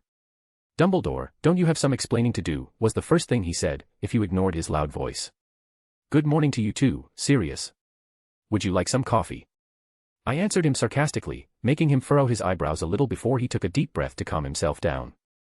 "Dumbledore, what is this I hear about Voldemort living inside her head?" he asked again, ignoring my invitation, though this time his tone was more calm and collected. "Oh, that's what you wanted to know. Couldn't you have waited like 3 more hours instead of being in my office at 6 in the morning?" I shook my head disapprovingly. "You know we are obligated to report any and all injuries to the kids' magical guardians." Harriet was looking at her feet as if she was seeing them for the first time. She was embarrassed about something, and I could guess why she'd feel like that. The girl was barely awake, not properly dressed nor ready for such a meeting. Though I could also be wrong, I don't speak teenage girl after all. If I had to guess, Sirius used some kind of secret entrance to get in, sneaked into her dorm room, and probably blackmailed his goddaughter to get him here. I could be wrong, but somehow, I find that theory believable, and more likely. It doesn't matter, I want to know what exactly happened and how. Sirius, ever the stubborn mule, just kept repeating himself. I think the only reason he hasn't drawn his wand is because his instincts are warning him against such an action. Sigh, look how old you are and still have no patience. I leaned back in my seat as I summoned my archive, drawing the curious glances of Harriet, along with the scrunched face, suspicious looks of Sirius. You'd think he'd trust his savior more, but no, I thought, but I couldn't really blame him. I had seen how much he'd done to defend his goddaughter over the years, so I would forgive him for now. I had no doubt that by now, he had most likely cast every scanning spell he knew on her, just to make sure she was not being influenced by anything. Come, extend your wand and touch the screen. I will send you the memory directly. You two can view it while I go take a shower, I said, gesturing for them to get closer and do what I said. Sirius, of course, didn't allow Harriet to touch the archive, he just stood in front of her and went ahead to try it first. I didn't bother waiting, though. As soon as I gave him access and sent the relative information, I closed the interface and stood up. Harriet could have her archive later, with the rest of her fellow students. Anyway, since you have interrupted my quiet morning, I will be going to get ready. You are welcome to stay here while you review the information on how and what happened, I told them as I started walking away. Of course, whatever you learn had better stay with you. And this is not a request. I stopped, looked back at them, my eyes landing on Sirius. I saw him stiffen a little, so I knew he understood the warning. Thus, I continued on my way up the stairs. I had a shower to enjoy and things to prepare for. Sirius Black. He staggered slightly and fell onto the chair. Dumbledore's warning look gave him goosebumps all over his body. The fact that Dumbledore was far stronger than him had never been clearer, and he had seen him take out the monsters with one spell. That look, it felt like he was standing in front of a higher being. Come on, Mutt, let's go. Harriet, his goddaughter, shook his shoulder, snapping him out of his reverie. "Wait a second, let me see what this thing is and what he sent me," Sirius muttered as he started poking around the screen that appeared in front of him. He didn't have to do anything other than click on the big, glowing, gift-like icon before finding the information he was looking for. "Is this it?" he heard Harriet, who was standing behind him, mutter as she rested her head on his shoulder. He hummed in reply. As soon as he touched the small, square-like icon, a video started to play. It was similar to how pensive memories appeared when reviewed, so he started watching. It started with Dumbledore confirming that Voldemort was still alive and possessing a stray, fighting him, and exhausting himself. "Is this what happened that day? The one we read about in the papers?" Harriet whispered. I think so," he replied as he continued to watch. Then there was his search for the Horcruxes, what they are, and where he found them, though he only showed the location of the locket that was in his house. And wasn't that an unwelcome surprise? He didn't know how to feel about that. Angry. But at what? At the men that broke into his house without him even finding out. Guilt? But why? Because he hadn't noticed anything before. Because he was unintentionally an accessory to prolonging Voldemort's life. Because he had put his goddaughter in danger without knowing. Maybe relief. At the fact that this thing was not in his house anymore. Or maybe he should just feel sad and depressed. At least that was one thing that would end up with him having a fun time with his wife when she tried to cheer him up. Still, he couldn't deny that he was feeling all those and plenty more, but the video didn't pause, so he figured he'd think about what to feel later. Then there was the scene where Dumbledore destroyed all the Horcruxes together, which led to Harriet receiving a backlash by association. Yeah, if a piece of soul was right next to mine, I'd be receiving a backlash too, he understood. Souls were a very delicate and forbidden topic of magical research for a good reason after all. Then there was the scene where Dumbledore appeared in front of Harriet after finding out, quickly figuring the situation out and helping her. As he continued to watch, Sirius found out that he could honestly say, in all his years, he had never felt prouder.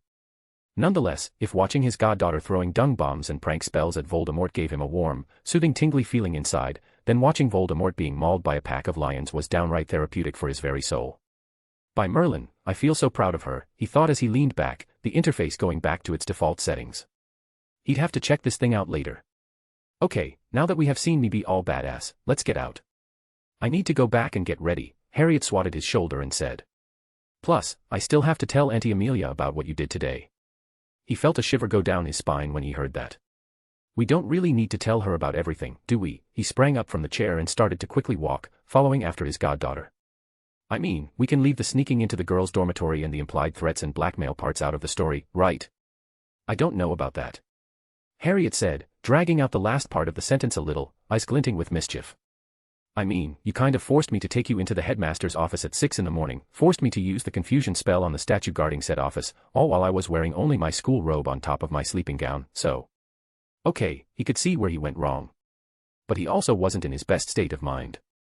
He was sleep-deprived because what Harriet told him last night had been stewing in his mind, forcing him to go through everything he knew about the mind, possessions, and all the dark-related magic that the Black Library offered.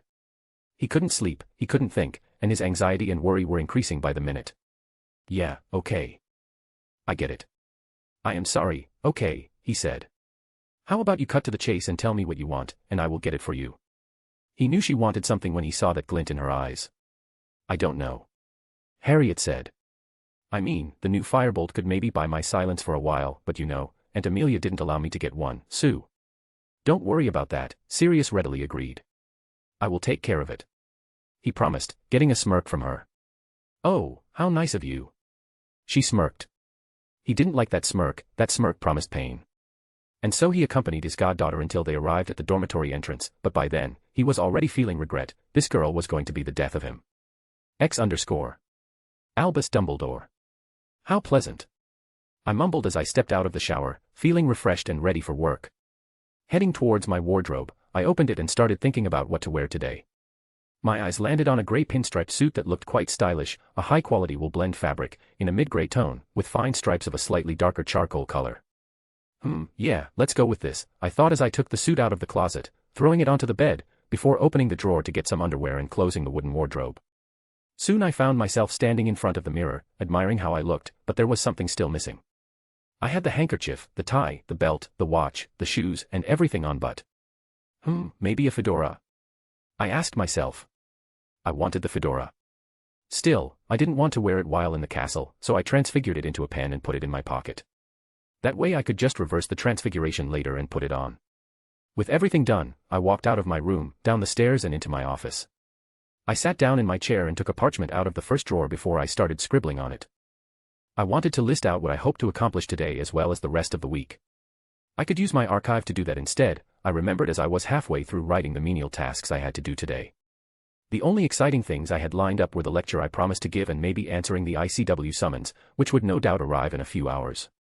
I burned the parchment and vanished the ashes as I leaned back in my seat, summoned my archive interface, and started fiddling with it. I needed to set small goals for myself so that I didn't start to spiral so soon. So, first things first, I needed to figure out what kind of mind magic I should practice and add to my repertoire, something that complements and helps me. I already have a degree of thought acceleration, thanks to my Archmage essence, though I had to will it to keep it active most of the time. What I needed to do was figure out how to create more than one parallel thought, how to go about making telepathy and telekinesis, or more accurately, how to upgrade my legilimency and change my wandless magic levitation into an actual new branch of mind magic. Then there's the clone issue. I could think of so many ways to go about this, but each idea had its own set of problems. Like the shadow clone, for example, if I wanted to create it, I would have to create chakra, which was a somewhat easy task with my Archmage essence. The problem with this, though, is that I would be introducing a new power system into an already destabilized world. Most people would think it's easy to just create and use different magical systems in different worlds, which might be true in some cases but also not so much at the same time. If I created chakra, for example, I would be the progenitor of this system in the eyes of the world, something akin to a god when it came to setting the rules and limitations of the energy.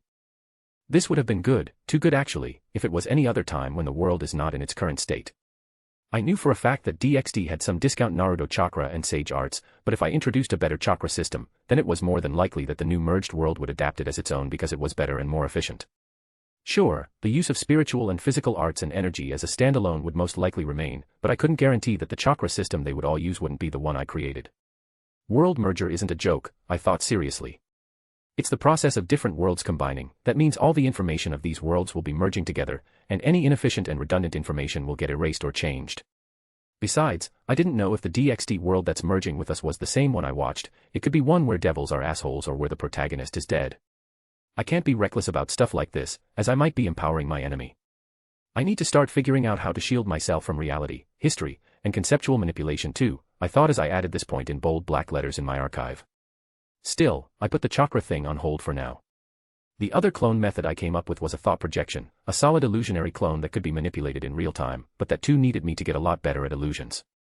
I think I will have more time to mess with my ideas in a few weeks, so I could come up with different things then, I decided as I added a few points to the memo I had opened in my archive interface. All of this depends on me getting the time to study and experiment, I mumbled as I looked away from the golden interface, and I have a feeling that I wouldn't have the time for that if I kept answering the calls of every Tom, Dick, and Harry. I am certain that the ICW will convene and get every old wizard in that farce of a council to try to question and or limit me because I skipped all the bureaucratic bullshit when I activated the war state preparation. I could just ignore the summons, I was the supreme mugwump, for God's sake, but if I am right then the flammels would be there, so I kind of have to go if I wanted to get two birds with one stone. Tempest, I chanted lightly, checking the time. It was 6:45 in the morning, and breakfast wouldn't start until 7:15. I had a half hour to waste, so what did I do? It wasn't enough to start any worthwhile research on magic, so that was out, and looking at the stack of papers I had on my desk here, they too wouldn't be finished any time soon, so. And that's when it hit me, could I go and get Gellert out in under 30 minutes? Now that was a proper challenge. X_. I stood up and went back to my room, just so that the portraits wouldn't know what I would do. I took the pen out of my pocket, shook it a little, and watched as it reverted to its past state, the fedora.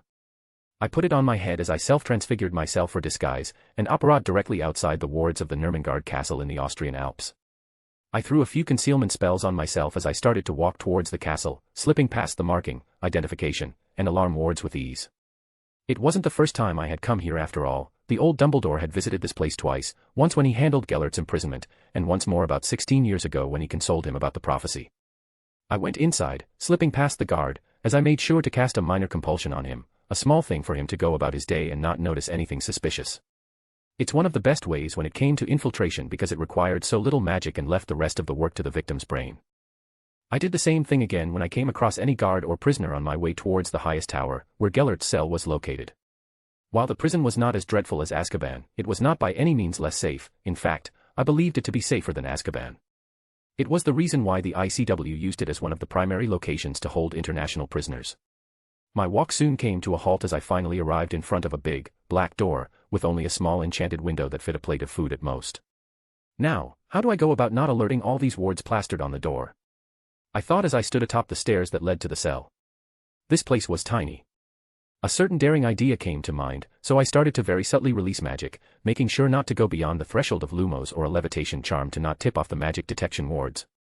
Once I had enough magic to manipulate, I started to weave a very subtle temporary enchantment over the door, for the single purpose of delaying the reaction of the alarm wards as well as erasing all traces of magic. It was a very subtle, double-layered enchantment that I had picked up while examining the Room of Requirements rune stone. Archmage really makes one overpowered, I mused as I opened the cell door with a simple Alohomora and watched with fascination as my enchantment worked in real time to delay the alarms. I strutted inside like I owned the place and conjured a seat for myself, an action that jolted Gellert awake. Your senses haven't dulled yet, I see, I commented as I sat down.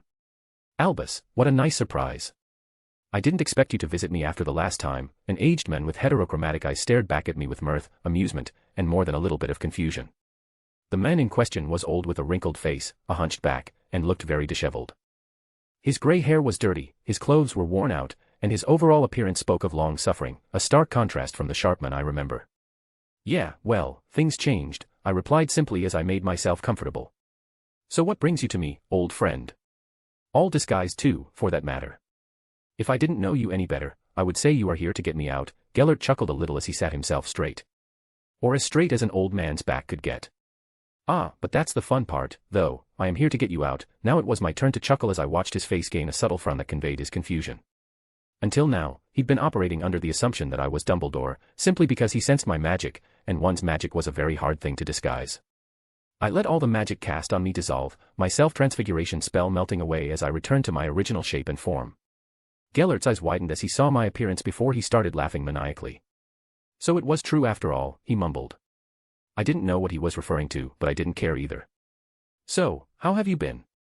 I finally asked, not really inquiring about his physical condition. Much better than before, he replied, understanding what I was asking. I am almost taint-free yet find myself filled with so much self-loathing. So you finally figured out where you went wrong. I smirked at him, getting a deadpan expression in return. Yeah, I should not have stopped doing my periodic purification rituals when I did. That was my hubris. He answered, and I couldn't help but blink at his answer. That was not what I had asked, but he still had a good point, so I let it go. Okay, let's stop with our usual song and dance and start talking about why I am actually here, I finally said, getting his attention back on me. Do enlighten me, please, he replied, a hint of sarcasm in his tone, but I let it go. He had been imprisoned for so long, he gets a pass. Well, I am here to get you out of here and make you serve the rest of your 500-year sentence in a more active role, I revealed, making him blink his eyes rapidly for a few seconds as if processing the information before snorting at me. And why, pray tell, would I choose that? I only have a few years left to live, so why would I want to prolong my suffering with whatever it is that you have cooked up? Because I asked you to. I answered sarcastically, getting a look of haughty derision from him. But also because I have an offer that I know you can't refuse. Ah, there it is. The arrogance of Albus Dumbledore, he said with a smile that was closer to a smirk than an actual smile. You already think that I have forgiven you and will go with whatever your plan is. Because you did, and you are, I stated with a straight face, which made the smirk he had fall away as he closed his eyes. He took a few shallow breaths before he opened his eyes and looked at me. You didn't enter my mind, he stated with absolute certainty in his voice. I didn't need to. Your soul is all the evidence I need, I informed him, a serene smile on my face. That, coupled with the fact that I was never wrong in the first place, should have clued you in instead of stating the obvious. You weren't wrong, he asked, a slight edge in his voice. How can you not be wrong? You left me, you opposed me, even when we had an oath not to. I just gave him a deadpan stare, which he tried to meet with his fake angry look before cracking. You know why I did that, though, don't you? At least now you understand why you lost. Yeah, I was too weak, too stubborn, and too prideful, Gellert said. Pride comes before the fall, indeed. He then added with a peaceful smile. Not really what I was thinking, I told him. Sure, those were all factors in your fall, but there's also the fact that you lost sight of your original goal. Your use of dark magic got your mind so clouded that you didn't even realize what you were doing wrong. That, coupled with the fact that you committed some heinous acts against magic, is how you doomed yourself. Gellert stared at me for a few seconds without blinking before he burst out laughing. So you're saying my goal was easily achievable, but I just couldn't see it, is that it? Not all of it, but basically, yes, I nodded, making him frown. You got so lost in your pursuit of power that you doomed yourself by your own hand. Sigh, there's no point in thinking about this now, so just tell me what you want and let me be, Gellert sighed and muttered, though I heard him perfectly. Well, I am here to offer you access to my new magic, heal you of all your ailments, and set you free, in return for your service, I told him. Think of this as a conditional release, you get to be free, but you also have to work for the remainder of your sentence. I don't really have a choice, do I? He asked, getting a soft smile from me as an answer. Fine, but at least make me younger too while you're at it, he relented. Watching you sitting there, all young and handsome, is making me very envious. Ah, that's the problem. I don't have the capability to de-age people, I lied with a straight face. Although de-aging isn't really a big issue, as you will come to realize soon enough. He scoffed at me before gesturing for me to go ahead. So I stood up, took a couple of steps, and got closer to him. I put my hand on his head and started using my Bright Lord essence to cleanse the remainder of the dark magic taints, heal his physical and mental state, as well as putting a delayed blessing on him. I didn't try to put any fail-safe on him, as I was sure he would start to inspect himself for any and all foreign influence soon, plus I didn't feel comfortable messing with my friend's soul. Foo, I heard him exhale as I saw the color return to his face. I haven't felt this good in years, he muttered. Here, I said as I handed him the Elder Wand, making his eyes widen in surprise. You're giving me the wand back. Are you stupid? He raised his voice. Well, no, but you need it more than I do, plus I already figured out the truth behind the story, so. Did you? Is that why? He tried to formulate a question, but I just shook my head. You wouldn't believe me even if I told you, so just connect to this and search for the relevant information, I said as I called out my archive interface and started to explain how it worked and what to do. He didn't take much time before he, too, connected to the archive. I didn't need to sell it to him much either, as Gellert, for all his faults, truly loved magic and magical research. He wouldn't have been as powerful as he was if he didn't. The first thing he did with his wand, though, was to cast a few cleaning spells on himself before transfiguring his prison clothes into a stylish black suit and trimming his hair to look proper. He could have been a damn good barber if he wasn't a Dark Lord, the amount of cosmetic charms he used just now were excessive in my opinion. Now then, what's the job? He asked as he started playing with magic a little bit, conjuring birds and flowers. Expecto Patronum, he intoned softly, as white, gas-like magic started to form what looked like a rabbit that was then transformed into an obscurial. I looked at him, slightly stunned, before shaking my head slightly. I want you to slowly take control over the black market, scattered dark wizards and other creatures. And I want them to be under your control. Look into brands or marks when you have a chance and design your own. I don't want unrest or people going rogue under you. Huh, so basically, you want me to do your dirty work? More or less, yes, I admitted, stunning him for a second. Anyway, go through the archive as soon as you're able to, look into the Ascension theory and its benefits, and my findings on the Deathly Hallows topic. He gave me a sideways glance before he started walking out of the cell, with me following closely behind. He stopped for a few seconds, examined the door closely before nodding and continuing on his way. I reapplied my self-transfiguration as I walked behind him, reminding him of what to do before we went our separate ways. I returned to my room right after that, checking the time and finding that I still had about 5 minutes until breakfast. I smiled victoriously. I opened my archive and started monitoring Gellert. He seemed to have gone to Bulgaria of all places. I couldn't really bother with him, as I already did what I could for him. I reconciled one of the last regrets of the old Dumbledore and gave my friend a second chance. What he does with it will determine how long he will live, because if he tries to mess things up again, I will kill him. There will be no war under my watch. Now I can just wait until he goes through the memory deep dive, which will trigger the blessing I left him, depending on how much progress he makes. If he succeeds in creating some of the ideas I left incomplete then. Let's see how much you want your youth back, Gellert, I smirked as I started heading down, intending to go and have my breakfast. P. at Treant/Hunter. Chapter 12, Chapter. Cassius White. Cassius felt his head buzz, a phantom feeling of loss spreading throughout his body, reminding him that all his plot and future knowledge was now completely useless. It's okay. At least I have magic, he consoled himself, again. The sound of cutlery and the smell of eggs, bacon, and other assorted foods stopped him from descending into deep thoughts and wallowing in self-pity, bringing him back to the present. I thought I was over this by now, but... He thought as he looked at the professor's table, watching Professor Flitwick moving his small fingers and touching an interface-like screen while eating his breakfast. He wasn't the only one either, as most professors, including Dumbledore, were doing the exact same thing. It gave him a serious case of déjà vu, remembering how people in his previous life used to eat while playing with their phones. That's not a wizarding magic, he once again said to himself as his hands reached out to get himself something to eat. He took an egg, some breakfast potatoes, baked beans, and grilled tomatoes and put them on his plate before sitting back down. He started eating slowly, trying to distract his mind by focusing on chewing, but his feelings were too disorganized, like a knot in his chest that he didn't know how to untie. Wasn't the news of Harriet destroying the Horcrux inside her head enough, he internally complained. And who could blame him? No matter how many times he told himself that his canon knowledge was useless, he still held on to the hope that there might be some use for it. The world didn't seem to care for his hopes and dreams, though. And now Harriet is suspicious of me, he grimaced slightly, remembering her suspicious glances every time he talked about something. I might have just killed all chances for a relationship with her. She's not going to trust me unless I spelled everything out, and that's just not an option. I knew I should have tried my hand at a clemency. But he had been too reliant and confident in his system's protection. And how did that work out for you, huh? He mocked himself. He really had gone ahead and become like one of those fanfic protagonists he hated in his previous life. Hey mate, do you know what that magic the professors are using is? He asked the student beside him. Someone whose name he really should have tried to remember by now. Didn't you hear Professor McGonagall's explanation a few minutes ago? Oh, right, you were late, the student said. Well, it's a magic Professor Dumbledore invented to help with study and magic research. The professor said we will all get our own after breakfast, he explained in between bites. That's not an explanation, but I guess I should just wait, he thought as he too returned to eating his breakfast. He really should not have been late. Albus Dumbledore. I was enjoying my breakfast, using my archive to spy, observe, Gellert, who was going through a ritual of all things to check himself for any outside influence. After all, the spells he cast on himself had come back negative. Of course they'd fail, he was not being influenced yet. I smirked inside my head. He seemed to have forgotten or ignored the fact that intent matters greatly in our magic, and I did not intend to influence him in the slightest, for now. Professor Dumbledore, someone called. I tilted my head slightly, my eyes roaming towards the origin of the sound. What do they want now?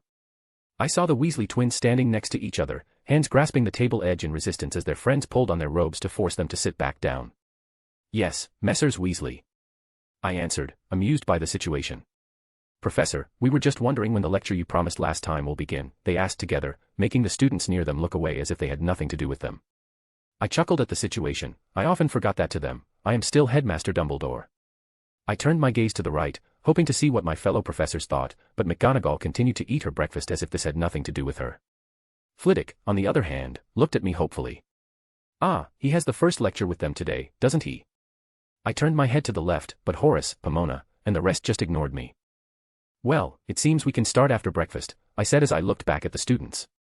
We have an hour or two to update you on a few changes that will be taking place in Hogwarts soon, so we might as well do it together. Great. Awesome. I was so worried about handing the charms assignment. Me too. I haven't finished that one yet. A plethora of reactions swept the hall, making me smile.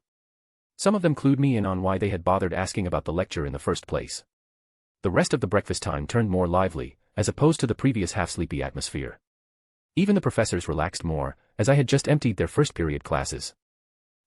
All right, now that we are fed, alert, and ready for the day, my voice traveled across the great hall, gaining the attention of most of the student body. I noticed that most students had already finished eating their breakfast and were now just sitting there chatting. Now then, please stand a few feet away from the table so that I can reconfigure the hall into an appropriate setting. They did just that. They started shuffling and moving around, and I noticed a few students taking their plates with them too. Those must be the ones who were late, I thought as I summoned my old wand, a 12-inch pine wood with a dragon heartstring core, and started using my magic to change the hall's configuration. The house elves worked fast, as I noticed the plates were vanishing from the tables quickly while I started moving my hand as if I was conducting an orchestra.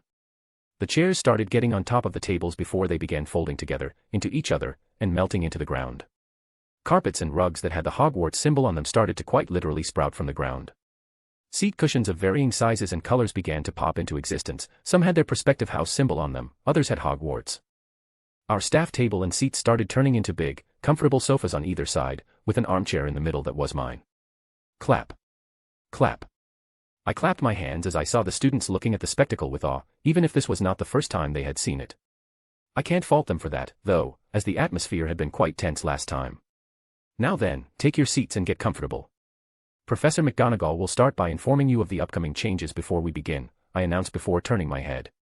Minerva, if you please. Minerva sighed as she started walking towards my spot, and I went back to my seat. All right, everyone, there are 3 points to announce, so pay attention, Minerva said as she looked at the seated students. First thing first, as of today all of you will be connected to Hogwarts Archive. And yes, it's the magic you asked about earlier. This magic will allow you to cut your study time considerably and aid you in your future magical endeavors. Second, Hogwarts will start accepting new and younger students in a few weeks' time. That means we will be assigning some of the 6th and 7th year students as their mentors. This is a chance for those who hope to gain a job in Hogwarts after you finish your magical training, so if you are interested, you can sign up later today and tomorrow, Minerva continued, completely ignoring the raised hands of the students and their questions. That's good, this will give her time to actually get a rudimentary plan without saying things that conflict with it. Third and final point, Hogwarts will start focusing on practical magic and spell application more from now on. That means dueling classes, spell practice, body training, and other such activities. This point is compulsory for all students, she stated her final point and started moving back to her spot on the sofa, right next to Flitwick and Sinistra, but not before sending me a glare. I guess she didn't like that I rushed things without an actual plan. I thought as I stood up. But then again, we wizards kind of have a thing for slow progress, so doing things on the fly might be better. I stood up, walked a few steps, and stopped by the edge of the small platform. I looked at the students who were now in each other's ears, whispering and talking quietly about what they had just heard. Cough, ahem. I did the fake cough thing to get their attention. Now then, I know you have a lot of questions, but you'll have to wait a little until we have everything set up. I smiled slightly as I saw the students nodding in understanding. Still, let's start our lecture first before we get into the archive magic and connecting you to it, because, let's be honest, if we start with that, you will be more interested in figuring out how it works instead. I heard a few chuckles in response, so I just smiled and started talking again. We will continue our theory of magic class now, so pay attention. As I am sure most of you remember, we talked briefly about intent and its importance to our magic last time, as well as discussing our overall magical system structure. I started getting into professor mode as I continued. We will continue talking about that as well as have a brief Q&A session by the end, too.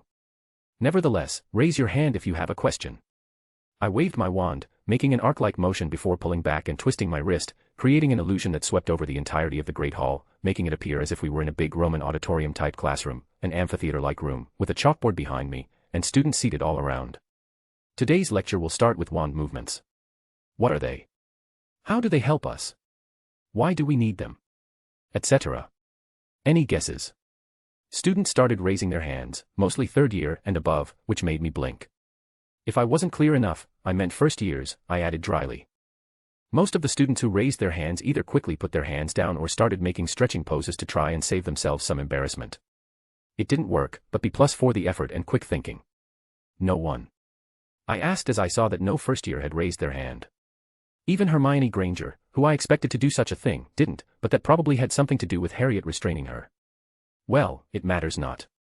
So let me explain. Now, what are wand movements exactly? Different people will give you different opinions. Some will say they are an essential component of spell creation and spell casting, others will say they are there to teach children how to cast spells, and so on and so forth. There's a lot of debate about what they are, but the primary theory is that they are one of the ways to translate intent into a practical magic, that is the spell. The students were staring at me with rapt attention now, focusing on the lecture, with most Ravenclaws forgetting to blink. My opinion and theory on the matter is that they are a crutch, a way to help beginners feel the magic and make it easier for them to build a clear intent for the spell. This theory, though, wasn't pulled out of a hat, it's an opinion I came to form after reading about ancient magical casters and how they used magic, way before the Romans came and started creating the structured wand magic that we use today. I smiled as I saw them getting more interested. Wizards of old, as you'd come to find out if you research, used to start training very early under an apprenticeship system. They started by training physically and going through long hours of meditation for years in an effort to build a powerful mind and body, thus powerful magic and intent. Some of them used staffs and other artifacts, but those were for magical amplification purposes and, ironically, one of the things that were considered when making the magical system we know today. A Hufflepuff student raised his hand, making me stop my rant. Yes, Mr. Diggory. I acknowledged him, making him stand up.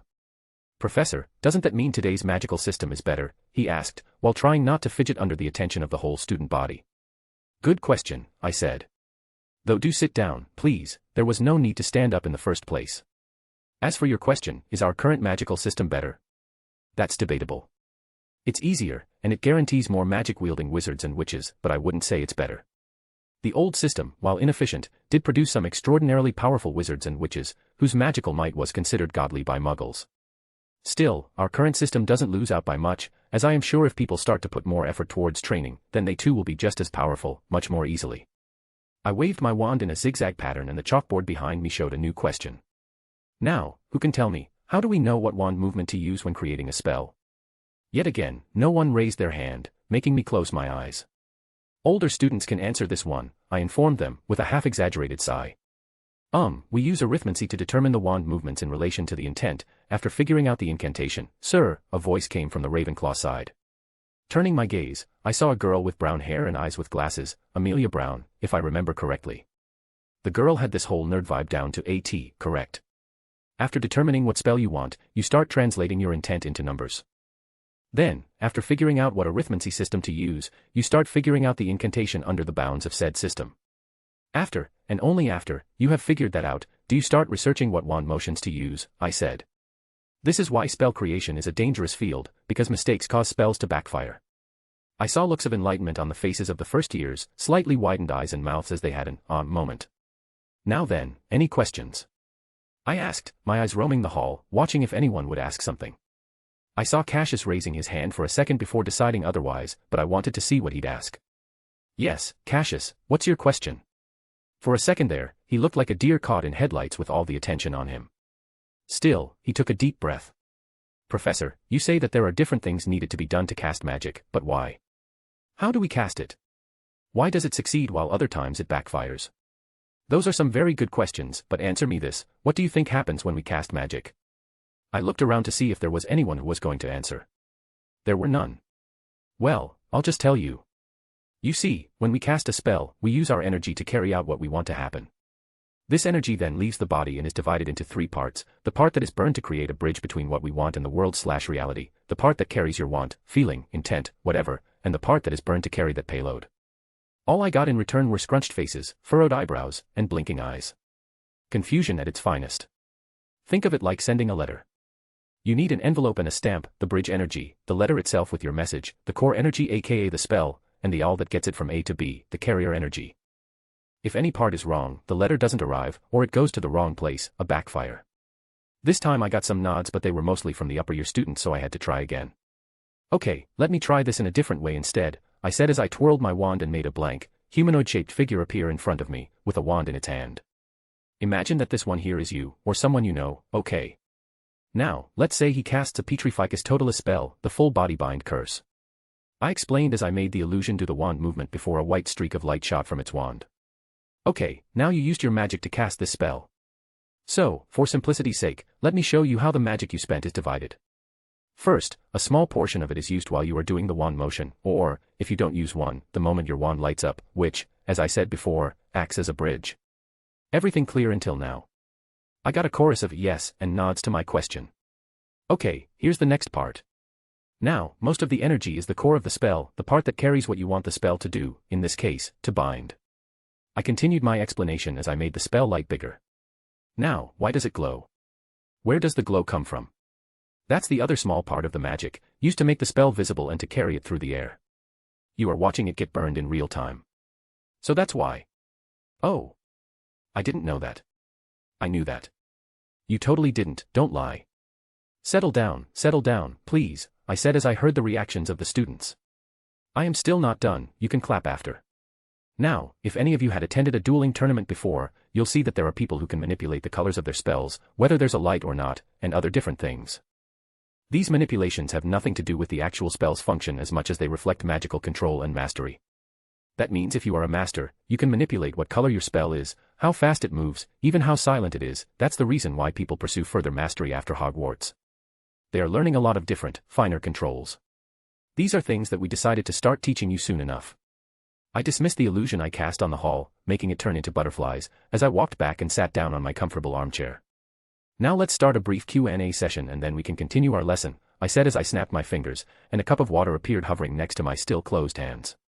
Of course this wowed the students, but they didn't know that this was a house elf's doing. Dinky to be exact, one of Hogwarts' oldest elves. Professor, two identical voices sounded together. Yes, Messrs. Weasley. I sighed and replied.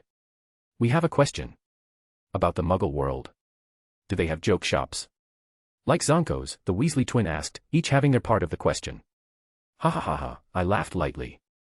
Yes they do, quite a lot too, and in different varieties too. I informed them. They also have quite a lot of different chocolates, which I spend most of my money on. Minerva here could attest to that. I have never seen so many necks turn faster, as most students turned their heads to look at McGonagall for an answer. She, on her part, just rubbed her eyes and nodded, not saying a word. What about the weapons, sir? Wouldn't we all die if they started fighting or if they discovered us? Another voice sounded, this time though it was a soft feminine one. I turned my head towards the Slytherin side and saw Gemma Farley, the Slytherin prefect, raising her hand slightly while sitting elegantly on the large cushion. Oh no, don't worry about that. They are still a few decades away from discovering us, and while muggles might be ignorant in the ways of magic, they do know, quite extensively if I might add, the dangers of using their weapons, I answered, getting a nod from her. Why can't we just try and kill them with their own weapons? Or better yet, lord over them? Another one asked, Felix Rosier, a 7th-year average Slytherin student, I remembered. Well, because the first witch hunt started because we were lording over them in the first place, I answered. Do you have any idea what taking control over muggles means? It means setting a timed explosion spell on a chair and sitting on it. The muggles could barely tolerate themselves, I shook my head. As for why we haven't tried to kill them all, well that's easy, because we can't. I could picture a question mark appearing above most of their heads, which I found an amusing thing to imagine, but... Let me explain, why do you think wizards opted to hide instead of trying to kill all muggles back when the witch hunt happened? Because we couldn't, someone blurted out, but I didn't see who, only that his voice came from the Hufflepuff side. Haha, yes and no, I said as I shook my head. We couldn't kill them not because we didn't have the power to, but because magic will die out if we did, I revealed, and didn't that get a reaction? Impossible. How? No way. Bloody hell, not magic. Almost everyone in the Great Hall erupted. Loud exclamations and outcries spread throughout the student body. Quiet, please, I said as I snapped my fingers, generating a loud sound that silenced most of them. Let me explain something that should have been quite obvious, but it seems I still need to explain it. I leaned back on my chair and continued, the world, and by extension, magic, demands balance. Where there's life, there's death, where there's night, there's day, and where there's magical, there's non-magicals. You seem to be under the misconception that we actually lost a lot of magicals in the witch hunt. We did not. Sure, we lost some, mostly children who couldn't yet use their magic, but even this problem was swiftly handled back then. We retreated into hiding not because of fear, but because the other option was not worth it, I explained further. But last time you said that muggles could bring about our end. Podrick Haywood, a Hufflepuff 6th year, exclaimed. I know what I said, and I stand by my statement, I nodded. Though I should clarify something, this could happen if we start going out and killing muggles for sport, like some of the Death Eaters did in the last war. Muggles are very petty, and they will try to commit mass destruction if they have to. Ahem, Albus, maybe try going back to the topic of magic. Horace, who was sitting on the sofa by my left, coughed and said. Ah, you are right, old friend, but it seems we will have to actually teach them these things, I replied as I looked at him, getting a nod in return. Professor, you said we didn't lose much in the witch hunt trials, but history books say something else. Why? Badia Ali, a tan-skinned girl with black hair and eyes, a third-year Ravenclaw student, asked. Let me ask you something, do you know the flame-freezing charm? She nodded. Do you know when it was created? She nodded again. And do you know when the witch hunt trials began? She stopped nodding and stared at me. You see it, don't you? How the spell is almost 150 years older than when the trials began. So yes, most adults could easily get out of the way, kill, or adjust the memories of the assailants back then. It was only the Muggle-born children that had a problem, but that too was solved rather quickly. Some hushed whispers were heard as the students started talking about what they had just heard. Now, last question before we continue our magical theory lecture, I said as I saw one of the Gryffindors raise his hand. Yes, Mr. Robbins, I gestured for him to ask his question. The papers said there was an attack on the ministry and you went and defended it. Can you tell us what happened? Well, I didn't expect a question like that. Well, what happened is quite simple. Monsters worked together, they fought, I went there, killed them, and announced that Britain is under a war preparation state, I informed him. The casualties were more than enough to clue me in on a big problem we are facing. We don't have enough powerful people. So we will start training them. But we can't all be powerful, someone interjected. On the contrary, we can. We just have to train hard enough. Plus, my new magic allows people to bridge the gap that usually separates talented wizards from the rest. So if after everything you still didn't get at least as powerful as me, then the problem is with you, it means you didn't train hard enough. Anyway, this topic will be expanded upon and explained later, so let's get back to our lecture, shall we? I said as I stood back up and went to my previous spot. This second part is going to be quite fun. X_. Minerva McGonagall. She watched as Dumbledore once again started to go on with his lecture, diving a little deeper into the theory of magic. He was smiling, moving, casting spells, and creating illusions. He seemed like he was actually having fun. It was then that she realized that Albus Dumbledore was a teacher first. He enjoyed teaching, and it was apparent by how lively and interactive he was. He knew how to control the crowd, as apparent by how quiet students were when he's talking, how organized they were when asking questions, and how all in all very attentive they were when he's talking. He's way too charismatic, she thought as she had a moment of déjà vu, remembering just how similar it was when Albus taught her when she was still a student. Sometimes, it's hard to believe how many years it has been, yet here he is, teaching as if it's his first time. She continued to watch him as he started explaining the theory of why wizards believe magic to be alive. I myself know for certain that magic has some sort of sentience, not quite alive in the sense that you and I are, but sentient and responsive all the same. Still, that doesn't mean you have to take my word for it. Research, experiment, and study, because I guarantee you, if you discover something, it will be one of the things that cement your name in history books. She could only sigh as she heard him motivate the students to mess around. Doesn't he know that we are barely able to keep up with them? She huffed but couldn't argue with his logic. Their name will be engraved in history if they find some evidence that proves that magic is sentient. Hopefully, it doesn't involve a Horcrux this time, she mused as she leaned back on the sofa, adjusting the cushion behind her back for maximum comfort. She continued to watch as Dumbledore went on and explained more about magic's response and how magic as a whole tends to interact and react. It wasn't until 9:30, an hour and a half after he started, that the lecture came to an end. And it was time to get the students connected to the archive. He did so by opening his own interface and enlarging it so that more students could connect to it as he started to explain what the magic is, how it works, and other related things. He even added a small, cartoonish version of him that explains how everything works, just in case. She had to try hard not to laugh when she saw the small, funny-looking old version of him on her own interface. Though the rest of her colleagues weren't so reserved, as Horace and Phileas started laughing out loud, prompting Pomona and Sinistra to giggle too. It is quite funny, she snickered inwardly. Ha ha ha, it is quite amusing, isn't it? She heard him say. Still, I will be concluding this lecture with a few words. She shifted her position to pay attention to his words. Now, with this magic in your hand, you don't have any more excuses to blame for your failures, he said in a serious tone. Now, you can't blame the lack of knowledge, talent, or any such thing. If you fail, then that means you didn't try hard enough. So please, study hard, practice even harder, and become pillars of our society. She nodded, agreeing with his words. Soon enough, the students started standing up and leaving the Great Hall, most of them walking while inspecting their own archive interface.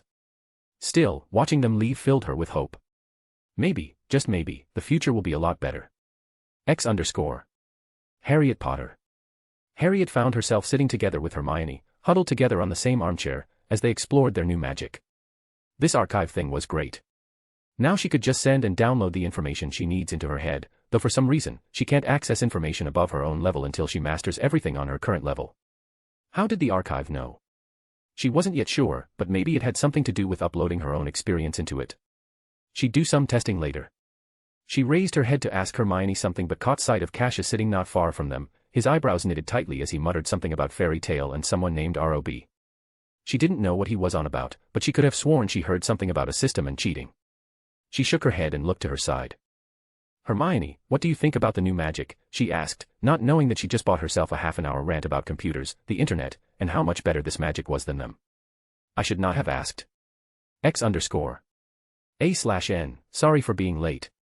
I was asleep and forgot to use the timer yesterday. Face with tears of joy, face with tears of joy, face with tears of joy, man facepalming light skin tone.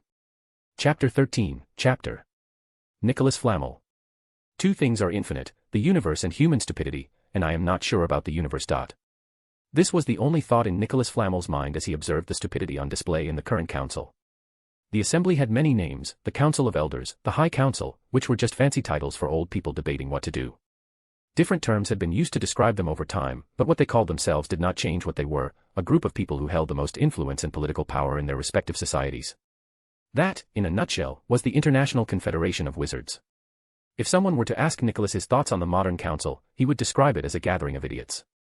He wouldn't belittle their work, as they did accomplish some good, but an idiot can do a fantastic job and still be an idiot. Why am I here again? He asked himself, turning to look for his wife only to find the seat next to him empty. He then remembered that she had chosen not to attend today's meeting. I really should have stayed home with her. He should have learned to listen to his wife by now and not be led astray by his curiosity, but some things just couldn't be fixed, even with time. He let out a slow breath as he looked around the room, furrowing his eyebrows slightly as he tried to suppress the memory of what this very room had looked like centuries ago, back in the 1400s, when he was first invited to become a founding member. Things sure have changed a lot, he smiled slightly at the thought, though his smile slowly transformed into a small scowl as he surveyed the room. Why did they feel the need to make it look so lavish? It was fine the way it was, he inwardly complained. He scanned the place, trying to compare his memory with what he saw and figure out if anything remained of the old room besides the enchanted wooden table and chairs. The circular room was obviously large, with tall, gold-engraved marble walls adorned with paintings and artifacts. The high ceiling was enchanted to let daylight in, a completely unnecessary addition in his opinion, as it rendered the floating chandeliers obsolete. Even the new security they had added seemed more for show than purpose, a fact highlighted by the transparent, gem-like rune stones embedded like belts of jewelry on the walls. Whose idea was it to waste so many of the most valuable and sought-after rune stones to engrave space expansion and air filtration wards?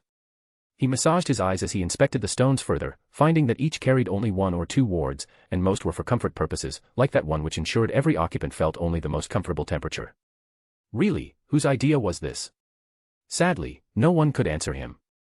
His gaze drifted over the pompous individuals who were currently the most powerful wizards and witches in their society, sitting on their high-backed chairs and talking, or, more accurately, humble bragging, to each other. My grandson just finished second in the International Dueling Championship.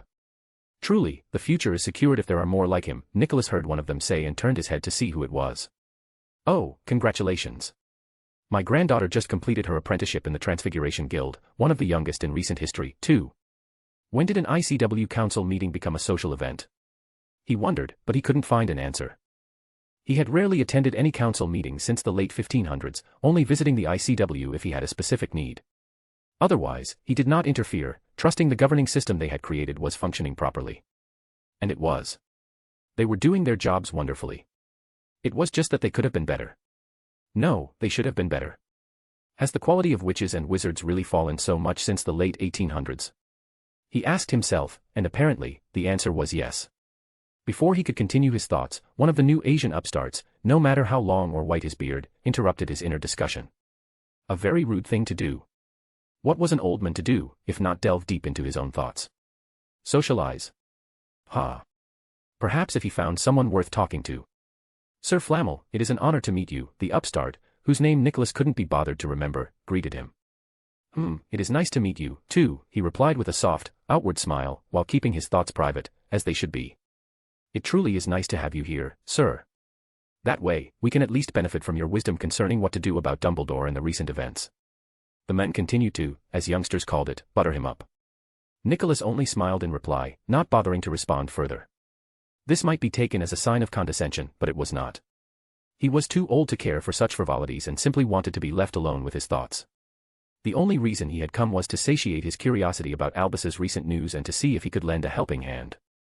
While he hadn't interacted with many wizards outside of France in the last century or two, he knew all too well that youngsters these days tended to fight over the scraps of political power. They don't make wizards like they used to, he thought, amused.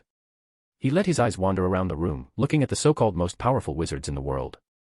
These upstarts wouldn't have lasted more than 5 minutes against a young Dumbledore or Grindelwald, let alone the wizards and witches of his own era. He didn't need to ask why such a thing had happened, for he knew the truth, they had made the world too safe for them. That was the honest answer. There were no rampaging cultists, dark wizards, or generally insane people running around like there used to be.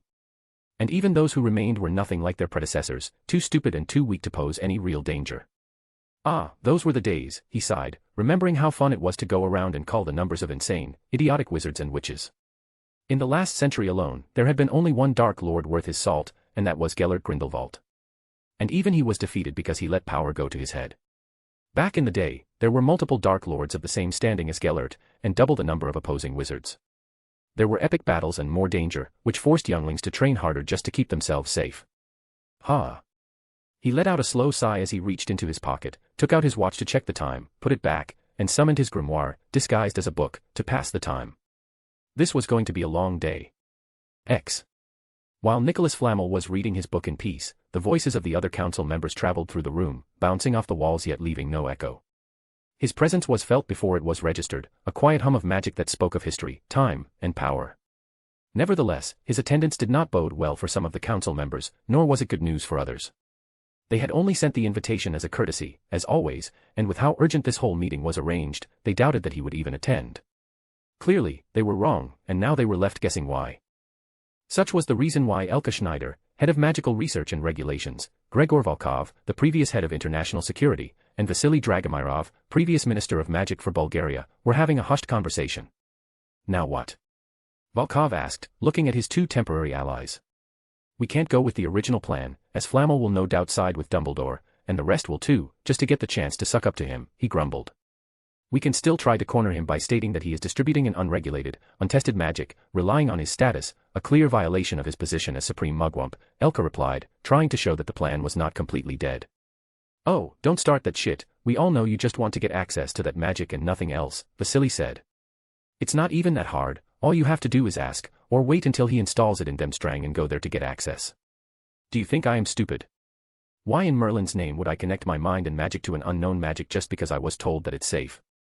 Unless I know everything about it, I will do everything in my power to stop it from spreading, Schneider seethed, her fingers tapping on the table as she took deep breaths to calm herself. So let's assume that the plan, if it could even be called such, to make Dumbledore step down is compromised for now, Volkov said, leaning back in his chair. So let's think of something that will ensure he has trouble for the next couple of months while we gather more allies and plan things properly.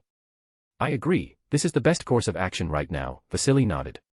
At least this would give him time to measure Dumbledore's new power and worth more accurately. But what about the... Elka wanted to disagree, but the stone-cold faces of her allies told her she wouldn't achieve anything by arguing. These old bastards were too inflexible. So she just bit her tongue and stopped talking altogether. On the other side of the table, the Asian representatives and Power Block were having a different kind of conversation. Are you sure about this? The Azure Dragon sex representative, Zhu Lin, asked Kenji Hino, the Japanese magical community representative. Yes, Dumbledore-sama told me himself last time. You can gain access to it by just asking him, Kenji replied, while doing his best not to show his hatred and prejudice for the Chinese men in front of him. It wasn't about fear, for he didn't fear the entitled country bumpkin. No, it was that the Japanese magical community was not ready to fight one of the largest sects in China. Not because they were that much of a threat, but because if they attacked, every other sect would suddenly band together to fight them, and that was troublesome. The Japanese community might be smaller, but they were by far stronger than most, especially after the magical treaty they signed with all sapient magical creatures following the Muggles' attack with their bomb. It was then that they knew just how dangerous Muggles could be and began developing a new branch of magic, technomancy. And would he be open to coming to the Azure Dragon sect and installing this magic, as he promised to do with your school? Zhu Lin asked again, and Kenji found it harder not to punch the perpetual condescending look off the Chinese man's face. Yes, that is what he announced in the previous meeting, Kenji replied with a thin smile on his face, praying that Dumbledore would arrive faster so he could stop being bothered. And it is safe to use, right? It will not block our path to ascension, will it? No, it will not. In fact, I think it will be quite helpful in such endeavors, Kenji replied as he sneered inwardly. Of course, that's the reason they suddenly started attending ICW meetings. Ascension, my ass, Kenji thought. These people should really start practicing magic properly first. If not for their sheer numbers and their advancements in other areas of magic, there wouldn't be a magical community left in China, let alone so many sections. Still, they weren't his problem. His attention needed to be on meeting Dumbledore and setting a date for him to come to Japan to set up the archive inside Mahutokuro School of Magic. They needed to start researching radiation-cleansing magi technology, and the archive would be absolutely helpful. His thoughts came to a screeching halt as he felt he was under a weight he couldn't quite fathom. His magic felt sluggish, and his head started to feel cloudy. Oh, am I late? I could have sworn I was on time. He turned his head with difficulty to see who was talking. Oops, pardon me. He heard, and then suddenly the weight vanished and a golden pulse of light passed through him, leaving him feeling invigorated. It was then that he saw the cause of everything. In the seat of the Supreme Mugwump sat Albus Dumbledore. I'd like to apologize for that. It was my first time trying to teleport like a phoenix, and with me trying to get past the wards without breaking them, I kind of lost control when I finally arrived. For that, I would like to apologize. Kenji heard Dumbledore-sama's words, and all he could think was, as expected of Dumbledore-sama. Still, looking at the sour faces of most of the attendees, especially the Chinese representative, who looked like he had just tasted the most foul thing in his life, made him feel a lot more comfortable. Albus Dumbledore. And just like that, I had delivered the message, I thought as I sat down in my own high-backed wooden chair, which was deceptively comfortable, but then again, it was enchanted with cushioning and comfort charms. The whole facade of me losing control of my magic was just that, a facade. I needed to remind them that I was not the old Dumbledore, and it would not be easy for them to walk all over me. The old Dumbledore may not have cared enough about people calling him names and ridiculing him behind his back, or conspiring against him, but that was because he was already planning to leave his ICW post. He was too old and had too many regrets to care for political power anymore. Now then, I was informed that I had to arrive and explain my actions in front of the council, via a mere letter with a portkey attached to it, I said as I looked around the room, which held more people than when I was chosen for my supreme mugwump position. I mean, sure, the position itself isn't much, as it's expected to be truly neutral when making decisions, and the old me was such a person. So it was to be expected that not many political parties liked me or tried to get closer than necessary. But today was different. Anyone who has the slightest pull inside the ICW is here, I thought as I recognized many people in the room. Even the Chinese had sent representatives, and they hadn't done such a thing in decades. Oh, and Nicholas is here, too. So, let's get started, because I have work to do back in the aisles, I said as I tapped the table with my wand. Tack. BSSSS, ting. The sounds of the different magical artifacts embedded into the table activating meant that the meeting had started, and any and all words spoken after this would be recorded. The silence that followed was tense, almost physical. Every eye in the chamber was on me, and I met each and every one, which, if I was being honest, was kind of hard to do. There were a lot of people here. There was at least 1 or 2 representatives from every magical community of worth. I didn't know who was behind calling all of them, nor did I care. They could try to weave their threads and flex their political power, in the end, I could just point Gellert at them and be done with it. Still, watching the different emotions in the eyes of the attendees told me I had achieved what I sought. The wariness, fear, anger, humiliation, power worship, the spectrum of emotions portrayed in their gazes was proof enough. All right, as much as I enjoy this tense atmosphere, I really have things to do back in Britain. So, will the ones who called for this meeting please begin? This meeting was called to address the consequences of your actions this past week, distributing untested magic, overstepping the boundaries of your post, declaring war on imaginary enemies, and using one of the few charms forbidden by the ICW Charter. Ilara Vance, one of the several Makusa representatives and a very vocal enforcer of accountability, said with a calm tone, though her slightly knitted eyebrows clearly indicated she was anything but calm. Okay, let's address those one by one, then, I nodded. Let's start with the magic. It's my invention, I have every right to distribute it however I want, and I did just that. But you can't distribute an untested magic. That's a clear violation of the rules, a feminine voice interrupted. Velka Schneider, I believed her name was, spoke up. But it is tested, as most of my staff at Hogwarts, British Ministry employees, and even some of the representatives I met after I woke up would tell you, I countered calmly, smiling at her. That's not how the protocol works. We need to know how it actually works, why it works, its functions, test it for side effects, etc. She was not one to give up. So. You want me to what? Give you the magic so you can test it? Okay, sure, I can connect you to it right now. But if you expect me to allow you to enter Hogwarts and mess with its primary anchor, then I will have to disappoint you, I smiled, watching her huff in frustration. Though you can do your tests when I install secondary access points in different schools, libraries, and magical communities. If they allow you, that is. When are you going to install it in Beauxbatons Academy? A slightly emotionless voice made me turn my head to the left, where a woman sat behind the French delegates and representatives. An unspeakable. I thought. She might just be, if the stiffening backs of the group in front of her is anything to go by. Truly, unspeakables are a frightening bunch to normal people. Sometime next week. I still need to make an appointment with Madame Maxime before anything else. We're getting off topic, Ilara's voice rang through the chamber, her tone thoroughly annoyed. Ah, right. Where were we? I think I've covered everything about the archive magic. So, let's get to the next part. What was it again? I put my hand under my chin as if thinking. Right, me overstepping my boundaries. What boundaries are those? I asked rhetorically. You bypassed your own Minister of Magic and declared Britain under war preparation, thus overstepping your bounds as Chief Warlock and Supreme Mugwump. Friedrich Bauer, the head of the Enchanters Guild, voiced helpfully.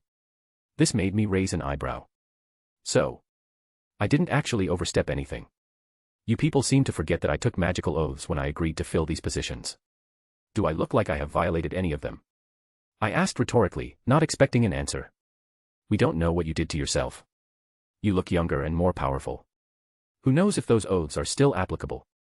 Magnus Sterling, the ICW's head of internal affairs, said. Ah, so that's what most of you old bastards are after, I nodded, as if I had just solved a great puzzle, ignoring all the affronted gasps and retorts. That's easy. You just need to study magic again, from a fresh perspective, and create a new branch of magic. At least, that's what I did and what my staff at Hogwarts are doing. I nodded, looking at them and ignoring all the scoffs, eye rolls, and head shakes I received. These people just wouldn't believe me. Yeah, right. As if it were that easy. You can just say you won't help. That's an unbelievable lie. I ignored most of the retorts and looked toward the rest. So, what else was there? Your use of the Protego Diabolica spell. A weak voice added, helpfully. Right, that. Okay, I admit to that one. I was very emotional at the time. Witnessing monsters eating my past students was not something I expected, so I unleashed a spell I knew would inflict the most pain while also destroying them completely, I admitted with a conflicted expression. That was a memory I didn't want to revisit. The people in the room exchanged looks, some had a grimace on their faces, some just closed their eyes while others shook their heads as if trying to forcefully expel a thought or a picture from their heads. Before I or anyone else could add anything else to the conversation, alarms started blaring throughout the building. What's happening? I stood up quickly, as did the rest of the people in the room. The door to the meeting chamber burst open with a bang, and two young wizards came running in. And the two of them spoke at the same time, but the security wards, noise, and alarms made it impossible to understand what they said. Clap. Clap. I clapped my magically charged hands twice, silencing and deactivating everything around us, before turning to look at the two young men in ICW Magical Enforcer uniforms. What happened? I asked. Sir, it's Nurmengard. The escape alarm is on. Gellert Grindelwald has escaped his cell, the two of them spoke over each other, delivering slightly different information. That's not possible. Gellert doesn't have the power to escape. I muttered, feigning shock and disbelief. We must investigate this immediately. Did you send an investigation unit? I asked the two, making them nod instantly. Yes, sir, they departed as soon as they identified the nature of the alarm. That's good. I nodded slightly. Okay, good job. You can go. And they scurried away. I plopped back into my seat and sighed, my hand sweeping over my face and through my hair. This is not good news, I muttered in a voice just loud enough for those nearby to hear. Sigh, okay, sit down so we can continue this while waiting for the investigation results, I said, looking at the now panicking old people, trying my hardest not to burst out laughing. How can you be this calm? That's Grindelwald. We need to find him as soon as possible. This is a nightmare. Why couldn't he just die in there? How did he escape? Sit down and stay calm. I said in a loud voice, snapping them out of their panicked states. Act your age, the youngest here is in his late 40s. Comport yourselves accordingly. Sigh, I have seen enough. An aged voice resounded in the room, and I turned my head to look. It was Nicholas. He had been quietly observing everything since the beginning, but I guess the current state of the room had finally bothered him. Nicholas, old friend, how are you? I smiled at him. Not as good as you, apparently, he replied, giving me a head-to-toe look. Still, we have things to address, so please, everyone, take your seats and let's continue, Nicholas continued, looking at the few who hadn't sat down yet. Now, let's start talking about the important thing first, he said, looking at me. Tell me, Albus, what's this I hear about a dimensional invasion or world assimilation? Oh, you heard about that? I asked with an impressed tone. I thought they buried the information until they had solid evidence. As for the world merger, that's my theory for what's happening, which results in anomalies being transported from one reality to another. Just some rumors that reached my ears in Paris, Nicholas said with a smile. Rumors, right? I shook my head. All of it should have been obvious since we've interrogated a number of strays and monsters, but as you know, humans love to rationalize things, and magic just makes that so much easier. He nodded as he looked around, his eyes sweeping the room. And your evidence is? Nicholas asked again. This, I said, summoning the archive interface into existence, making him and almost everybody else in the room blink. The readings I've gathered suggest that magical density levels are constantly rising, among other spatial disturbances and foreign energy signatures. There are many factors that lead me to believe my theory is correct. Let me connect to it later so I can examine the changes myself, he nodded. As he spoke, he glanced toward the door. I knew why, several people were approaching. The door to the meeting chamber opened, and a few individuals in uniforms entered. Sir, we have confirmed that Gellert Grindelwald escaped his holding cell in Nurmengard, the one leading them said. Do we have any idea how he did it? We do not know, sir. There weren't any recognizable magical signatures at the scene. Okay then, thank you for your hard work. Dismissed. I nodded, and they filed out. There wasn't as much panic this time, but tension still hung thick in the air. It was clear we had to cut the meeting short. It seems we have to adjourn this meeting early, I announced. We all need to return to our own countries and begin the search for Gellert. We cannot allow him to regain his power. Yeah. True. We should. He can't be allowed to remain free. Murmurs filled the chamber as everyone started to stand and walk out as if possessed. The older generation, those who had been alive during Grindelwald's reign, were more hurried and panicky in their exit. Not that I could blame them. Dumbledore-sama. A somewhat familiar voice called for me, and I turned to see who it was.